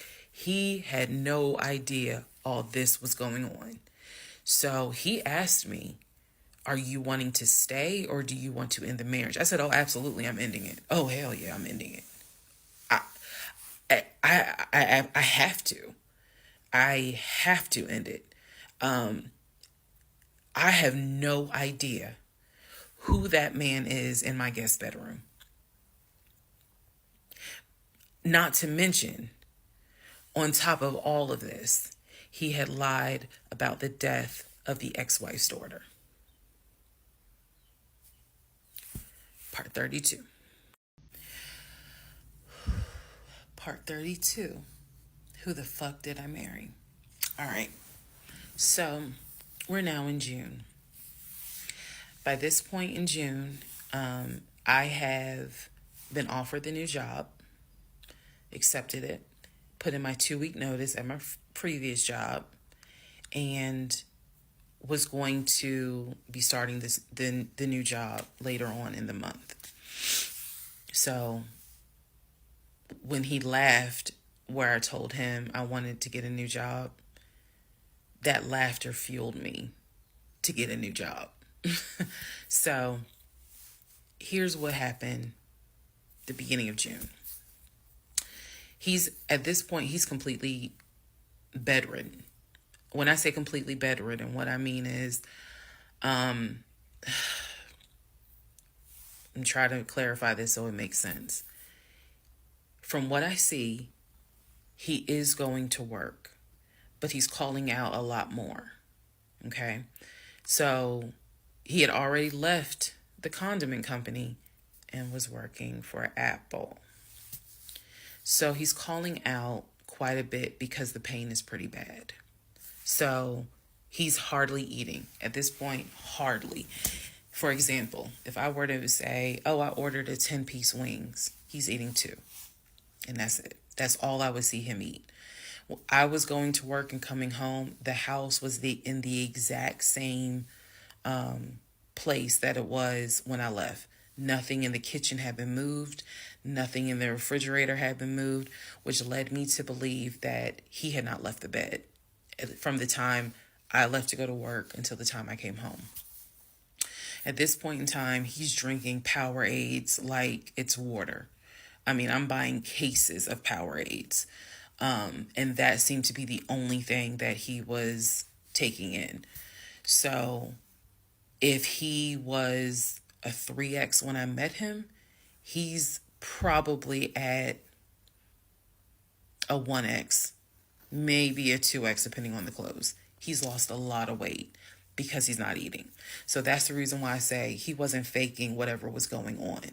I think the issue with his knee was a symptom. That was not some football injury. That was not, I hit it at work. It wasn't that. Something else was going on. I had kept asking him to, let me know when you have a doctor's appointment. I'm going to go with you. I'm going to go with you. And he just kept saying the doctor, he's calling the doctor, and the doctor told him to just keep icing the knee. But I knew better. What was happening was I didn't care because of all the stuff I was finding out. So, beginning of June, he is in the bed, sleep, and I get his phone. I ain't gonna lie. I got his phone. He had a work phone and he had a personal phone. It was the work phone that he had from the condiment company that apparently was never turned in. Follow me. It'll all come out. So he still had the work phone. It was deactivated. But he did not wipe the phone, if y'all know what I mean. Take all the data off. He did not do that. So I looked through the phone and I see this would have been text messages. Text messages between him and a woman named Peaches. I go back to the beginning of the text messages. This is on the work phone. This is the beginning of June of 2021. I go back to the text messages the beginning of the text messages between him and Peaches. Yes, that was her name, Peaches. I'm reading the thread because he's knocked out sleep. So I'm in the bathroom with the door locked, reading the thread. And what I can tell is that he met Peaches on POF. If you don't know what POF is, it is Plenty of Fish, a dating website. He met Peaches. I saw the messages in June, so he met Peaches around February. Met Peaches from POF. And apparently Peaches was, there's no nice way to say it. Apparently Peaches was a prostitute. So, and the reason why I say that is because in the text messages, she's listing the prices. So he asked for a hand job. This is in the text messages. She told him it would be like $40. He asked how much would it be for oral. She said it would be $60, because it was $60 and $80. One was the price with the condom, one was the price without one. So no messages after that. She sent a picture, he sent a picture. No messages after that. So in other words, these messages were not back to back every single day. There's breaks in between the messages. So like a message was in March, the next message is in April. A message in April, next message is like 2 weeks later. So he's asking her the prices. Next message I see would have been from a few weeks prior to the date of this. So this was the beginning of June. The message is from sometime beginning of May, where he is thanking her and says to her, thank you so much. That was really great. I hope I can see you again. Then there's messages where she said, hey, basically she was at a new spot. She must have moved. So he said, okay, I'm going to come through. I'm going to come see you. He's asking her to confirm the address. He was like, is it the house with the brown trash can with a white car in the front? She says, yes. So I'm thinking he was actually in front of the house when he's texting these messages. Then again, he does whatever he does, and he sends her a message a few hours later saying, thank you. That was great. I'm reading all this. And I will tell you guys something that you may or may not understand. Some women may or may not understand it. The cheating didn't even faze me. Didn't even faze me. I didn't cry. I didn't I did not feel like, what did I do wrong? I was relieved. The reason why I was relieved is because up until this point, I kind of struggled a little bit on whether or not, God, I know, Lord, you hate divorce. But I can't stay with a guy that lies. So when I saw the cheating stuff, I was like, oh, shoot, thank you, Jesus. Okay. Because I know my Father in heaven's going to forgive the fact that I'm going to divorce him for infidelity. Go ahead. It's fine. Jesus will forgive me. So I was relieved, to be honest with you. Like, oh, okay. I got grounds now, bitch. That's how I felt. So saw the messages, forwarded the messages to my phone. Or excuse me, I had to take my phone because the phone was deactivated. So I kind of had to do a little ghetto. Hold the phone up, take my phone, and take pictures of what I see on the phone, so that I would have proof on my phone. Then I put the phone back and continued on. Now in the next part is the day that he gets kicked out. And I will tell y'all what happened. Part 33, who the fuck did I marry? June 17th, 2021. So, you guys have been on this ride. You now know exactly what information I did have. The morning of June 17th, which was his birthday, he was in the bed as usual. Powerade bottles all over the place because I wasn't in the mood to clean. And so I went in his room. He was awake. He was watching YouTube on his cell phone. He watched a lot of YouTube, watching these two guys that always were fixing Jeeps on YouTube. And if I saw them, I would know exactly who they are, but I can't remember their name. It's a popular show on YouTube. Anyway, so I go in there and I just calmly sit on the edge of the bed. And I was like, can we talk? And he was like, yeah, what's up? I said to him, Legion. Obviously, I called him his name. Legion. I said, I'm going to ask you something. I just want you to be honest with me. So he starts, I can already see in his eyes, he's about to get defensive. And I was like, calm. Because this is the tone I had. Calm. I said, you never went to San Diego State, did you? He rolls his eyes and he's like, I said, calm down. Watch your tone. I said, you never went to San Diego State. I said, you never lived in California, did you? And he said, of course I lived in California. He was like, I fucking showed you the house I had in California. He said, and I told you about San Diego State. I was a private citizen. My dad paid for me to be a private citizen. And I said, okay. I said, I called San Diego State. And he looked at me. His eyes were like empty. Like he wasn't shocked. He wasn't like, oh my God. He was just more like, okay. I said, they have no record of you. I said, they have no record because you never went.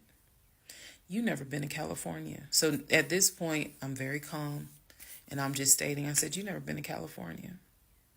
I said, I bet you've only lived in Georgia, Pennsylvania, and Rhode Island. At this point, now there's a little emotion behind the eyes. And I said, I don't think that this is going to work. And he said, what, the marriage? He was like, so what you saying? You don't want to be married to me anymore? And I said, I don't want to be married to you anymore. I said, we need to go our separate ways. We tried, but we need to go our separate ways. The way that I am talking to you all is exactly how I was talking to him.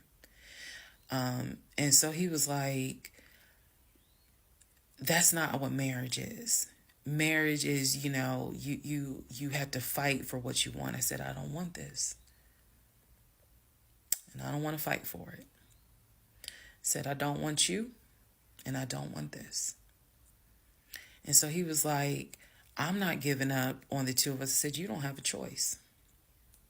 I said, I think that you should call your brother or your sister now. And I think that you need to pack a bag. And I think you need to get the fuck out my house. And he was like, I don't really have time for this. I don't feel well. I said, I don't care. You need to get out of my house. Again, the way I know y'all are going to be like, she's so dramatic. And I am actually a very dramatic person. But the way that I'm talking to you guys on this video is exactly how I was talking to him in the beginning of how this started. So I said, you need to call your brother, or call your sister, because she's in Douglasville, and you need to go stay there. You need to get out this house today. Basically what happened was, at first, he refused. He wasn't moving fast enough for me. And so he called his aunt. And his aunt was on speakerphone. Let me preface that. She was on speakerphone. And so she was like, what's going on? And he was like, my wife don't want me no more. She claimed that I be lying to her. I ain't never lied to her. When I heard this, what's the analogy I can give y'all? When I heard him say to his aunt, I ain't never lied to her before, something in me snapped. The best analogy I can give you, do y'all remember that movie Carrie? When she was at the prom and everyone was laughing at her. The blood had fallen down on her. And there was a moment where her eyes just went wild. And you knew something was about to happen. You just didn't know what. But y'all had pushed her too far. When he said to his aunt, I ain't never lied to her, I snapped. The calmness left. The amount of rage that was in me. I could have fought every member of the Kansas City Chiefs and beat every last one of their asses. I could have fought every member on the Atlanta Falcons and beat every last one of their asses. I'm not a violent person, but I was there. That statement, I ain't never lied to her, took me there. I went off. I went off. I went off so bad that first of all, every part of me was shaking. I called my mom. My mom was on speakerphone, and she's in Arkansas. My mom's a praying woman. I was cussing like a sailor. My mom finally said, put him on the phone. So I gave him the phone, and I'm standing there, and I'm looking around the room. Is the scene that I remember is the Angela Bassett scene in Waiting to Exhale, when her eyes are darting around the room right before she grabs everything to put it in the car to set it on fire. I was more so looking at what weapons were in the room. The lamp, the TV, the dresser. I was looking more, while she was talking to him, my eyes were darting around the room, because if he did not get his ass up and get his shit and get up out of my house, it was going to be bad. If I have never in my life been on TikTok and said had it not been for the blood, y'all, I know this is going to sound dramatic. I know this is going to sound like, girl, you so funny. You don't understand. Had it not been for the Lord on my side, had it not been for the fact that I know I got a praying mother, I know I had a praying aunt, I know I've had a praying grandmother in heaven, because I'm telling you, I clearly saw what was getting ready to happen had he not gotten up, got his shit, and got out of my house.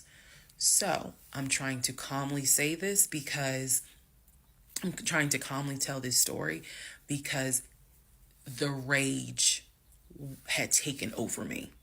The pure, unadulterated rage that I felt when he said to his aunt, I ain't never lied to her, after I had discovered only 2% of the lies at that point.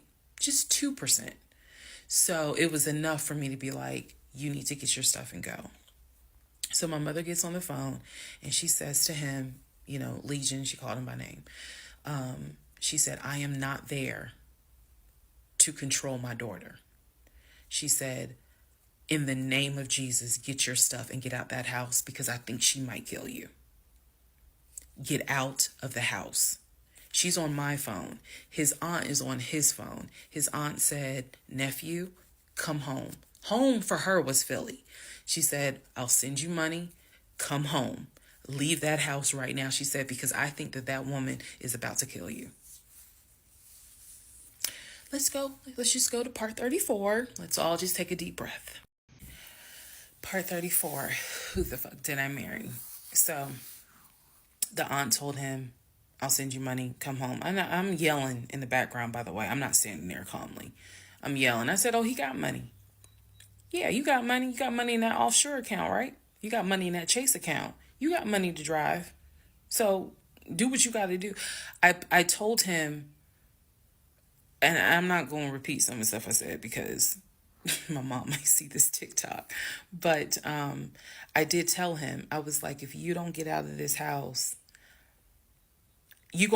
actually what I said was, you have two options. You either going to leave this house voluntarily or you're going to leave this house involuntarily. And he tried to get a little nuck if you buck. He tried. And that's when because he was still on the bed, still laying in the bed. And he was just like, you ain't going to do shit. Like, don't talk to me like you done lost your fucking mind. Da, da, da. And I calmly got close to him. I got like this close. And I literally said, I will beat you like the bitch you are. I dare you to try me. I said, I will literally beat you like the male bitch you are. And so when I said that, his eyes were like, I said, I'm not even playing. Because at this point, I'm rocking like back and forth.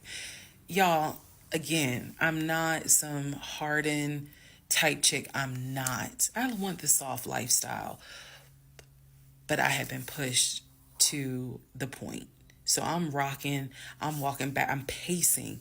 So finally, his aunt was able to get through to him. I had called my aunt, my mother, my aunt. I had called the pastor. I had called all these people because I did know that I was in a very dangerous place. Not because I'm scared of him. At this point, I was scared of me. I don't know if this has ever happened to someone where you know yourself. You know that you got a line. I was over that line. So I had enough wherewithal to be like, okay, you probably gonna go to jail today. You probably gonna go to jail. You probably ain't gonna have that job in the morning. Like I was there. And again, this is not to sound bragging at all. This was a woman who I could not believe that even with the attempt of me trying to give him one last opportunity to tell me the truth, he still lied in my face. I was at my edge. So I yanked the covers back and I told him, I was like, get up, get the fuck out of my house. Again, I'm saying it calmly on here. It was nothing calm in the house when this happened. So I'm throwing stuff up against the wall. I remember I looked at the lamp. He looked at me looking at the lamp. And I think something in him realized, okay, I'm in pain, but if I don't get up, she's going to do something with that lamp. So he does get up. He is still on the phone with the aunt because the aunt was pretty much like, keep me on the phone. She did not want him to hang up. He throws some stuff together. Again, keep in mind, he has all his stuff in the house. So he basically packed like 2 bags worth of clothes. And he's limping around, and I'm standing in the hallway watching him like a probation officer. So he's limping around, and I'm looking at the condition of the bedroom. This is when I noticed Legion had been semi-bedridden. Remember, I told y'all that because the knee and other stuff. I look at these bottles of Powerade because he had been drinking Powerade so much at this point.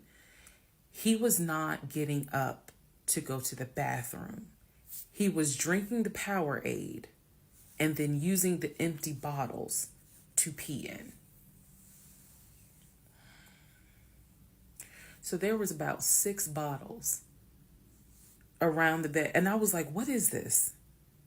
Because again, I hadn't really been going in that room. I was busy being CIA, FBI, and Homeland Security for the past 2 weeks. So I was like, what is this? He was like, I'm going to throw it out. He grabbed a trash bag, put the bottles in there. And I said, what are in those bottles? I said, tell me. And I think I started like twitching. Like, tell me. That is not piss in those bottles. He was like, I couldn't make it to the bathroom. I was in too much pain. So at this point, I'm even more like, yeah, get the fuck out. Get out. Get out of my house. So I helped him. While he was packing his bags, I went downstairs. I took the house key off of his keys. I went back upstairs. He had his 2 bags. I grabbed the 2 bags. Yes, I did. I grabbed the 2 bags. I had opened up the garage. I had already popped the trunk for his car and threw the bags in the car. I did that because I was like, you getting out of this house. You getting out of this house today. You can't come back. You can't come back ever. So it took him about 2 hours from the time of I will beat you like the bitch you are for him to actually leave the house. Again, I'm calm telling y'all this story. It was not calm in the house. So he eventually puts on some sweatpants. Now I can really see how much weight he has lost. But he puts on some sweatpants. He puts on a shirt. He's limping down. He's like, you really gonna kick me out on my birthday? I just looked at him.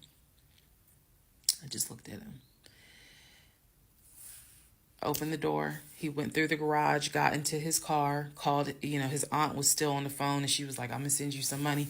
And that's the part I was like, clearly he has the money. Like, you ain't got to send him money.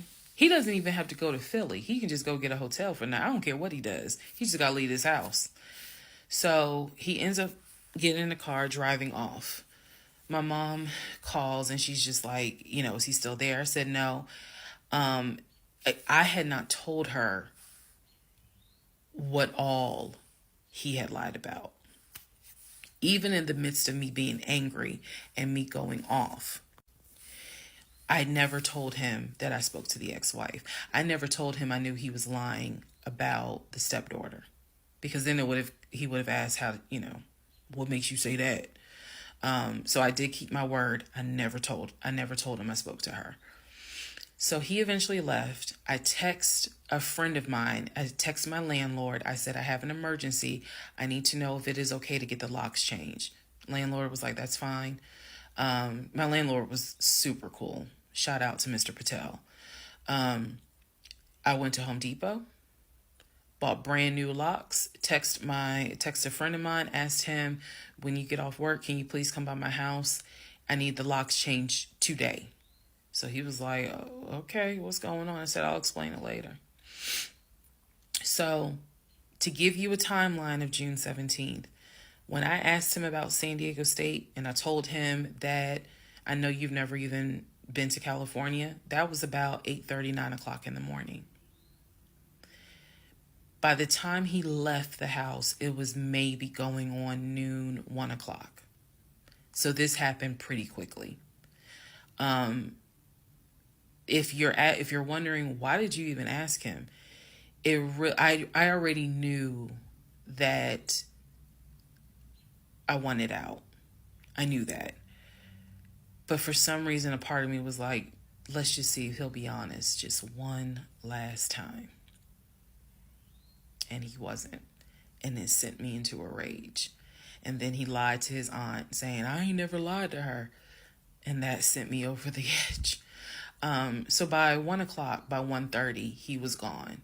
By 2:30, I had done a pretty good job of cleaning up the bedroom. He had thrown away the Powerade bottles. So I didn't have to touch those. I stripped the sheets. Anything that he touched in that bedroom, I stripped the sheets, threw them in the trash bag, threw them out in the trash can. And so most of this was adrenaline. Adrenaline was pushed because I hate packing. I hate doing all that stuff. I went on Amazon. I ordered oversized, large tote bags because I was packing up all his shit. Part 35. Who the fuck did I marry? So I packed up all his stuff. Okay. The reason why I packed up all his stuff is because, so I had a 3-bedroom, 2.5-bath townhome. One room was the guest room. Obviously, there was a master bedroom. And then we had a TV room that he had made like his Philadelphia Eagles man cave.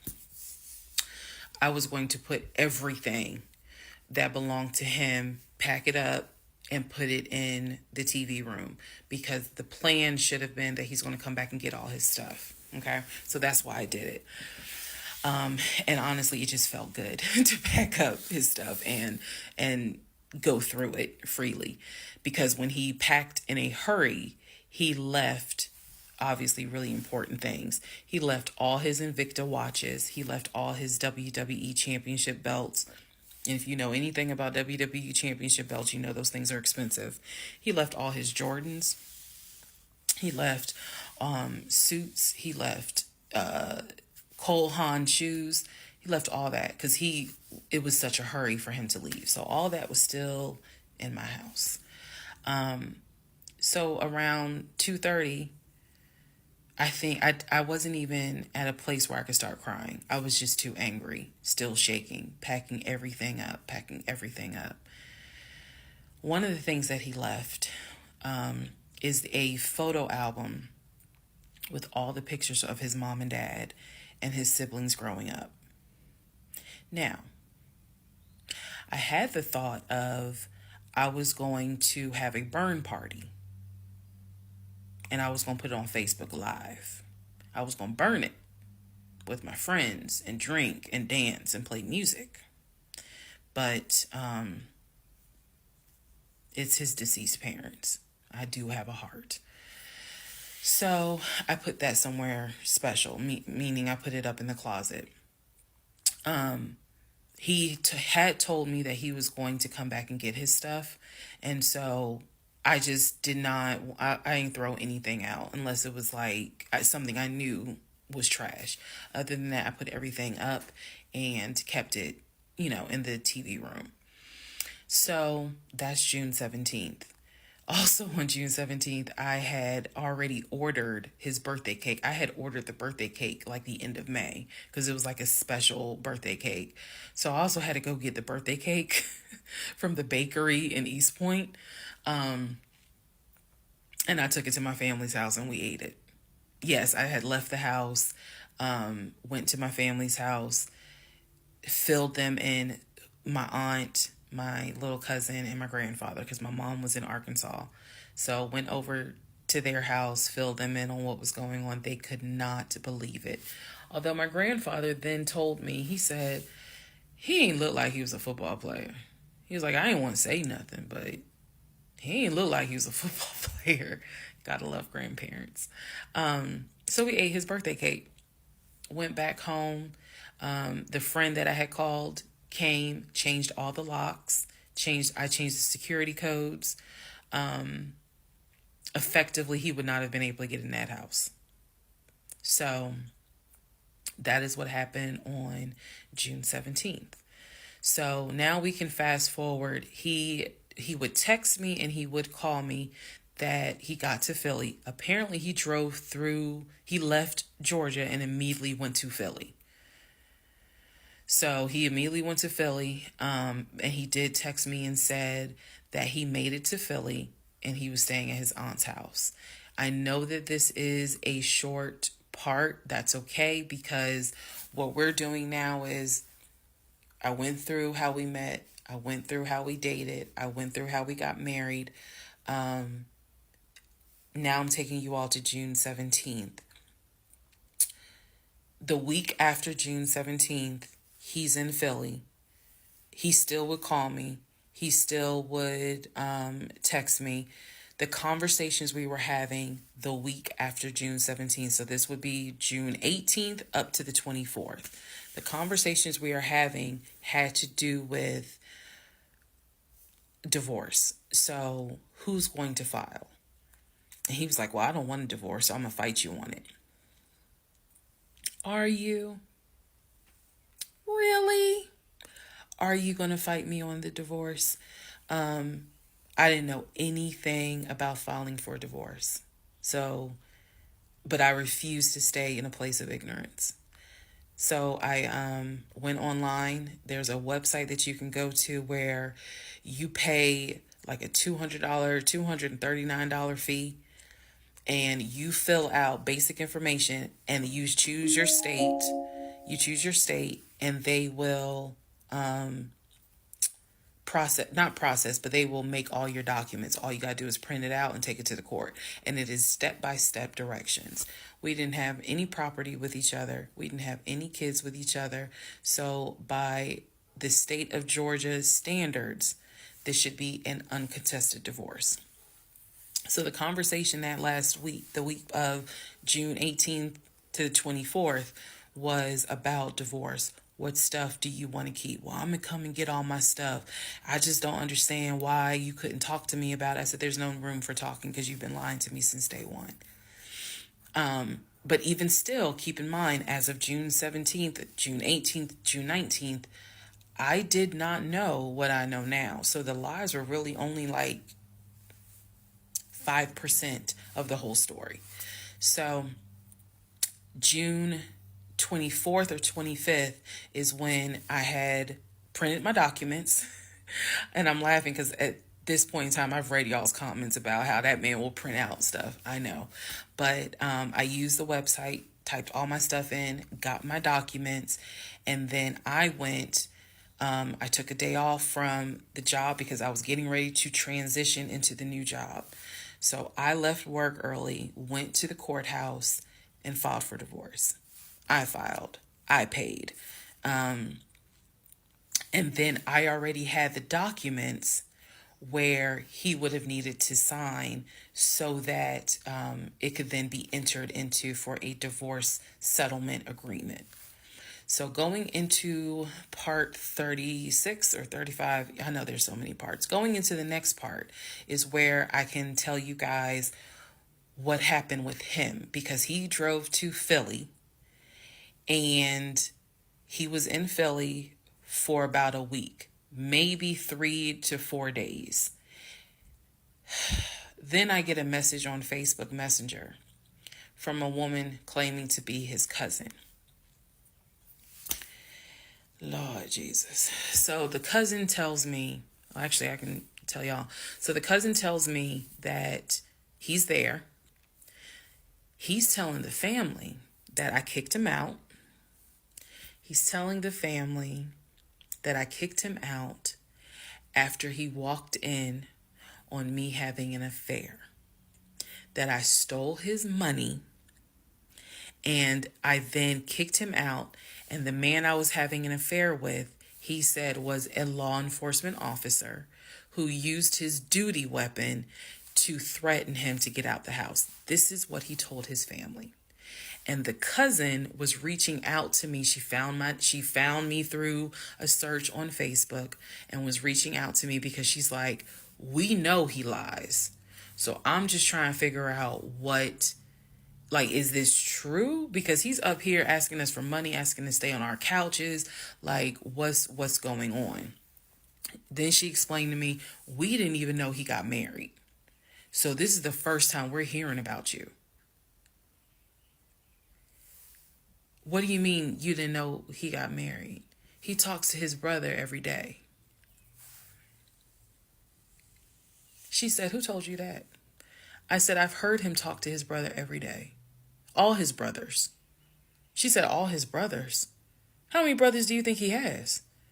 I said, he has 4 brothers. I named them. She said, he has 2 brothers. She said, he has the twin and he has the older brother. I said, twin? Who is the twin? Welcome to the next part where we discover the real family tree. Part 36, who the fuck did I marry? The family tree. Please fasten your seatbelts and put the tray tables in the upright position. Let's go. All right. The cousin, I'm not going to name her. The cousin had reached out to me on Facebook, asked me to please give her a call. So this conversation was on the phone. Yes, I was actually speaking to her. She informs me again about the whole he's up there. He's telling everyone that he walked in on me cheating on him. It was with a law enforcement officer, and that the law enforcement officer used his duty weapon to threaten him to get him out of the house. The reason why I'm particularly mentioning the fact that he said it was law enforcement is because he was trying to get a family member, like one of his cousins, to call the agency of the law enforcement officer and file a complaint, which in hopes would then start an internal affairs investigation.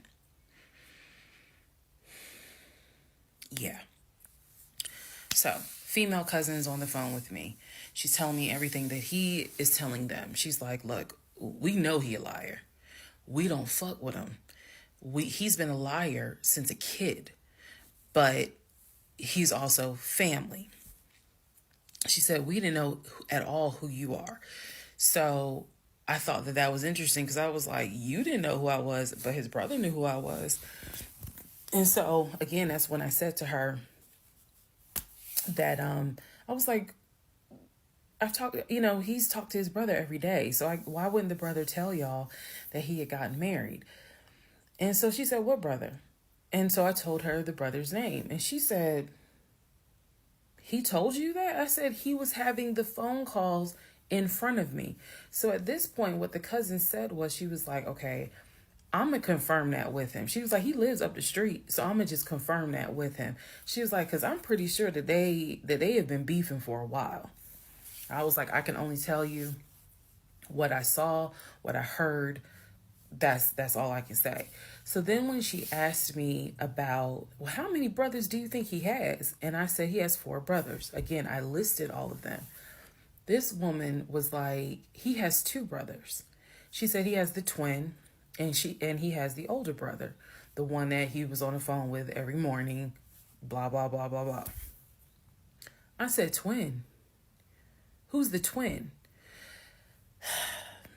So this is where she explained to me. She said the parents, mom and dad, had the older brother. The older brother is about 5 or 6 years older than Legion. Legion and the younger brother, who lives in Nashville, they are twins. So when he kept saying the younger brother, my younger brother by 2 years, it's his older brother by 20 minutes. They are twins. I have seen a picture of this brother. Yes, they do very much look alike, but I didn't know they were twins. It doesn't even matter. I didn't know they were twins. But definitely they had the same mom and dad. So she was like, no, that he's older than Legion by 20 minutes. They're twins. She said, so the parents had 3 boys. Brother in Philly, the older brother, and the twins. She was like, who the hell are these sisters that you're talking about? So I tell her, I was like, Shantae and Kim. She said, I don't know who Shantae is. She said, Kim is my daughter. Kim is not his sister. Kim is my daughter. And she said, that's his cousin. She was like, and they haven't spoken in about 20 years. So, no, that's not his sister. He does not have any sisters. And I said, well, then what about the other two brothers? She was like, what other two brothers? I said, the brothers from his dad. She was like, you mean to tell me this man is going around telling people, I know somebody's going to quote Nicki Minaj, lying on your dead mama, but try not to. She says, you mean to tell me this man is walking around lying on his dad, saying that his dad had kids outside of his mom? And I kind of stuttered like, yeah. She was like, he does not. She said, I have no idea who those two men are. She said, those are not his brothers. But if y'all remember, I've met those two. And he introduced them as, you know, man, this is my brother John. This is my brother Matt, you know, type thing. And so they both were like, oh, my sister, it's good to meet you. It's good to meet you. Remember that, because obviously I do eventually talk to those two men again. So she says to me, the family tree is mom and dad, the three sons. She was like, there are no sisters. She said, I don't have a clue who Shantae is. She said, Kim is my daughter, so that's just their cousin. But again, they ain't spoken 20 years. I said, okay. And then there was the grandmother. She said, yeah. She named the grandmother. She was like, yeah, she died in like 2008. I said, yeah, he told me that she died in 2020. And that, you know, all of you were coming down for the memorial service. And she's just like, she died in 2008. I said, then there was the uncle who also died from COVID. She was like, which uncle is that? I told her the name. She said, he's been dead since like, 2010.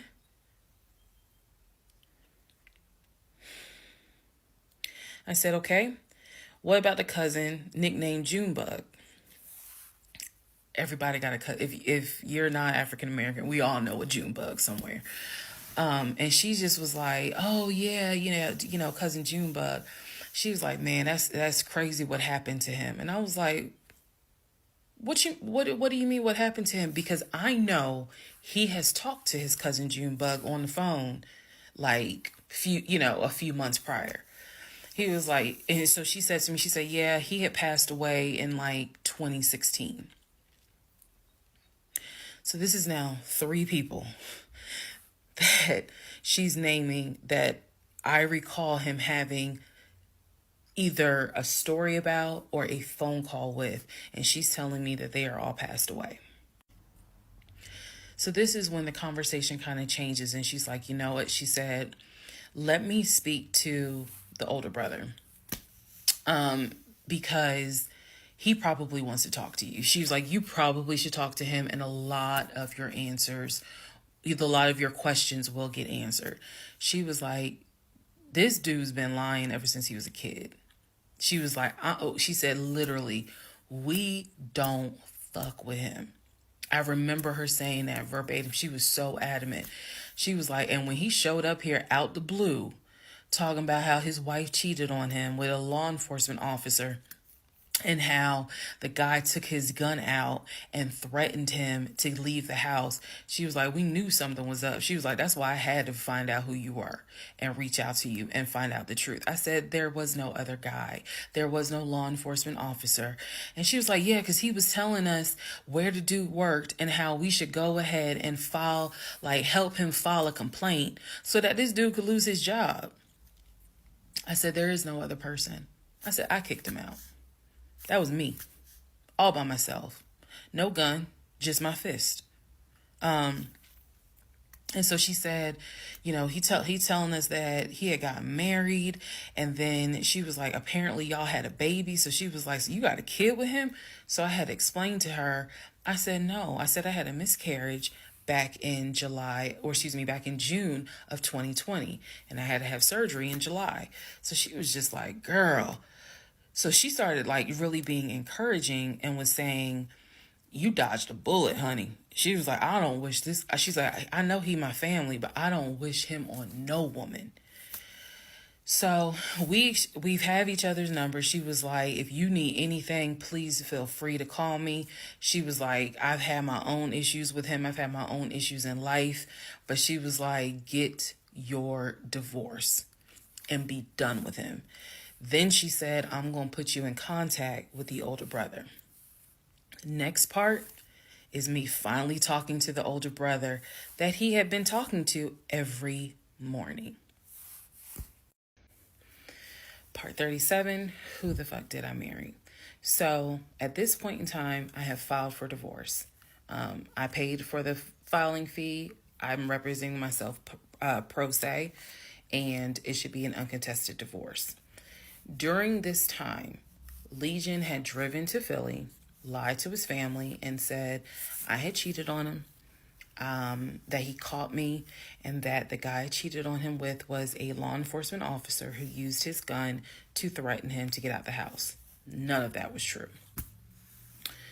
At some point while he was in Philly, he ran out of options in terms of where he could stay. Family members did not want him to stay with them. Apparently, a lot of bridges were burned, according to the female cousin I had talked to on the phone. So he left Philly and went to Augusta. Yes, what you were hearing is correct. He drove from Georgia to Philly, stayed in Philly for about 3-4 days, left Philly, drove back to Georgia, went to Augusta. Keep in mind, if you have lost your notes at this point, he was raised in Philly and did high school in Augusta before he went to California. So he has family in Augusta. So at this point, he's on his way to Augusta to stay with a new set of people. The reason why this is important is because what I have is a divorce settlement agreement. That divorce settlement agreement has to be signed by the two of us, where we are basically telling the court, look, this is what he's keeping, this is what I'm keeping. I need his signature. Let me repeat that. I need his signature because I wanted a very quick and painless divorce, as much as it could be. So by this time, this is now around June 25th.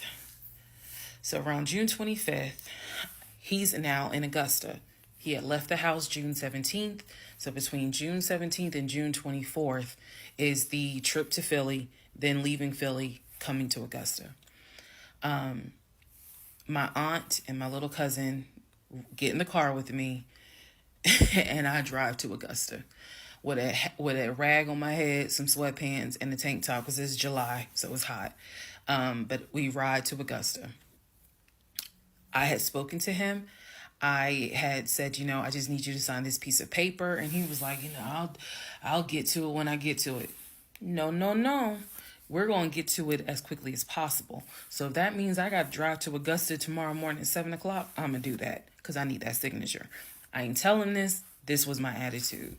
Sure enough, went ahead, drove down there. I met him at the UPS store in Augusta. It's in the same Kroger shopping center. They had a notary there because I needed the papers to be notarized. So he pulls up. It's only been a week since I last saw him. It has been months since my aunt saw him. Okay? She had no idea of the condition that he was in. Again, I'm telling y'all, when I met him, when he met my family, he was like a size 3X. In just a short span of time for a week, he easily could have been in an extra large, maybe even a large, but was wearing 3X clothes. So he has told me this whole time, he didn't know I had spoken to his family. Okay? Probably need to put that in there. He did not know I had spoken to his cousin. So he was telling me that he had a place to stay. He was staying with some family members, and everything was cool. He told me he was going back to Augusta because he had a job. That's what he told me. The family member, the cousin, told me, oh no, it's not that he had a job. We kicked his ass out because he's still lying. And we don't want anything to do with him. So when I saw him get out the car, I immediately knew, you probably have not washed in 3 days. I'm not overreacting. His nails had not been cut, so his nails were a bit long. He smelled like the Chattahoochee dump on a hot summer Georgia day. He stunk so bad. And for a moment, I did not recognize the man that I was legally married to. I did not recognize him. He almost looked, what's the word? Emaciated. If I may be mispronouncing it, but the way someone looks when they have lost so much weight and it's almost like your skin and bones. He looked homeless. He smelled homeless. And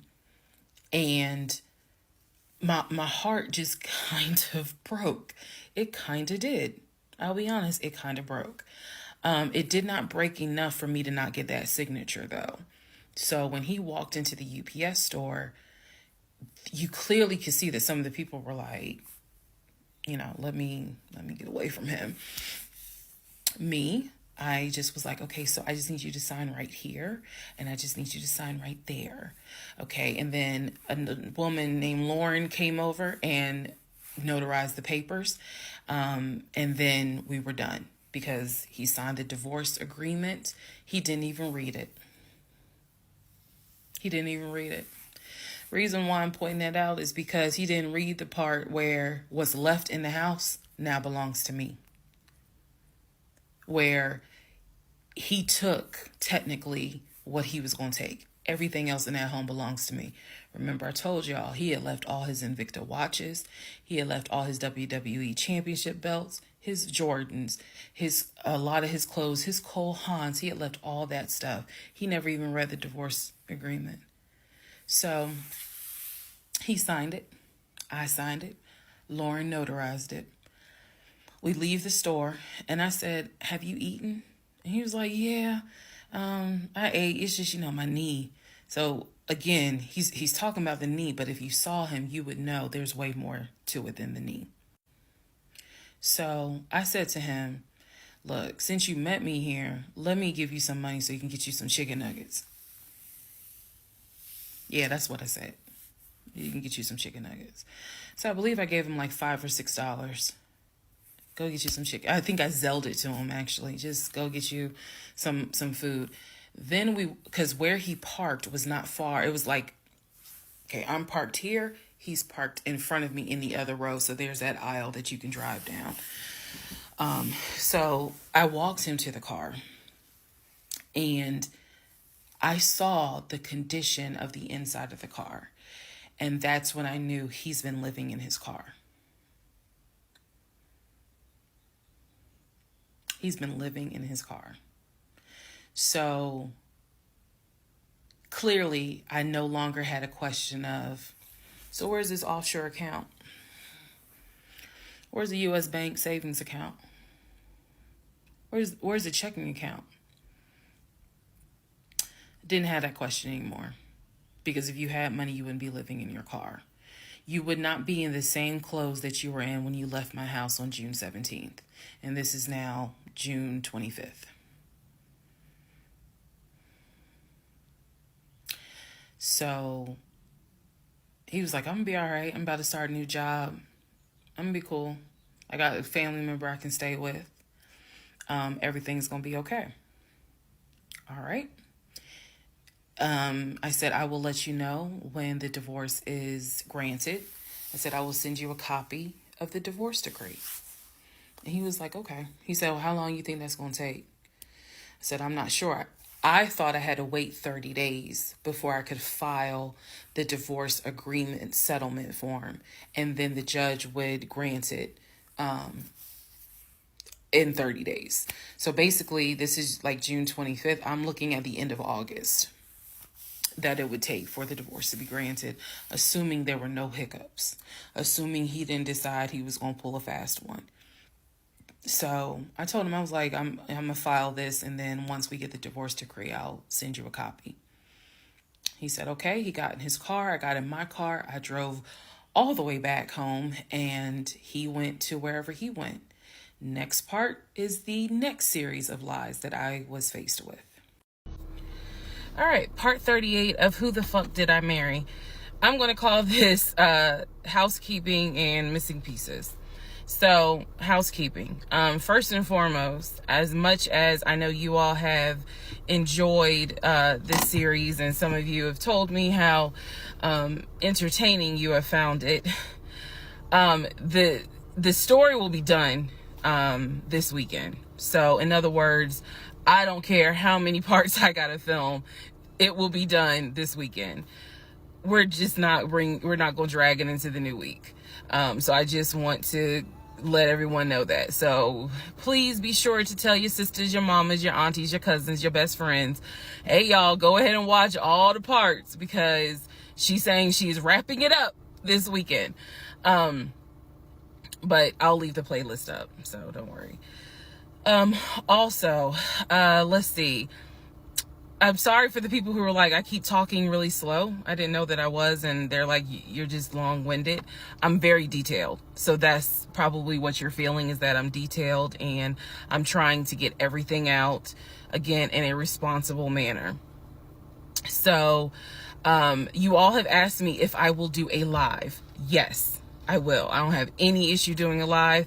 I feel like if you're going to put the story out there, you know you're going to get questions. So if you stand on business and you stand on what you said, do the live. So yes, I will do a live, and I will let you all know when I'm gonna do a live. So it won't just be some random shit. I will actually do a live and let everyone know. So that way, if you have questions, bring them.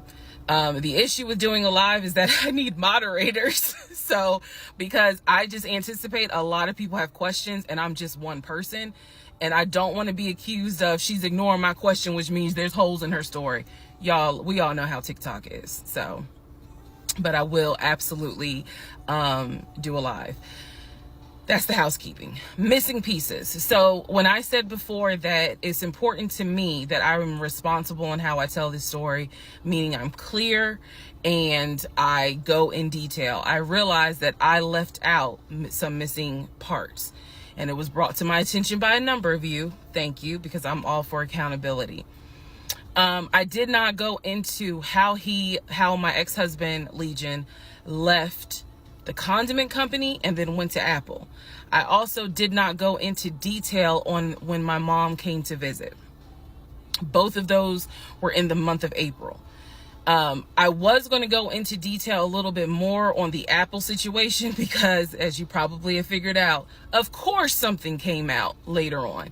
But nevertheless, in terms of April of 2021, my mom came for a visit. She lived in Arkansas. She came to visit us. She came to visit us after we had that whole sexting on Facebook incident, and just after we had started marital counseling. There were no fireworks during her visit. Nothing was weird. I did talk about how, my family has always been there. And if you spoke with my mom, she would tell you she didn't see anything out of the ordinary. But there was something in her spirit that just didn't sit right. She didn't talk to me about it at the time.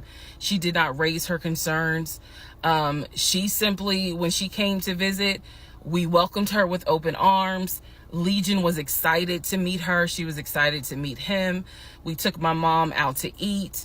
It was a typical, very quiet, non-active visit. I didn't know what my mother thought until later on. So she didn't share with me during the visit, something don't seem right. She and I sat in the guest room talking. I never told her anything that was going on. Number one, because again, it goes back to that mindset of what happens in my marriage needs to stay in my marriage. And I talk about how I didn't think looking back, it was not a good idea that I told my aunt what had happened. My aunt is not the type that's going to tell my mother. That in other words, if you confide in her, she keeps it between you and her. So my mom never knew that there were any issues. And so there was nothing for her to be on mama bear mode. Had she known, this would have been a very different trip, but she didn't know. So she did come to visit. Everything went fine. He and I put on a united front. Oh, we're so happy. We're so, in love. And yes, behind the scenes was a whole different story. He talked to her about how he was looking to buy a house, and how he told her how work was going, how his job, how his job was going, bragging as usual, which I did tell my mom, look, he's going to talk about himself and money a lot. So, just change the subject. If he brings up a house, change the subject. That was my instructions to her, because I was like, I don't even want to get into the whole house situation. So other than that, uneventful. Now, once my mom left, this is still in April, everything was fine with him at the condiment company. As far as I knew, everything was fine.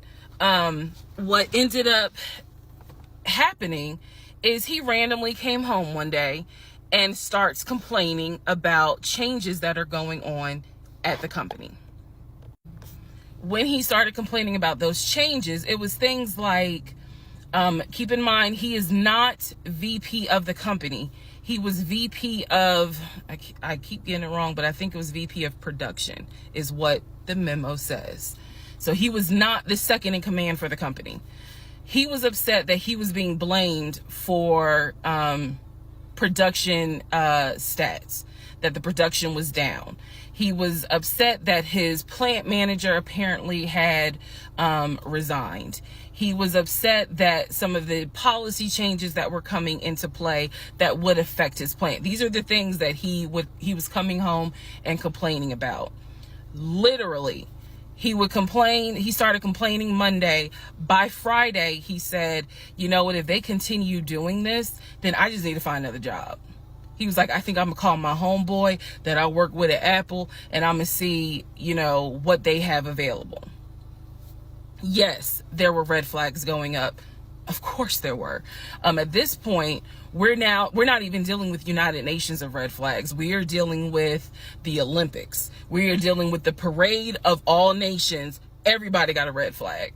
So when he said that, I was kind of like, okay, because I had become numb to all the antics that he did. I was numb to it.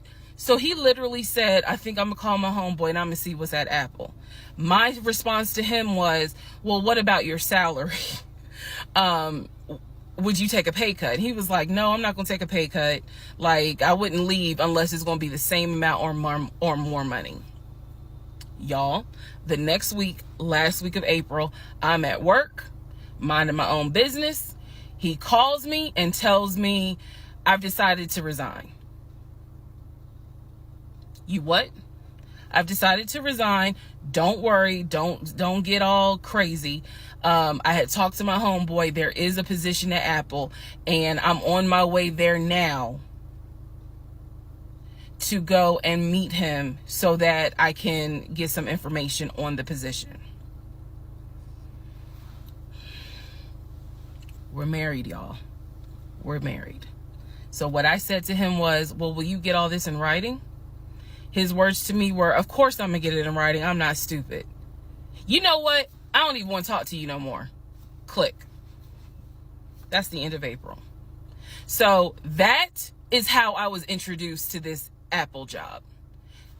Again, if you stick with this series, you will find out exactly what happened. But that's how I was introduced to the Apple job. It literally was in a span of within 2 weeks. And he resigned from the condiment company and immediately said, I'm going to move over to Apple. Just wanted to clarify that. So, we will continue on. Part 39, who the fuck did I marry? Everything you're going to hear probably in this part and the next part, all of this happens in the month of July 2021. Divorce has been filed. It was filed the end of June. I got his signature on the divorce settlement agreement. I thought that I had to wait 30 days before I could actually file that with the court. And so this is kind of in the limbo period because I'm still within those 30 days. So he left a book bag at the house, book bag that had all kind of paperwork in there. Inside the book bag, this is the paperwork that I found.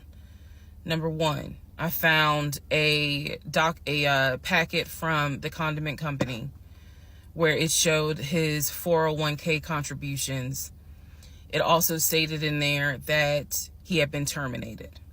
So he was terminated from the condiment company according to the paperwork in the packet that I saw in the book bag that he left at my house.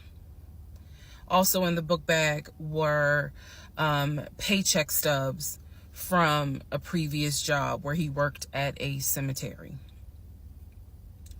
The same cemetery that he took me to show me where his grandmother and grandfather were buried. So let's go ahead. I'll do this video and say this is what he told me. This is what I confirmed.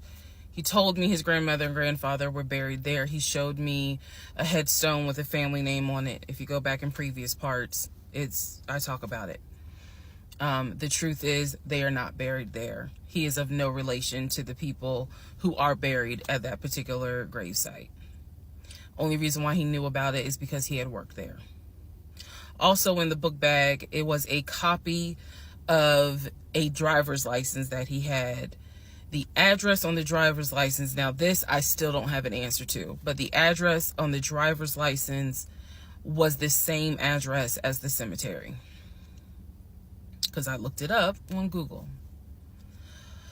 Also in the book bag was paperwork from another construction company job, meaning it was paycheck stubs from another construction company here in Atlanta that he had worked for. It did not have dates on it, so I don't know when he worked for the construction company. Also in the book bag paperwork was unemployment paperwork. So it looked like he had been receiving unemployment just before I met him. I met him in March. It looked like he had been receiving unemployment January and February. So once again, let's confirm. He did not work for the condiment company for 6 to 7 years. Also in there were scraps of paper from a temp agency where it was information on the job that he had been placed at. Where was that job? The condiment company. He would be a forklift / loader is what it said. So I interpret that to mean he can drive a forklift, but he would have been loading up the 18-wheelers for them to go out to their deliveries. Also in this book bag was paperwork from Clayton County courts, I believe, for a weekend, what is it called? A weekender jail. It was like a weekender jail receipt. So I had to do some research. So apparently what that means is that there is an option where if you have a job, let's say you were sentenced to 60 days in jail, but you have a full-time job. Apparently the court can say, okay, you'll go to jail on the weekends. So in other words, you have to report to the jail on Friday at 5 o'clock and you'll be there Friday, Saturday, Sunday. You will get out Sunday at 6 o'clock. Apparently that's actually a real thing. So what was in the book bag were multiple yellow receipts for different weekends that he had to report and get out of jail. Last but not least, there were some additional pictures, and then there were some, and when I say pictures, I'm talking about family photos. And then there was another additional copy of his driver's license with the Douglasville address. I looked up that address. The name associated with that address was the same name as the ex-girlfriend that he had in between the ex-wife and me. If you go back to the video where I talk about the conversation I had with the ex-wife, she tells me that the address was going to come back to the ex-girlfriend. I'm simply saying that is correct. So what she told me is true.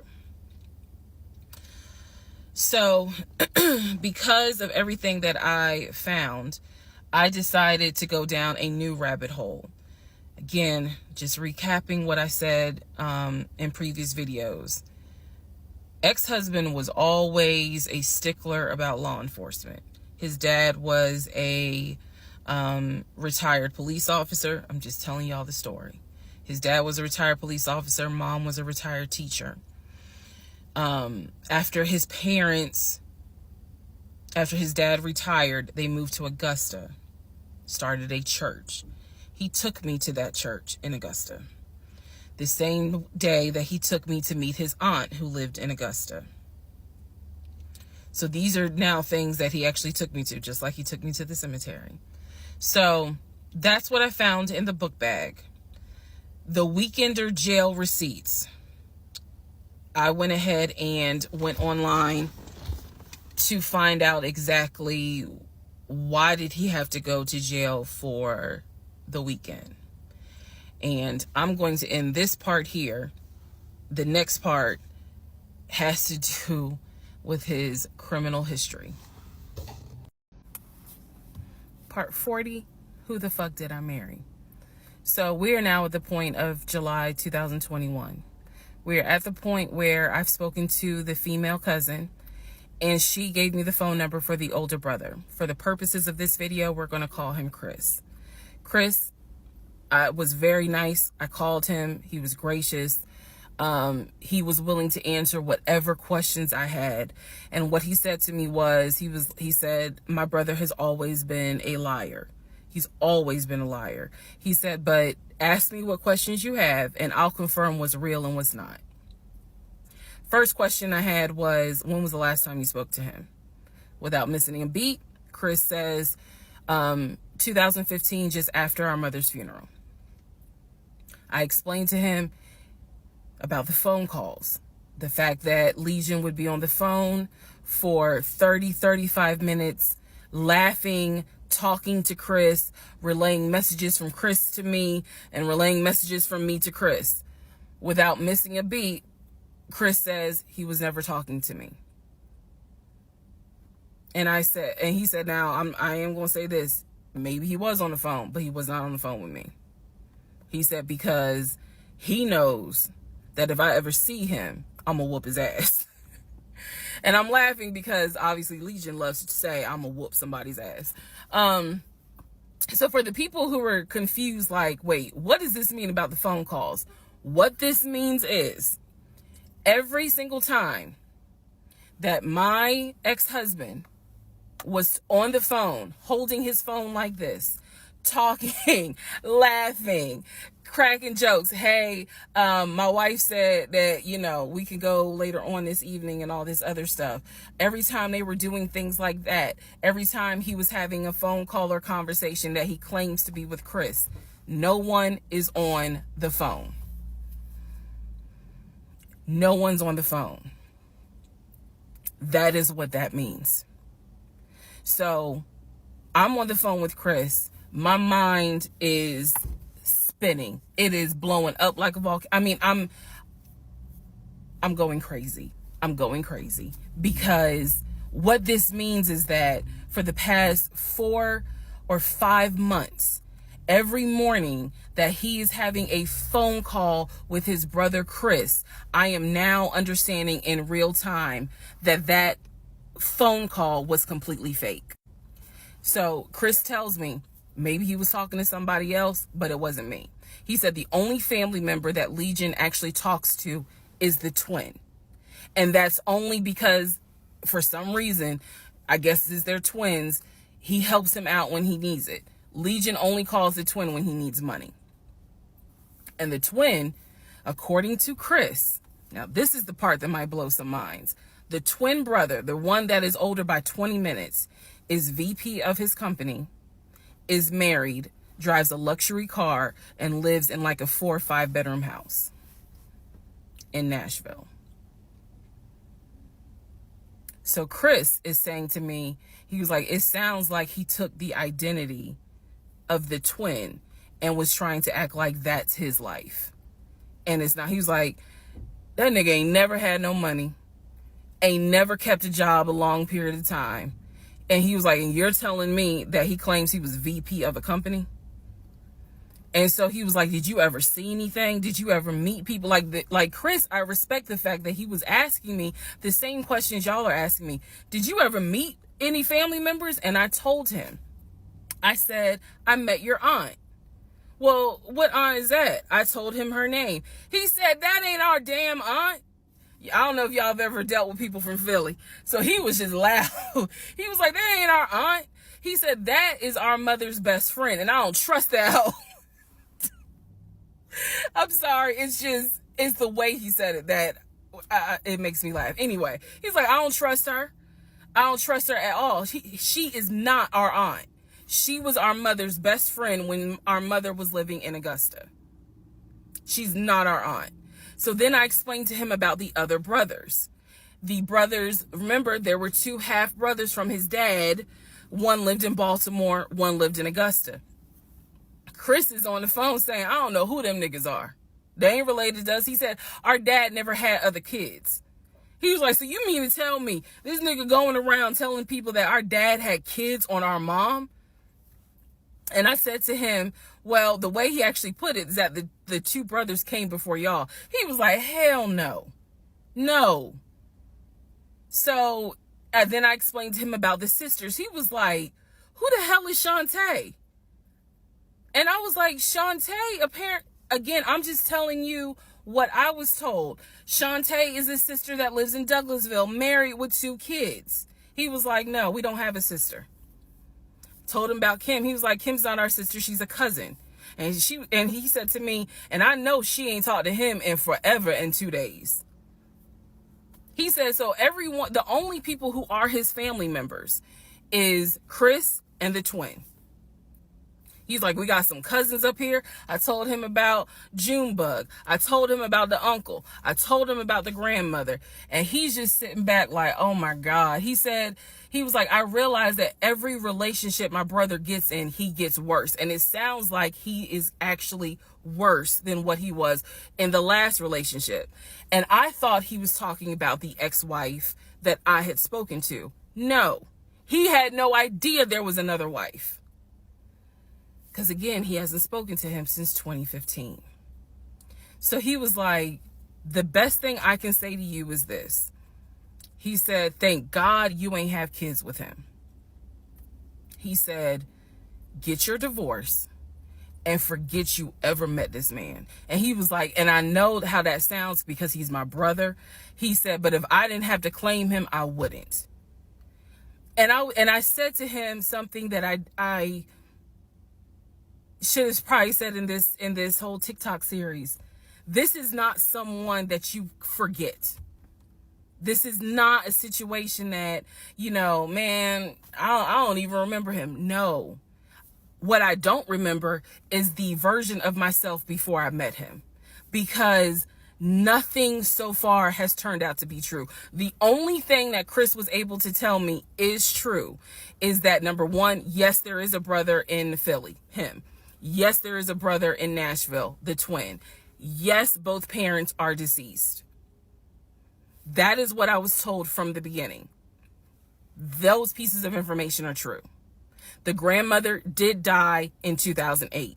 He was like, no, she definitely didn't die in 2020. I told him how I found the obituary. And so he was like, and the uncle, he said, which uncle is he talking about? Because if you guys remember, back in one of the parts, I talk about where he said his uncle was giving him advice on why he should not open up his savings account to let me see it. He would not let me see it. And so I'm telling Chris about the uncle, and he was like, that uncle been dead for years. I told him about Junebug. He said, Junebug been dead for years. And I said, Chris, he was having conversations with Junebug on the phone in front of me. He was like, it wasn't Junebug. He said, it sounds like my brother was making up the conversations. He said, he definitely was making up the conversations with me. He said, hell no, I ain't gonna be on the phone at no 6 o'clock in the morning. So the conversation with Chris solidified that this is the actual family tree. And no, there were never any conversations with his brother every morning when I was getting ready to go to work. They had never talked. On to the next part. Part 41, Who the fuck did I marry? So this is a continuation of my conversation with Chris, which will then lead into some other stuff. So Chris has confirmed that he has not spoken to Legion since 2015. So now we know that the phone calls that Legion was having every morning on the phone with Chris when we were, getting ready to go to work, the phone calls were fake. I demonstrated in the last video how I think how he was doing those phone calls. Because he would relay messages from me to whoever was on the phone. So Chris and I also then talked about their parents. So if you remember in the beginning, I told you from the get-go, this man was, very respectful of law enforcement because his dad was a retired Philadelphia police officer. The mom was a retired teacher. And so he had the utmost respect for law enforcement. That's what he used to always say. Because, again, there's a lot that he lied about. So I'm trying to only highlight the big things because, truthfully, it got to a point where when he would say that as a VP in his company, he had a meeting with the local sheriff. Child, we know that's a lie. So I don't even need to go into detail about that because, again, why? So I told Chris what Legion said about their dad being a retired police officer. And I was explaining how he said the mom was a retired teacher. So Chris listened. Again, very gracious, very nice guy. He listened and he was like, so are you ready for me to tell you what's true and what's not? And at this point, I was already convinced I was going to be drinking heavily that night after this phone call. So I was like, go ahead. All right. So here's what Legion said. Legion said, my dad was a retired police officer with Philadelphia PD. When he retired, he and my mom moved to Augusta. I was there for high school. And they started a church. He took me to that church in Augusta and showed me where the church that they started. The truth. Dad, according to Chris, their dad was nowhere near the church. That man ain't go to church on Easter. He ain't go to church on Christmas. He was like, my dad he ain't stepped foot in the church since the day he got married. That was the last time he went to church. He didn't have nothing to do with church. He said that their father was the furthest thing from a pastor. And he was like, I love my dad, but that man drank, smoked, and he was not a pastor. The mom was not a retired teacher. She did substitute teach at one point, but she was not a retired teacher. The dad was a truck driver. And not only was the dad a truck driver, at one point, he was a correctional officer. And so I said to Chris, I was like, I said I had no idea, of course. I had no idea. So now we know the truth. The dad was never in law enforcement. And I'm not knocking correction officers. I want to make very clear because I know that sometimes people that work in law enforcement feel like, look, when I'm out there patrolling, that is not the same as being a correction officer, and correction officers may feel the same. So I just want to give the distinction between the two. So the dad at one point was a correction officer. However, his primary career was a truck driver. And so the dad would do long hauls. So Chris is explaining, no, he was like, now that's funny. He said, if you knew our dad, you would understand how funny that is to even insinuate that he was a pastor.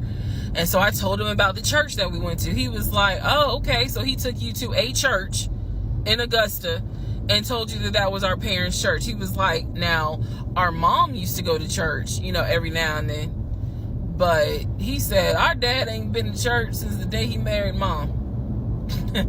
So, the church that Legion took me to and said that his parents started that church, that was not true. So, he just took me on a field trip for nothing, basically.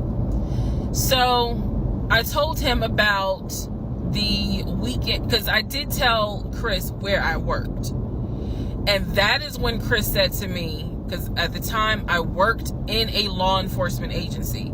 And he said to me, now how does that work? He said, because Legion, you know, he done been in trouble a few times.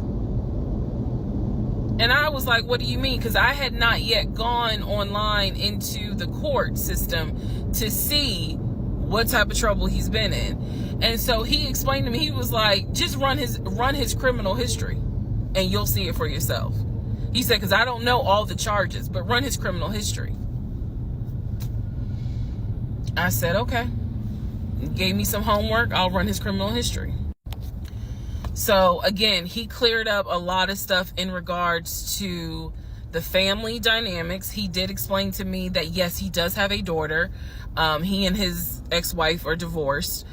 And I said, well, Legion would talk about the niece, meaning Chris's daughter, and would send her stuff for her birthday. And he was like, he said, I'm almost positive my brother never sent anything for my daughter's birthday. And I explained to him, I said, isn't your daughter's name Egypt? He said, no. Who the hell is Egypt? And I said, I was told that was your daughter's name. That's the reason why I'm saying the name on here, because obviously we're about to confirm that's not the daughter. So I said, I was told that's your daughter's name. I said, I went with him to Rack Room Shoes and bought shoes for what I was told was your daughter. And she lived in St. Louis with your ex-wife. He said, no. He said, my daughter and my ex-wife do not live in St. Louis. He said, I don't know who Egypt is. He was like, are you sure it wasn't for a woman? And I said, well, it was kids' shoes. And he was like, no. He said, and I told him, I said, I went to the UPS store, I mailed it, and it, you know, they printed the label with the girl's name on it, and I'm thinking this whole time it's Legion's niece. Chris is like, I don't know who that is. That's not even the name of one of our cousins. So I have no idea, ladies and gentlemen, who my ex-husband was buying girl shoes for and had me sending them telling me it's for his niece. I have no idea. So Chris is like, yeah, he finally said to me the same thing the ex-wife said, which is pretty much whatever he told you is a lie. And I'm being honest with you guys. It is very hard to comprehend that everything is a lie. Like, there has to be something that's true. I'm like, how was he paying? If he wasn't working at the condiment company, or he got fired from the condiment company, how was he still paying the bills? Keep in mind, we never joined our accounts. He wanted to, but we never did, because he wouldn't show me the offshore, the savings account, which of course never existed. So I'm just trying to figure out, like, I know that I saw his checking account. I know that I saw his savings account, and he had money in there. Something had to be true. Something had to be true. And Chris was like, no. He said, it sounds like everything my brother said, everything that he told you was made up. He said, those phone calls were definitely made up. He said, I don't know who Egypt is. That's not any family member of ours. I don't know who Shantae is. We don't have a sister. He said, we don't have half brothers. He was like, I'm telling you who the family members are. He said, I am so sorry that my brother put you through this. So now let's go into the next part. Part 42. Who the fuck did I marry? So I finished going through the book bag. Still July of 2021. I finished going through the book bag. There were some other folders with papers in there. He had left the work phone. What I actually found out was that it was not a work phone. It was simply a secondary personal phone. He told me it was a work phone. I thought that the company was paying for the work phone. That's what I thought. No, because I found receipts where basically, and I didn't know this, ladies and gentlemen, I had no idea, but I found receipts where it was a prepaid phone and he's paying to add minutes to it. So it's just receipts of, you added minutes to the phone on this date, you added minutes on that date. So the work phone whole thing, that was a bold-faced lie. Obviously it was a lie, because as we now know, he was a forklift loader. So the work phone that he's been walking around with was really just a secondary phone. He had left the phone. He took his personal phone, meaning the main phone, I should say, but the work phone he left. So I'm going through the work phone, just trying to find some sort of answer. Now what is really burning in my mind is how is it that he had all this money in the accounts, but again, the last time I saw him, he's living in his car. Like, the math is not mathing. I go into not just the photos of the work phone, I go into the deleted folder. So, ladies and gentlemen, if you're going to go through somebody's phone, which I will never do again, but if you're going to go through the phone, don't just go through the text messages and the pictures. Go into the deleted folder, because sometimes you find a gold mine. In this case, I went into the deleted folder of the pictures in the work phone. I keep saying work phones because, again, this is just a secondary phone. It is deactivated. There's no minutes on it. So I go into the deleted pictures, and what I see is what looks like a screenshot of his checking account, the one that I saw with the available balance. Then there's another photo of the screenshot of the savings that he showed me. Now, one of two things it could be. Either one, it's not real and it was pulled offline, or two, he took a screenshot of his own account and saved the photos. So this is when I got introduced to reverse Google image search. I did a reverse Google image search. Sure enough, as you probably have figured out, some of you, because I read it in the comments, what he showed me when he turned his phone around, showing me his available checking account balance, was nothing more than a screenshot that he had found on Google. When he showed me his savings, turned the phone around, because remember, I demonstrated for y'all how he was, and then, turned it around and showed it to me as if he was signing in. When he did that, he was simply showing me a screenshot that he had taken from Google Images. Because when I did a reverse Google image search with those two photos, the checking and the savings, it came right up. It was nothing more than just Google Images. In my phone, I didn't even need this because, again, I already knew that he was not a VP regional manager, but still, for shits and giggles, I did a reverse image search of the charcoal BMW. Remember, I told y'all he had sent me pictures of the company car. Nothing more than a screenshot he had taken off of Google Images. The house that he showed me that he had in San Diego, Google Images. So, what we can now confirm is anything he showed me when he's turning his phone around is nothing more than an image from Google Images at this point. The checking account, the savings account, Google Images. The house, Google Images. The company car, that charcoal gray BMW 5 Series, Google Images. So at this point, I realized, okay, nothing is real. And I wasn't so much in a rage, to be honest with you. I wasn't in a rage then and there, as much as it was, I really truly had a moment where I said to myself, oh my God, what the fuck have I let in my life? Like, this is not even human at this point. That's really how I felt. Like, again, as someone who, I studied psychology, but I didn't graduate with a psychology degree.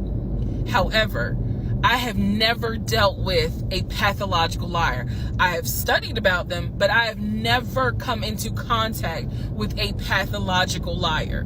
Because to a compulsive liar, if you ask them, man, why did you lie to me? They probably are going to have a reason. Pathological liars don't have a reason. Like, there's no limit to the lie. So I have now confirmed that at least 70% of everything that I thought I knew is now absolutely not true. Absolutely not true. So in between all of this, I get a phone call from the aunt in Augusta. The aunt in Augusta, who Chris has confirmed is the mother's best friend. She is not their mother's sister or dad's sister. She's the best friend of the deceased mom. She calls me, and this is the one I have met. This is the one that Chris was like, I don't trust that hoe, anyway. So she called because she wanted to know what happened. She wasn't trying to be nosy or messy or anything like that. She's just trying to find out what happened because apparently Legion is trying to come stay with her. So she asked me, sweet lady, but she said, what happened with you guys? And I told her we're getting a divorce. I said, because he lied to me a lot. He lied to me a lot. And so what breaks my heart about the conversation with her is that she said, so whatever happened to the baby? Mind you, we went to Augusta, told her I was pregnant. I thought he told her that I had had a miscarriage. He didn't. He never told this woman I had a miscarriage. So she informs me, this is what she tells me. So now we're confirming something else. She tells me that on at least 5 times while I'm at work, Legion was driving to Augusta and telling her that he was going to visit the church of where the parents allegedly the church that the parents started. And I was like, what do you mean he went to Augusta? She said, I've seen him like 4 or 5 times. He's come down here, and each time I've asked him to bring the baby. And I said, what baby? And she said, the baby that y'all had. He told me that y'all had a baby boy. And I said, no, ma'am. I said I had a miscarriage in June of 2020. And she said, oh my God. Oh, she was doing that whole thing. She said this whole time he told me that y'all had a son in January. And I have been asking him for pictures. I have been asking him to bring both of you down here so I could meet him. And he always had an excuse as to why he wouldn't bring the baby. And the last time he was in Augusta, he said that he was leaving you and he was taking the baby with him and that you were at work. I am not making this up. That is what that woman told me. And I just was like, no, ma'am. None of that is true. There is no baby. I said I had no idea he was going to Augusta. Next part. Part 43, who the fuck did I marry? So after the conversation with the aunt, again, she's telling me that Legion has been keeping up this lie that we had a son. I have let her know, no ma'am, there was no baby. We did not have a baby. And I said, I thought that he told you. And she said, he's told a few people that you all had a baby. And she said, because I know some people were trying to send a gift to celebrate the birth. I didn't know anything about that. Didn't know anything about that. So she said, he's trying to come stay with me. She said, but I don't think I want him to, again, she's an older lady. She's like, I don't think I want him to come here because I don't really want to get involved with his divorce again. And I said, what do you mean again? I said, are you talking about the previous wife? And I said the previous ex-wife's name. She said, I don't know who that is. I'm talking about Latanya, that one, the first one. And I said, well, what happened? Do y'all remember I said in my previous video that I read their divorce records. He had filed for divorce and they had a temporary protection order against each other. I said that. So now the aunt is on the phone saying that she had to go to court and testify on Legion's behalf in regards to the temporary protective order. And I was like, well, what happened? She said they got into a fight with each other. And she slapped him. And I said, well, do you know why they got into a fight? And she said, yeah, apparently he had lied to the wife and it was something major and they got into a physical fight. And she said that woman almost beat his behind. And so he asked the court for a temporary protective order. So now I'm just getting the backstory on how that TPO was even came into play. So I told her, I said, you know, Miss Christy, we'll call her. I said, you don't have to worry about that. I said, we're not, he's already signed the paperwork. We're not fighting. I don't have it in me. I don't. So I said, I'm not going to tell you not to have certain people in your home, but I am going to tell you that I'm just barely kind of discovering exactly what the lies are in regards to Legion. So if you feel comfortable having him in your home, then do it. I said, but I am going forward with this divorce, and once the divorce is final, I will have nothing to do with him.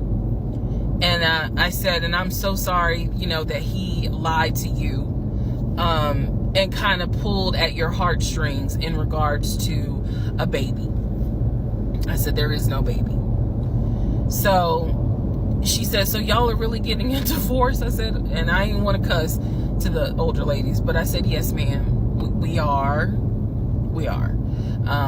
And so we get off the phone. Also during this time, Legion would call me every now and then. Legion had no idea. I've spoken to his ex-wife. I've spoken to his brother. I've spoken to his female cousin. He had no idea. I have now, if we want to go through real quick and talk about what we can confirm. We can confirm that there is no sister. We already knew there was no baby. There was no VP job. Again, he was a temp, and apparently he was making decent money.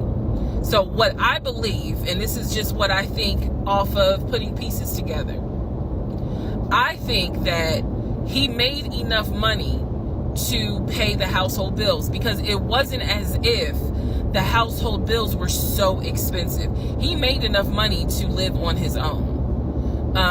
But instead of him living on his own, he's living with me. So we can also confirm that when he told me that he was paying his car off and he called the dealership and paid his car off, we can confirm that that's a lie. That story will come up later on. So pretty much at this point, the only thing I know to be true, his name, his date of birth, the secondary social security number that was on my background check, and that he has 2 brothers and the parents are deceased. At this point in time of July 2021, that is all that's all that I was able to confirm that to be true. So later on, Legion calls me. He calls me because he wants some money. He just needs a little bit of money to hold him over till payday. And so we're on the phone. The call, again, I was recording all my calls at the time. We're on the phone, and I finally kind of confronted him, number one, about having a twin. That's when he tells me, you know, I don't know why I lied, but I don't really talk about him. Number two, I asked him why did he get fired from the condiment company. His story is that he got fired because he had helped a truck driver and he was not supposed to. I know it's a lie. Y'all don't even have to tell me. I know it's a lie. Number 3, I asked him, why did you tell your aunt that we had a baby? He claims he never told her that, and that she's old and she didn't know what she was talking about. So then I asked him if he was ever in trouble where he's been arrested. And he said, yeah, I've been arrested as a juvenile, but my father had my record expunged. I said, were you ever arrested as an adult? He said, nah, I ain't never been arrested as an adult. I said, so you never went to weekend jail? He said, no, I don't even know what that is.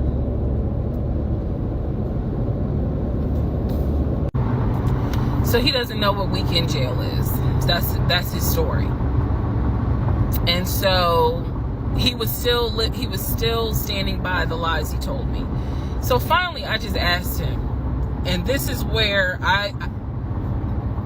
let me just say it. I asked him, why the hell did you even marry me? Like, why? Why did you even marry me? Because you easily could have just stayed dating or been the boyfriend or just moved on with your life. Like, you didn't have to marry me. You didn't have to pull me into a marriage and make me think that this is what you wanted. This is what he said to me on that phone call. He said, I had to marry you. And I was like, no, you didn't. He said, yes, I did. He said, I knew full well from day one that there was no way you were going to stay my girlfriend for longer than a year. He said, I knew it. He said, I knew in order to keep you, I was going to have to marry you. Y'all, my jaw hit the ground. I could not believe he said that. And he said it so matter of fact. And I was like, that is the most fucked up thing you could ever say. Part 44. Who the fuck did I marry? The videos that you saw earlier were filmed earlier today. And yes, I'm aware. It was brought to my attention. I had to make a decision whether or not to finish, keep my word, or stop, disappear. I mean, disappear. Okay.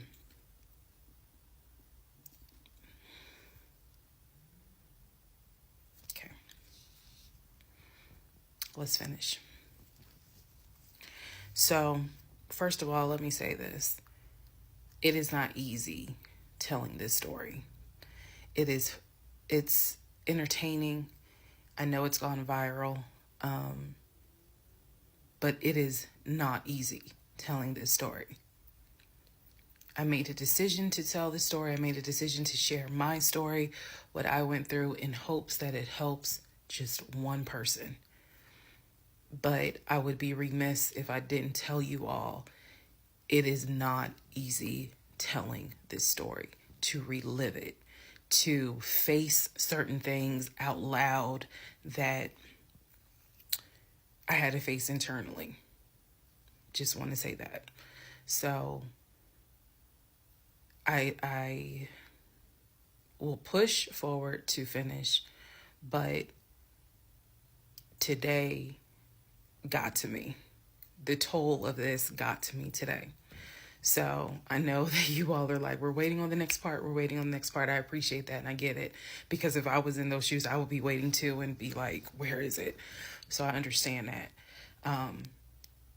But the toll was real today. All right. So with that being said, we are still in July of 2021. I had talked to the brother, Chris. I talked to the aunt. I talked to all these people. And now was the time where I had saw the receipts for the weekend jail type thing. So I went ahead and did a search for his criminal history. I ran his criminal history. I did that on my own at home with my money. So this was not I think someone had asked if I did anything with my job. No, I did not. I know better. So I ran a criminal history, or I paid for a criminal background report.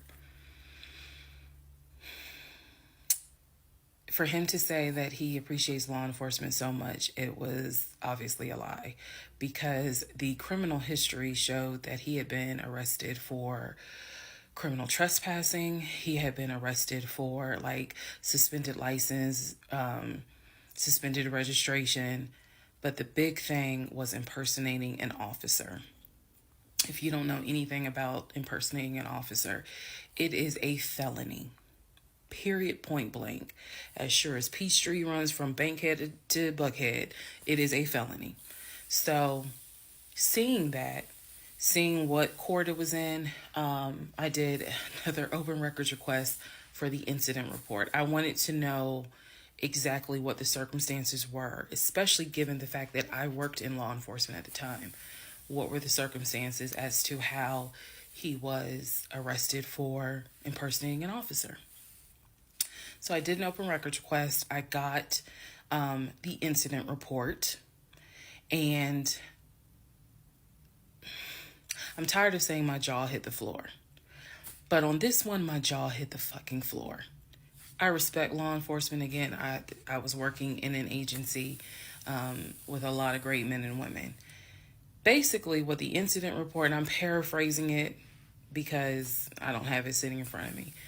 Basically, what the incident report shows is that he pretended to be an officer using a badge. I later found out it was the badge that his dad had as a former correction officer.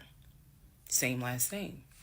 So he was pretending to be a police officer at an apartment complex on the south side of Atlanta, and proceeded to tell people that he was an investigator and he was looking for drugs.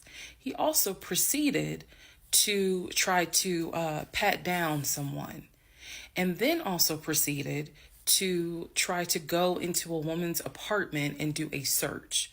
This is in the incident report. So naturally, the woman who he was trying to get into her apartment to do a search happened to either work with or worked at a local police department. So she just simply called her coworkers or called her homeboys or whatever. And so he was subsequently arrested and subsequently was charged and found guilty. That is what I found in his criminal record report. It is fair to note, had I known that he had a criminal history, we never would have even finished date number 1. Some things I'm just not going to get involved with if I know from the rip. So what does this mean? Again, we've been going over what's the lie, what can you confirm? I can confirm that there was no way that this man ever had a passport to take me to London. When he claimed that he was voting in the election, there's no way that he did, because he tried to tell me that he was still a registered voter in California and that he did it online. I knew it was a lie, but again, at this point in July, I'm able to confirm that, yeah, you never had a passport.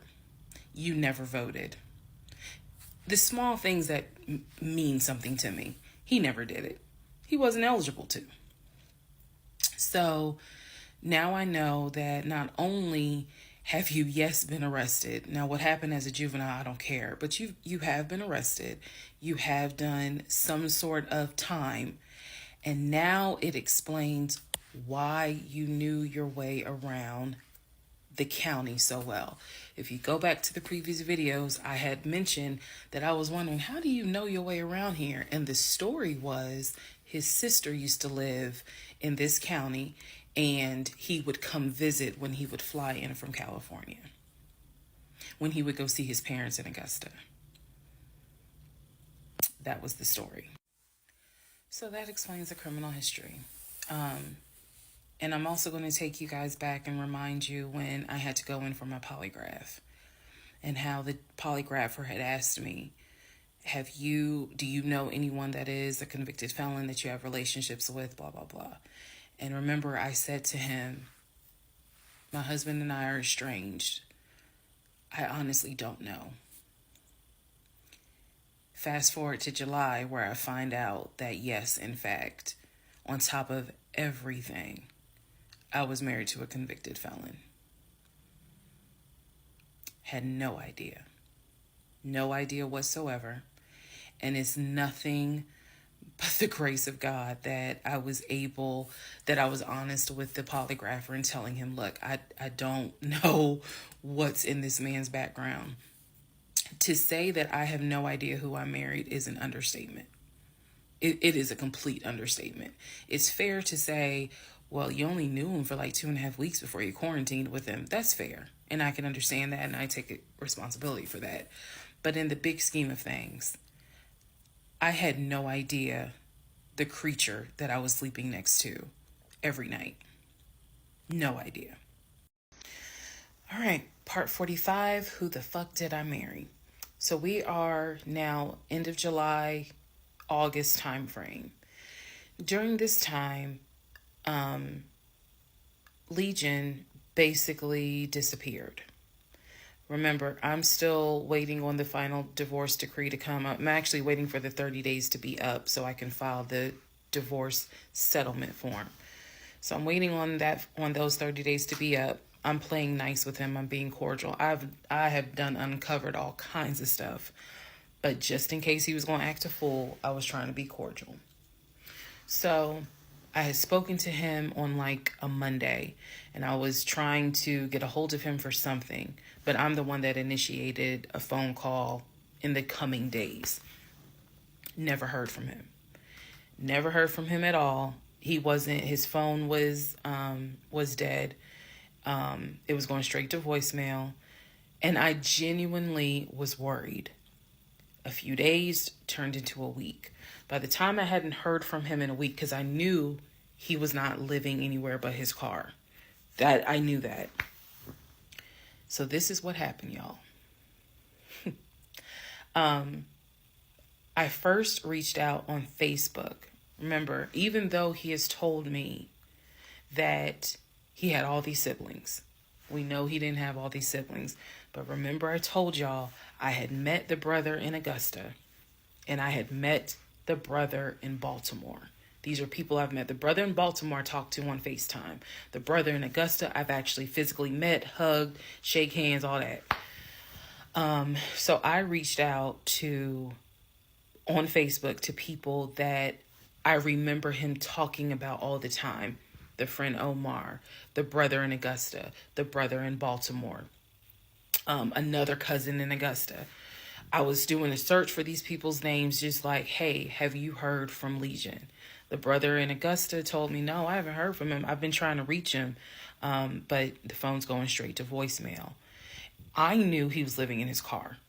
So my brain was doing everything it could not to go on the deep end. I reached out on Facebook to the brother in Baltimore. And I said, hey, gave him my name. And I said, have you heard from Legion? Now, mind you, the brother in Baltimore and him have talked on speakerphone. I guess it's important that I make that distinction. They have talked on speakerphone. So I know that they have talked at least in 2020. So I said to him, again, according to Legion, they talk all the time. But I have heard them on the phone in 2020. So I said, have you talked to him? The brother from Baltimore informs me, no, I ain't talked to him. He owes me money. So I ain't got nothing to say to him. And I said, wait a second, like, he was telling me that y'all are brothers. He was like, man, he's like a brother. But I don't fuck with it. I don't fuck with him because he owes me money. So they had not spoken. This is now July 2021. They had not spoken in well over 6 months. So all the phone calls, this is what it means, guys. All the phone calls that he had with the brother in Baltimore in 2021 were not real. Then I reached out to the Omar guy, and I remember the story is that he and him known each other's years, since California, worked together at the condiment company. I reached out to Omar and said, have you heard from Legion by any chance? Explained who I was. He responds with, and I'll never forget it, he responds with, no, I have not heard from him. I have absolutely no contact with him whatsoever. We are not friends, and I would appreciate if you do not reach out to me again about him. The stories I was told was that this dude is supposedly his best friend. Shocking moment. So they had not spoken in years. They're not cool. He does not fool with him. Okay. Went on to the next person, a female cousin I had met. She said, no, I have not heard from him. Why would I hear from him? We don't really talk. Like, I think she was genuinely weirded out by the fact that I'm reaching out to her out of the blue, asking, hey, by any chance, have you talked to my soon-to-be ex-husband? So what I discovered because he ended up being gone for 2 weeks. What I discovered in those 2 weeks, let me be very clear with the statement I'm getting ready to make. I reached out to every person I know who apparently has had some form of relationship with him. Either he said that they were friends, they talked on the phone, he said they hung out. The brother in Baltimore, I was told, had been to the house while I was at work. Brother in Baltimore said, no, that never happened. I've never been to your house. All these people knew that Legion was a liar. And I think that they all felt bad, with the exception of the Omar guy, felt bad that I was kind of just discovering what they've known for years. In those 2 weeks, I found out every single person I reached out to, not a single one of them gave a shit if that man was dead or alive. All of them had the attitude, some even said it, no, I haven't heard from him. I don't care to hear from him. It was as if, for me, it was such a sad moment because I discovered this man has no friends. Fuck whatever he has said. I am now able to prove it. He has no friends.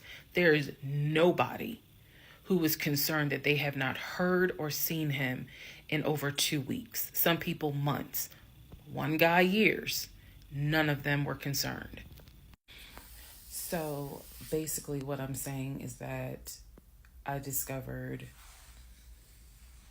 he had burned bridges with everyone. Burned bridges with family, burned bridges with so-called friends, burned bridges with fake brothers, fake sisters, fake aunties, uncles, everything.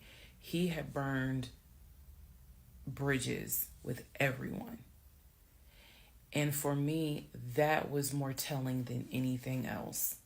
Yes, I knew he was a liar. Yes, I knew he had made stuff up. I was genuinely surprised to discover nobody gave a shit about this man. No one.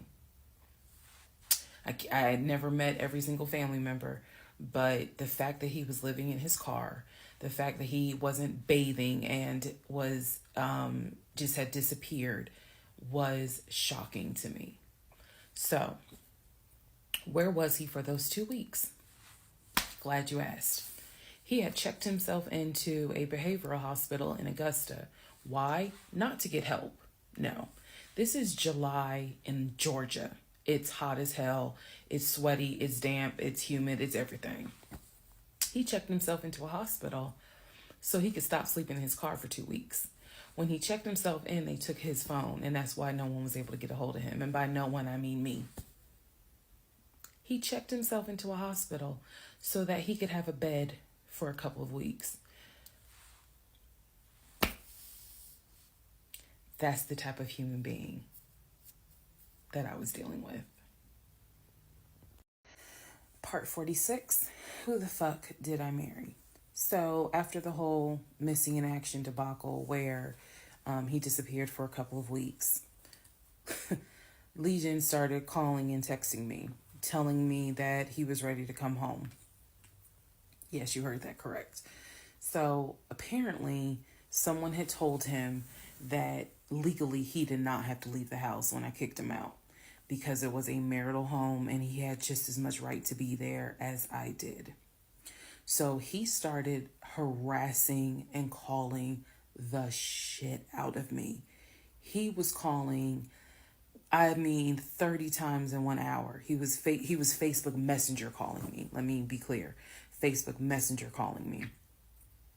He was calling me so much. He was messaging me saying, I'm coming home. I'm going to get some money and drive up from Augusta. You have to let me in the house. It's not fair what you're doing. All this other bullshit. It was non-stop. He would start calling at 7 o'clock in the morning. He would not stop calling until 10 o'clock at night. He was calling so much, leaving messages, like I said, just straight up harassing me. So I reached out to attorney friends. I reached out to local law enforcement. Local law enforcement informed me, well, technically, he's right because he is still legally your husband. Our divorce had not been finalized at this point. The paperwork had been sent in. I was just waiting on the judge to give me her signature, but it hadn't happened yet. So the local law enforcement did tell me if he comes back, our officers would have to let him in the house.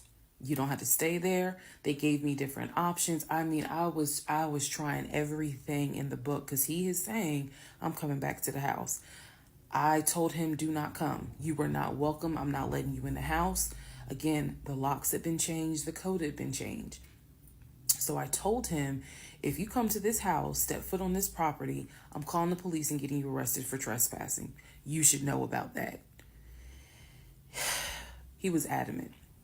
He was adamant that he was allowed back in the home. He didn't know the conversations I had with local law enforcement, but somebody was in his ear telling him, nah, you can go home because she's not allowed to kick you out. Okay. So I didn't know when he was scheduled to come because he was trying to get the money for the gas to get back to Clayton County. I tried everything I could. Basically, what my options were simple. Let him in the home, and I can stay in the home, put him in a room, just have no dealings with him. But again, I don't want to be under the same roof with him. This is what the local police told me. I could have an officer go room to room and let his body cam film the room to see the condition of the house. And if Legion showed up, I would leave the house. I can go to a family member's home and stay there. This is literally in August, right before my lease is up. So I was already moving. I had already secured another home, did exactly what I said I was going to do, moving to Cobb County. So I just needed a couple of weeks before I vacate the home. So the other option was, again, have the officer film the home with the body camera. That way it shows what the condition of the home is at the time that he moved in. So if anything gets messed up, I can sue him. What am I going to sue him for? But nevertheless, or the third option is I can stay there with him, make life miserable. So my plan was the option of have them film the home. I was not staying in the same house with him. I didn't care. Also, there was no guarantee, and I told the officer this, look, if y'all allow him to stay in this house, I am telling you by tomorrow morning, every utility in this house will be off. He will have no running water. He will have no air condition. This place will feel like a sauna. Officer kind of chuckled and was like, again, ma'am, this is one of those domestic situations. He is allowed in the home. Okay. So again, I had no idea when he was coming. I was on pins and needles. every day. I'm seeing the phone ring, like I said, about 30 times every hour. I'm seeing the messages. I'm seeing this. I had reached out to a police captain. I had reached out to the chief of police. I was trying to get all kinds of help. Like, it ain't what you know, it's who you know. So he eventually tells me I'm going to be there on Wednesday. This is just an example. I'm going to be there on Wednesday. I had been calling a police captain who was really gracious, really kind, and was trying to help me, because I was like, bro, I just need 2 weeks and I'm out of this house. And we already knew he legally could not go to the new house. I was trying to see if I could move in early to the new place. The landlord was like, I really can't let you. So I felt like I was running out of options. He's saying he's coming. He's saying he's coming. He's adamant he's coming. I guess somebody felt sorry and gave him some gas money so he could drive from Augusta up to Clayton County. So the day before all this goes down, the police captain called me, and he informs me that they ran his name through GCIC, which is a database that law enforcement agencies use. Turns out, he has a warrant for his arrest. So the police captain says this changes everything. If he shows up to the house, don't do anything, call us. I will have officers to your home, and they will simply arrest him. So I know that this is a short part, but I'm going to dedicate the next part to what happened when he showed up to my house. Part 47, who the fuck did I marry? So here's what happened. This was mid-August. Went to work as usual. It actually happened on a Friday. I had to look at the dates. It happened on a Friday. Went to work. Still, he was calling me, texting me, messaging me that he was on his way. And so I was a bit on pins and needles all day. I was dreading going home, and that is a horrible feeling, to dread to go home. So he had called me and said that he was at the house in the driveway. I guess he had to use the restroom, so he decided to go to the Walmart up the street to go use the bathroom. I wasn't answering phone calls. I wasn't answering text messages. I simply called the police captain. I said, hey, he's saying that he's at the house. The police captain himself drove by the house, but I believe he drove by the house when Legion went to Walmart to use the bathroom. So the police captain was like, I don't see anyone there. But again, when you get home, if he is there, do not engage. Call us. Okay? No problem. Because I got you on speed dial. So I go home. I'm on the phone with both my mother and my aunt on a 3-way call. They're both like, oh my God, you know, what do we need to do? I drive into my subdivision. What he did not know was that he had backed into the driveway up against the garage. Normally, I park my car in the garage. But what he didn't know was that at the time, I was driving a fleet car. So I wasn't even in my normal car.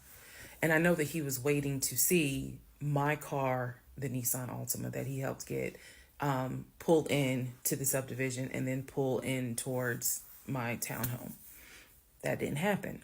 Because I'm in a different car, he didn't recognize it. So when I turned onto my street, as sure as it is hot in Georgia in the summer, that man was sitting in the driveway in his Ford Taurus. Okay? So I live at the time not far from a cul-de-sac. So when you go straight down, you just turn around the cul-de-sac to come back up. So that's exactly what I did. I went to the corner, turned off so that I can see the house, but he would not have been able to see me. I went ahead and called 911. I was very calm, told them exactly what the captain had told me to say. I was like, my name is, the address is, I need police here because my ex-husband is here. He is not supposed to be here. And I feel as though I am in danger. She said, okay. She, again, regular phone call. She said, we're dispatching police to your home. As soon as I hang up, I then call the police captain. He immediately answers the phone. He says, we just got the call. I'm sending 4 officers your way. Okay, good. Get off the phone, call my mom and my aunt back because they were both like, call us back. Call them back on 3-way.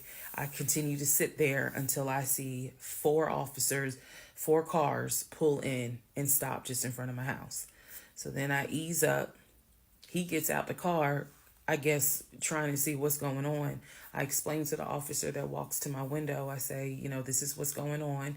So I was trying to sound extra law enforcement smart.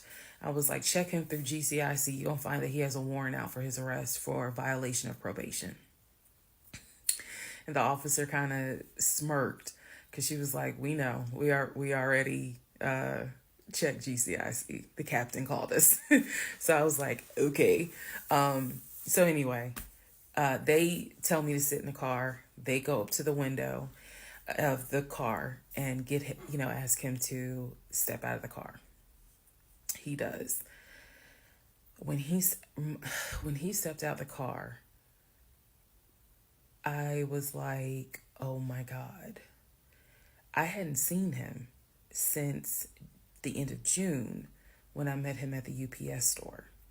And he looked bad then. He was still in the same clothes. When I told you guys when I met him, he was like a size 3X. What got out of the car was easily a medium or large. Easily. That is how, and it makes sense because, he probably wasn't eating. Except for somebody gave him $6 for chicken nuggets. But what got out of the car was something I didn't even recognize.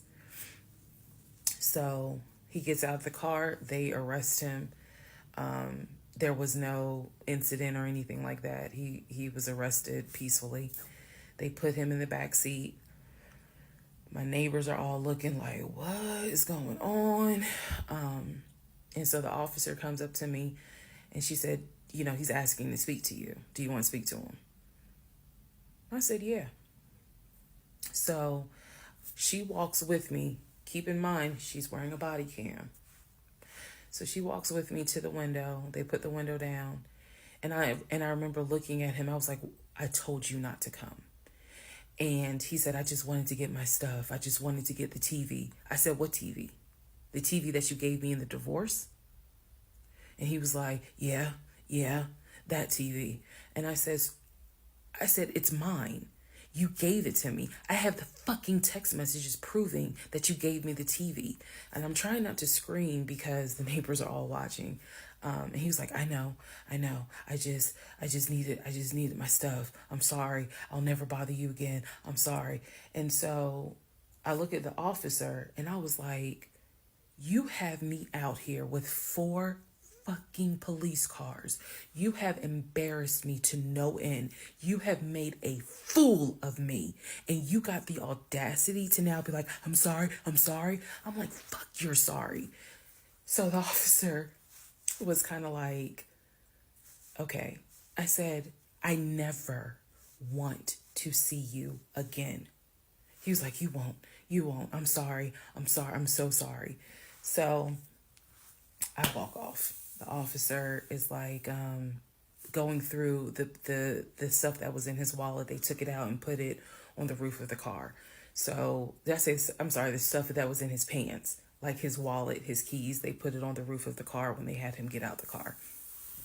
And so she's just like, I said, did you catch all that on body cam? And she said, yeah. I said, he gave me the TV. And she said, yeah. She's like, we're going to take him in and we'll have somebody look at him. Because in her words, she said he's definitely having a mental episode right now in the back seat. And I just shrugged and I was just like, my God, I just said, I just want to be done with him. I just want to be done. And so she was like, I understand. I totally get it. So his car is in my driveway. The keys and everything are They took it with them because I guess since it was on him, they took it with them for processing at the jail. I think that's how that works, because I didn't see the wallet or the keys afterwards. So at this point, 4 officers leave. I go into the house. Everything's peaceful and calm. A few minutes later, I go outside to check the mail. What's in the mail but a letter from the court? I open it up. I go into the house because, again, it's hot. I had my wig on. My head is all sweaty and stuff. I'm just angry and just angry. That raised my blood pressure. So I go in the house. I sit on the steps inside the house, and I open up the mail from the judge, and it's my final divorce decree.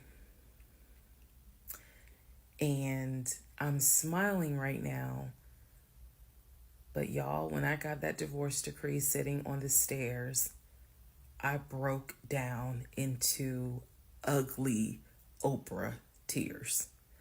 I broke down. It was as if a year worth of weight came off of me. I broke down, and I mean, I wailed. I broke down. I broke down so bad. Next part. All right, part 48. Who the fuck did I marry?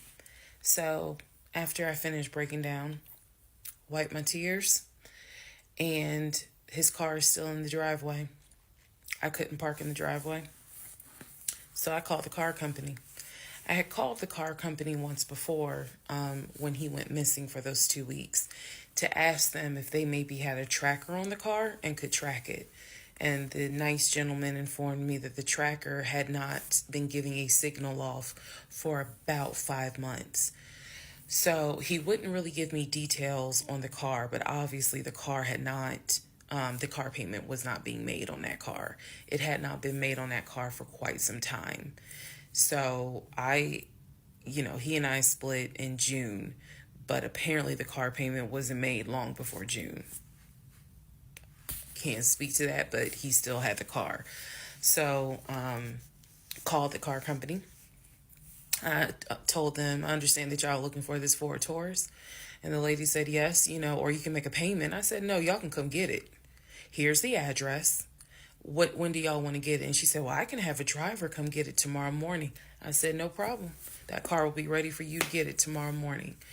And so the car was repossessed out of my driveway the next morning, Saturday. The driver was there about 7 o'clock in the morning.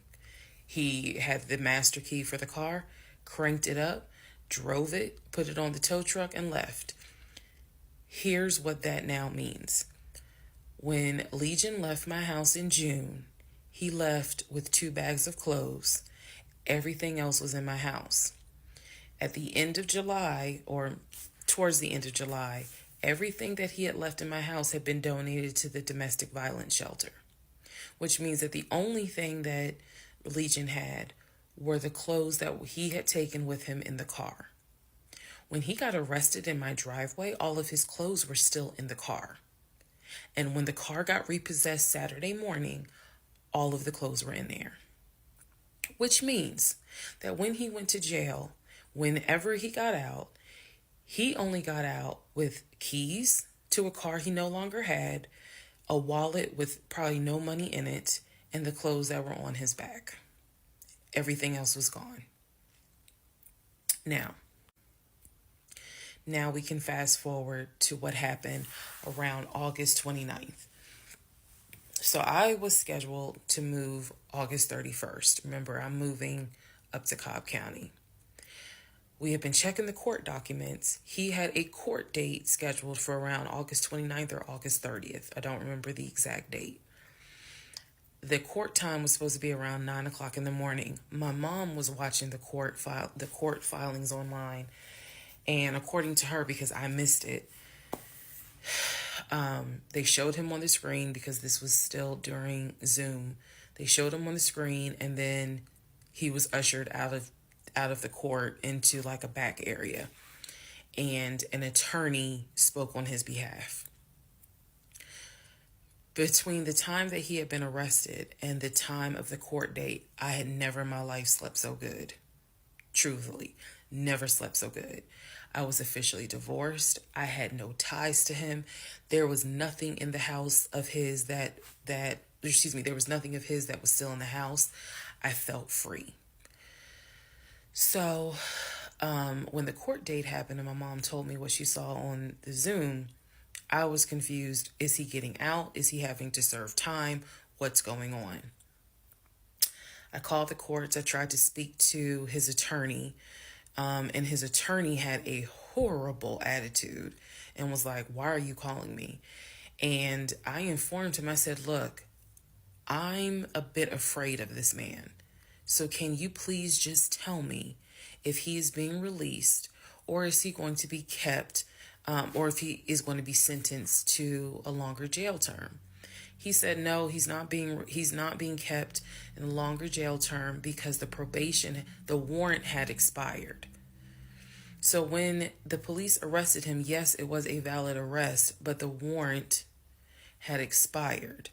So I believe the warrant had expired like 6 months earlier, but of course it wasn't put in the system. Which means that if the court date is August 29th, he's going to be released August 29th or August 30th. I'm moving August 31st. So my mom was just like, please just spend the night at your aunt's house. Like, just spend the night at your aunt's house, then go back to the house during the day. The movers will be there, and then just move.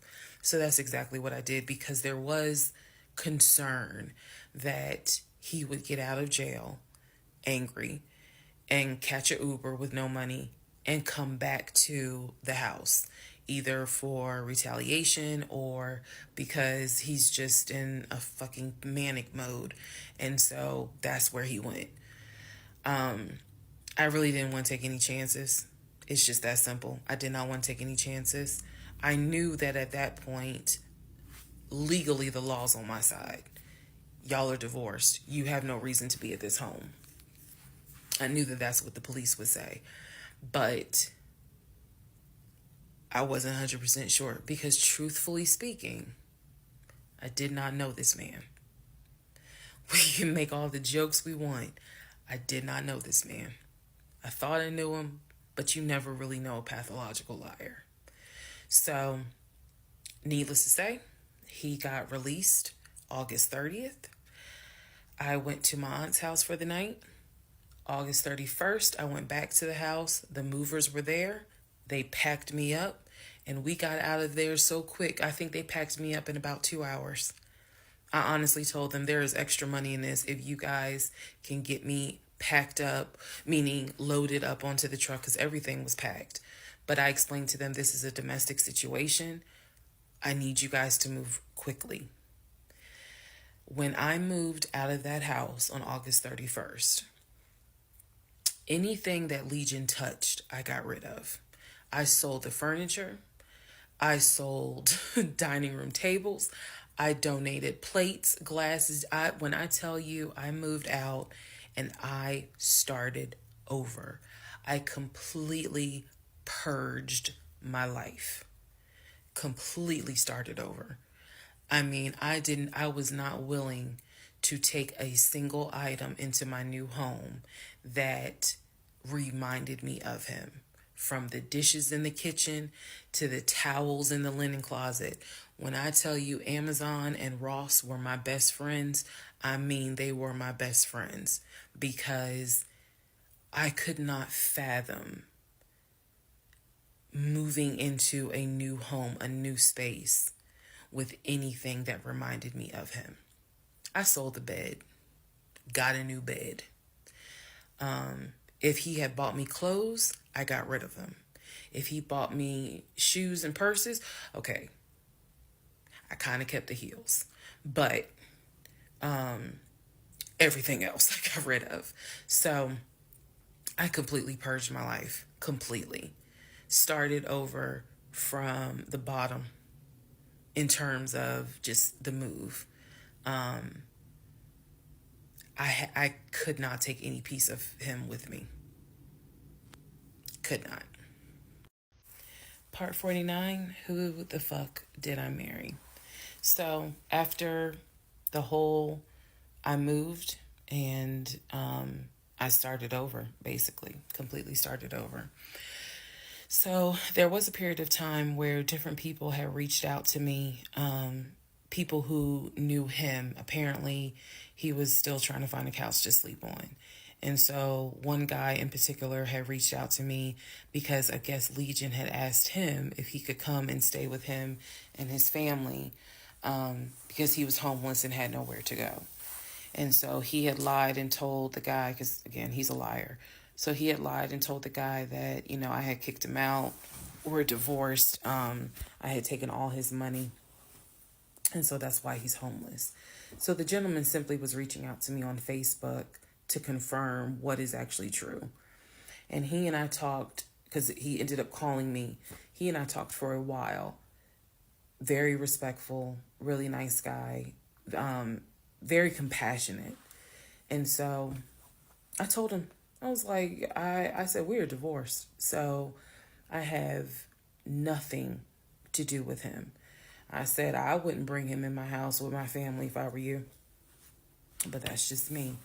And so the guy was like, lady, he didn't say lady, but he was like, lady, you dodged a bullet. He was like, I know you may not see it now, my sister, but you dodged a bullet. You dodged a bullet big time. And so, just in talking to him, he was very encouraging. Like, it sounds like you got a good head on your shoulders. It sounds like you a good woman. And no, he was not flirting at all. He was like, it sounds like you a good woman. And I really hope this does not mess you up. Like, don't let him mess you up. Don't let him, diminish your shine kind of thing.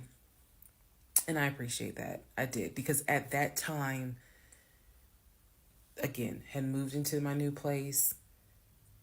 2021 was the worst year I ever had. I'm not saying that so that 2024 can be like, hold my beer. But 2021 was a dark year. Started out married, end of the year divorce, end of the year with COVID and divorce. And that period of time, that August, September time, I felt like I was just walking around like a numb woman. I didn't know if I was coming or going. I didn't know what to do, because I felt like I had just been through hell. And it was a period of time where I had to sit down and I had to really, really deal with some stuff that I just simply was not ready to deal with. Things that I had to come to grips with that I really wasn't ready to come to grips with. So fast forward all this time, get to December of 2021. Yes, this is where the story does end. Get to December of 2021. I am out sick with COVID. I'm not at work. I get a phone call from my coworker telling me that Legion has called our job looking for me and was trying to get information on how to reach me.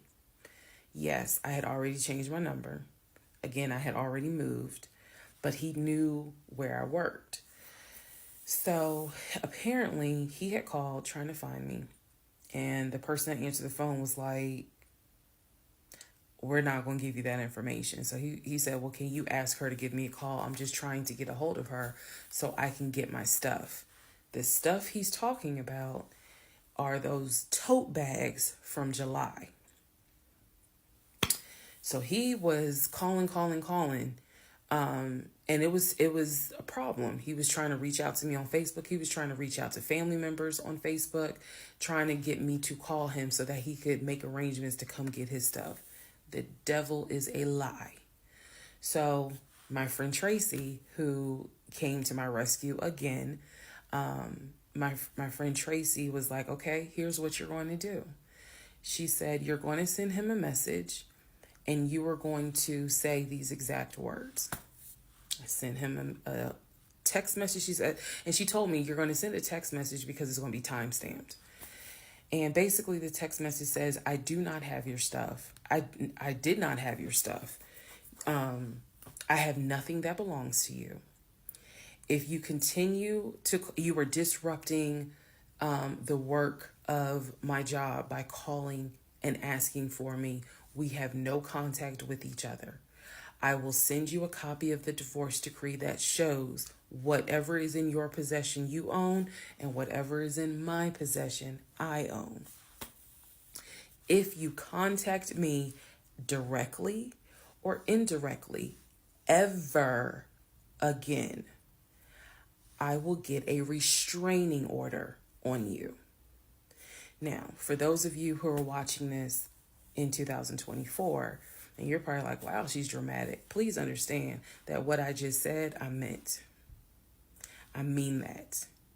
If you ever try to contact me directly or indirectly, I will get a restraining order. I have it in writing. I've always had it in writing. And if I need to rewrite it again in 2024, I will, because the boundaries still stand. And that, ladies and gentlemen, is the last time I had any contact whatsoever with my pathologically lying ex-husband. Part 50, who the fuck did I marry? So, the aftermath. There are some realizations I had to come to after the divorce and everything had passed. One, Legion never loved me. He never loved me. He doesn't love himself, so I know he didn't love me. Number two, he didn't even like me. He watched me get excited about things that he knew I was not going to get. And not even just the possession stuff. Like, of course, we know I was excited to be the woman whose husband is like, I'm taking my wife to London. I was excited to be the woman whose husband was like, yeah, I bought my wife a brand new BMW X5. You have to understand, as all the jokes that we make about the BMW, it was the time and effort that he spent in taking me to dealerships and being sure to put me in the car and test drive the car and, oh, I can see you in this. I like this for you. It seems safe. It was the effort to really make me believe that he was going to get this just for him to fuck with me. The effort in taking me to all these homes, to see my face light up as a woman who grew up on welfare, to be able to walk into these 4 and 5 bedroom homes, knowing that he didn't have any money to buy it. Imagine if he had just been honest and said, hey, I like in my free time to go to open houses and just see how the other people live. Imagine if he had just said that versus wasting not only my time, but the wasting the time of the realtors who did nothing wrong. There's a level of cruelty to my ex-husband that I had never experienced before. And God knows, I pray I never experience it again. That's the word that comes to mind when I think of him. He is cruel. And it wasn't just me, he did it to the ex-wife. So, do I trust? No. I trust the people who were in my life before him. If we were friends or if we were in a relationship or whatever and I knew you before him, I trust you explicitly. But if you're somebody I just met, I don't trust you. I don't. There's no point in me getting on here and saying and making it seem like, oh, I'm so strong, I'm so brave. I struggle big time. Because on one hand, I want to like someone. On the other hand, I'm immediately thinking, what if it's a repeat? And I'm going to be honest with y'all, I can't go through that again. I can't. Every single thing in our relationship was a lie. It took me a while to realize every single day this man lied to me. Every single day he lied to me. Every conversation he had was a lie. I will never know how much he lied to me. I'll never know. I've made my peace with it. I will never know how deep it really truly goes. I only know what I experienced, and I only know what God allowed me to see. But I'm willing to bet that there's a lot I still don't know. When people say, oh, you dodged a bullet, like you just, and I've read a lot of the comments on this, and people have sent me a lot of the comments. And so I need to make one thing very clear. I am fully aware I dodged a bullet. I am so grateful to my God that I did not have that man's child. I'm sorry if that offends some of you, but it's the truth. I'm grateful that we didn't buy a house and that I'm not financially tied to him in any way, shape, or form. But I am also grateful for the fact that there are things about my ex-husband that I discovered in terms of how he is when it comes to other women. And I'm grateful that God has kept me and protected me. That's all I'm gonna say. So when I started out making this series and I made the decision to tell my story, my motive was I just want to help one person. If there is a woman out there who's like, God, I want to be married and I met this guy and something don't seem right, but maybe it's not that bad. My advice is, honey, just go ahead and do your research, because I can honestly tell you, being single sucks, okay? In my opinion, sometimes it sucks, but being married to the wrong person is a type of hell no one should have to go through. You should not have to be married to someone that does not like you. You should not have to be married to someone that doesn't even love you. And I know what that is like. I know what it's like to be told, hey, babe, I love you. And yet, I swear, I think that man sat back in the recliner with his WWE Championship Roman Reigns belt and laughed his ass off at me every day. Like, damn, she really believed it. Ha, ha, ha, ha, ha. I do. I really do think that. My radar was broken because I am an intelligent woman, and I know that I know better. And I still sometimes ask myself, how the fuck did you let this happen? How did you let this be your story?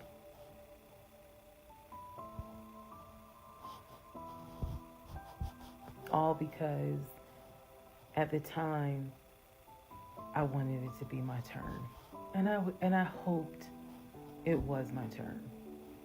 And when people say, well, what do you mean by that? I just meant, we all see it, whether it's social media or real life, we all see where the woman she done been through some stuff, but she finally met someone who appreciates, loves, and respects her. And it is a beautiful thing.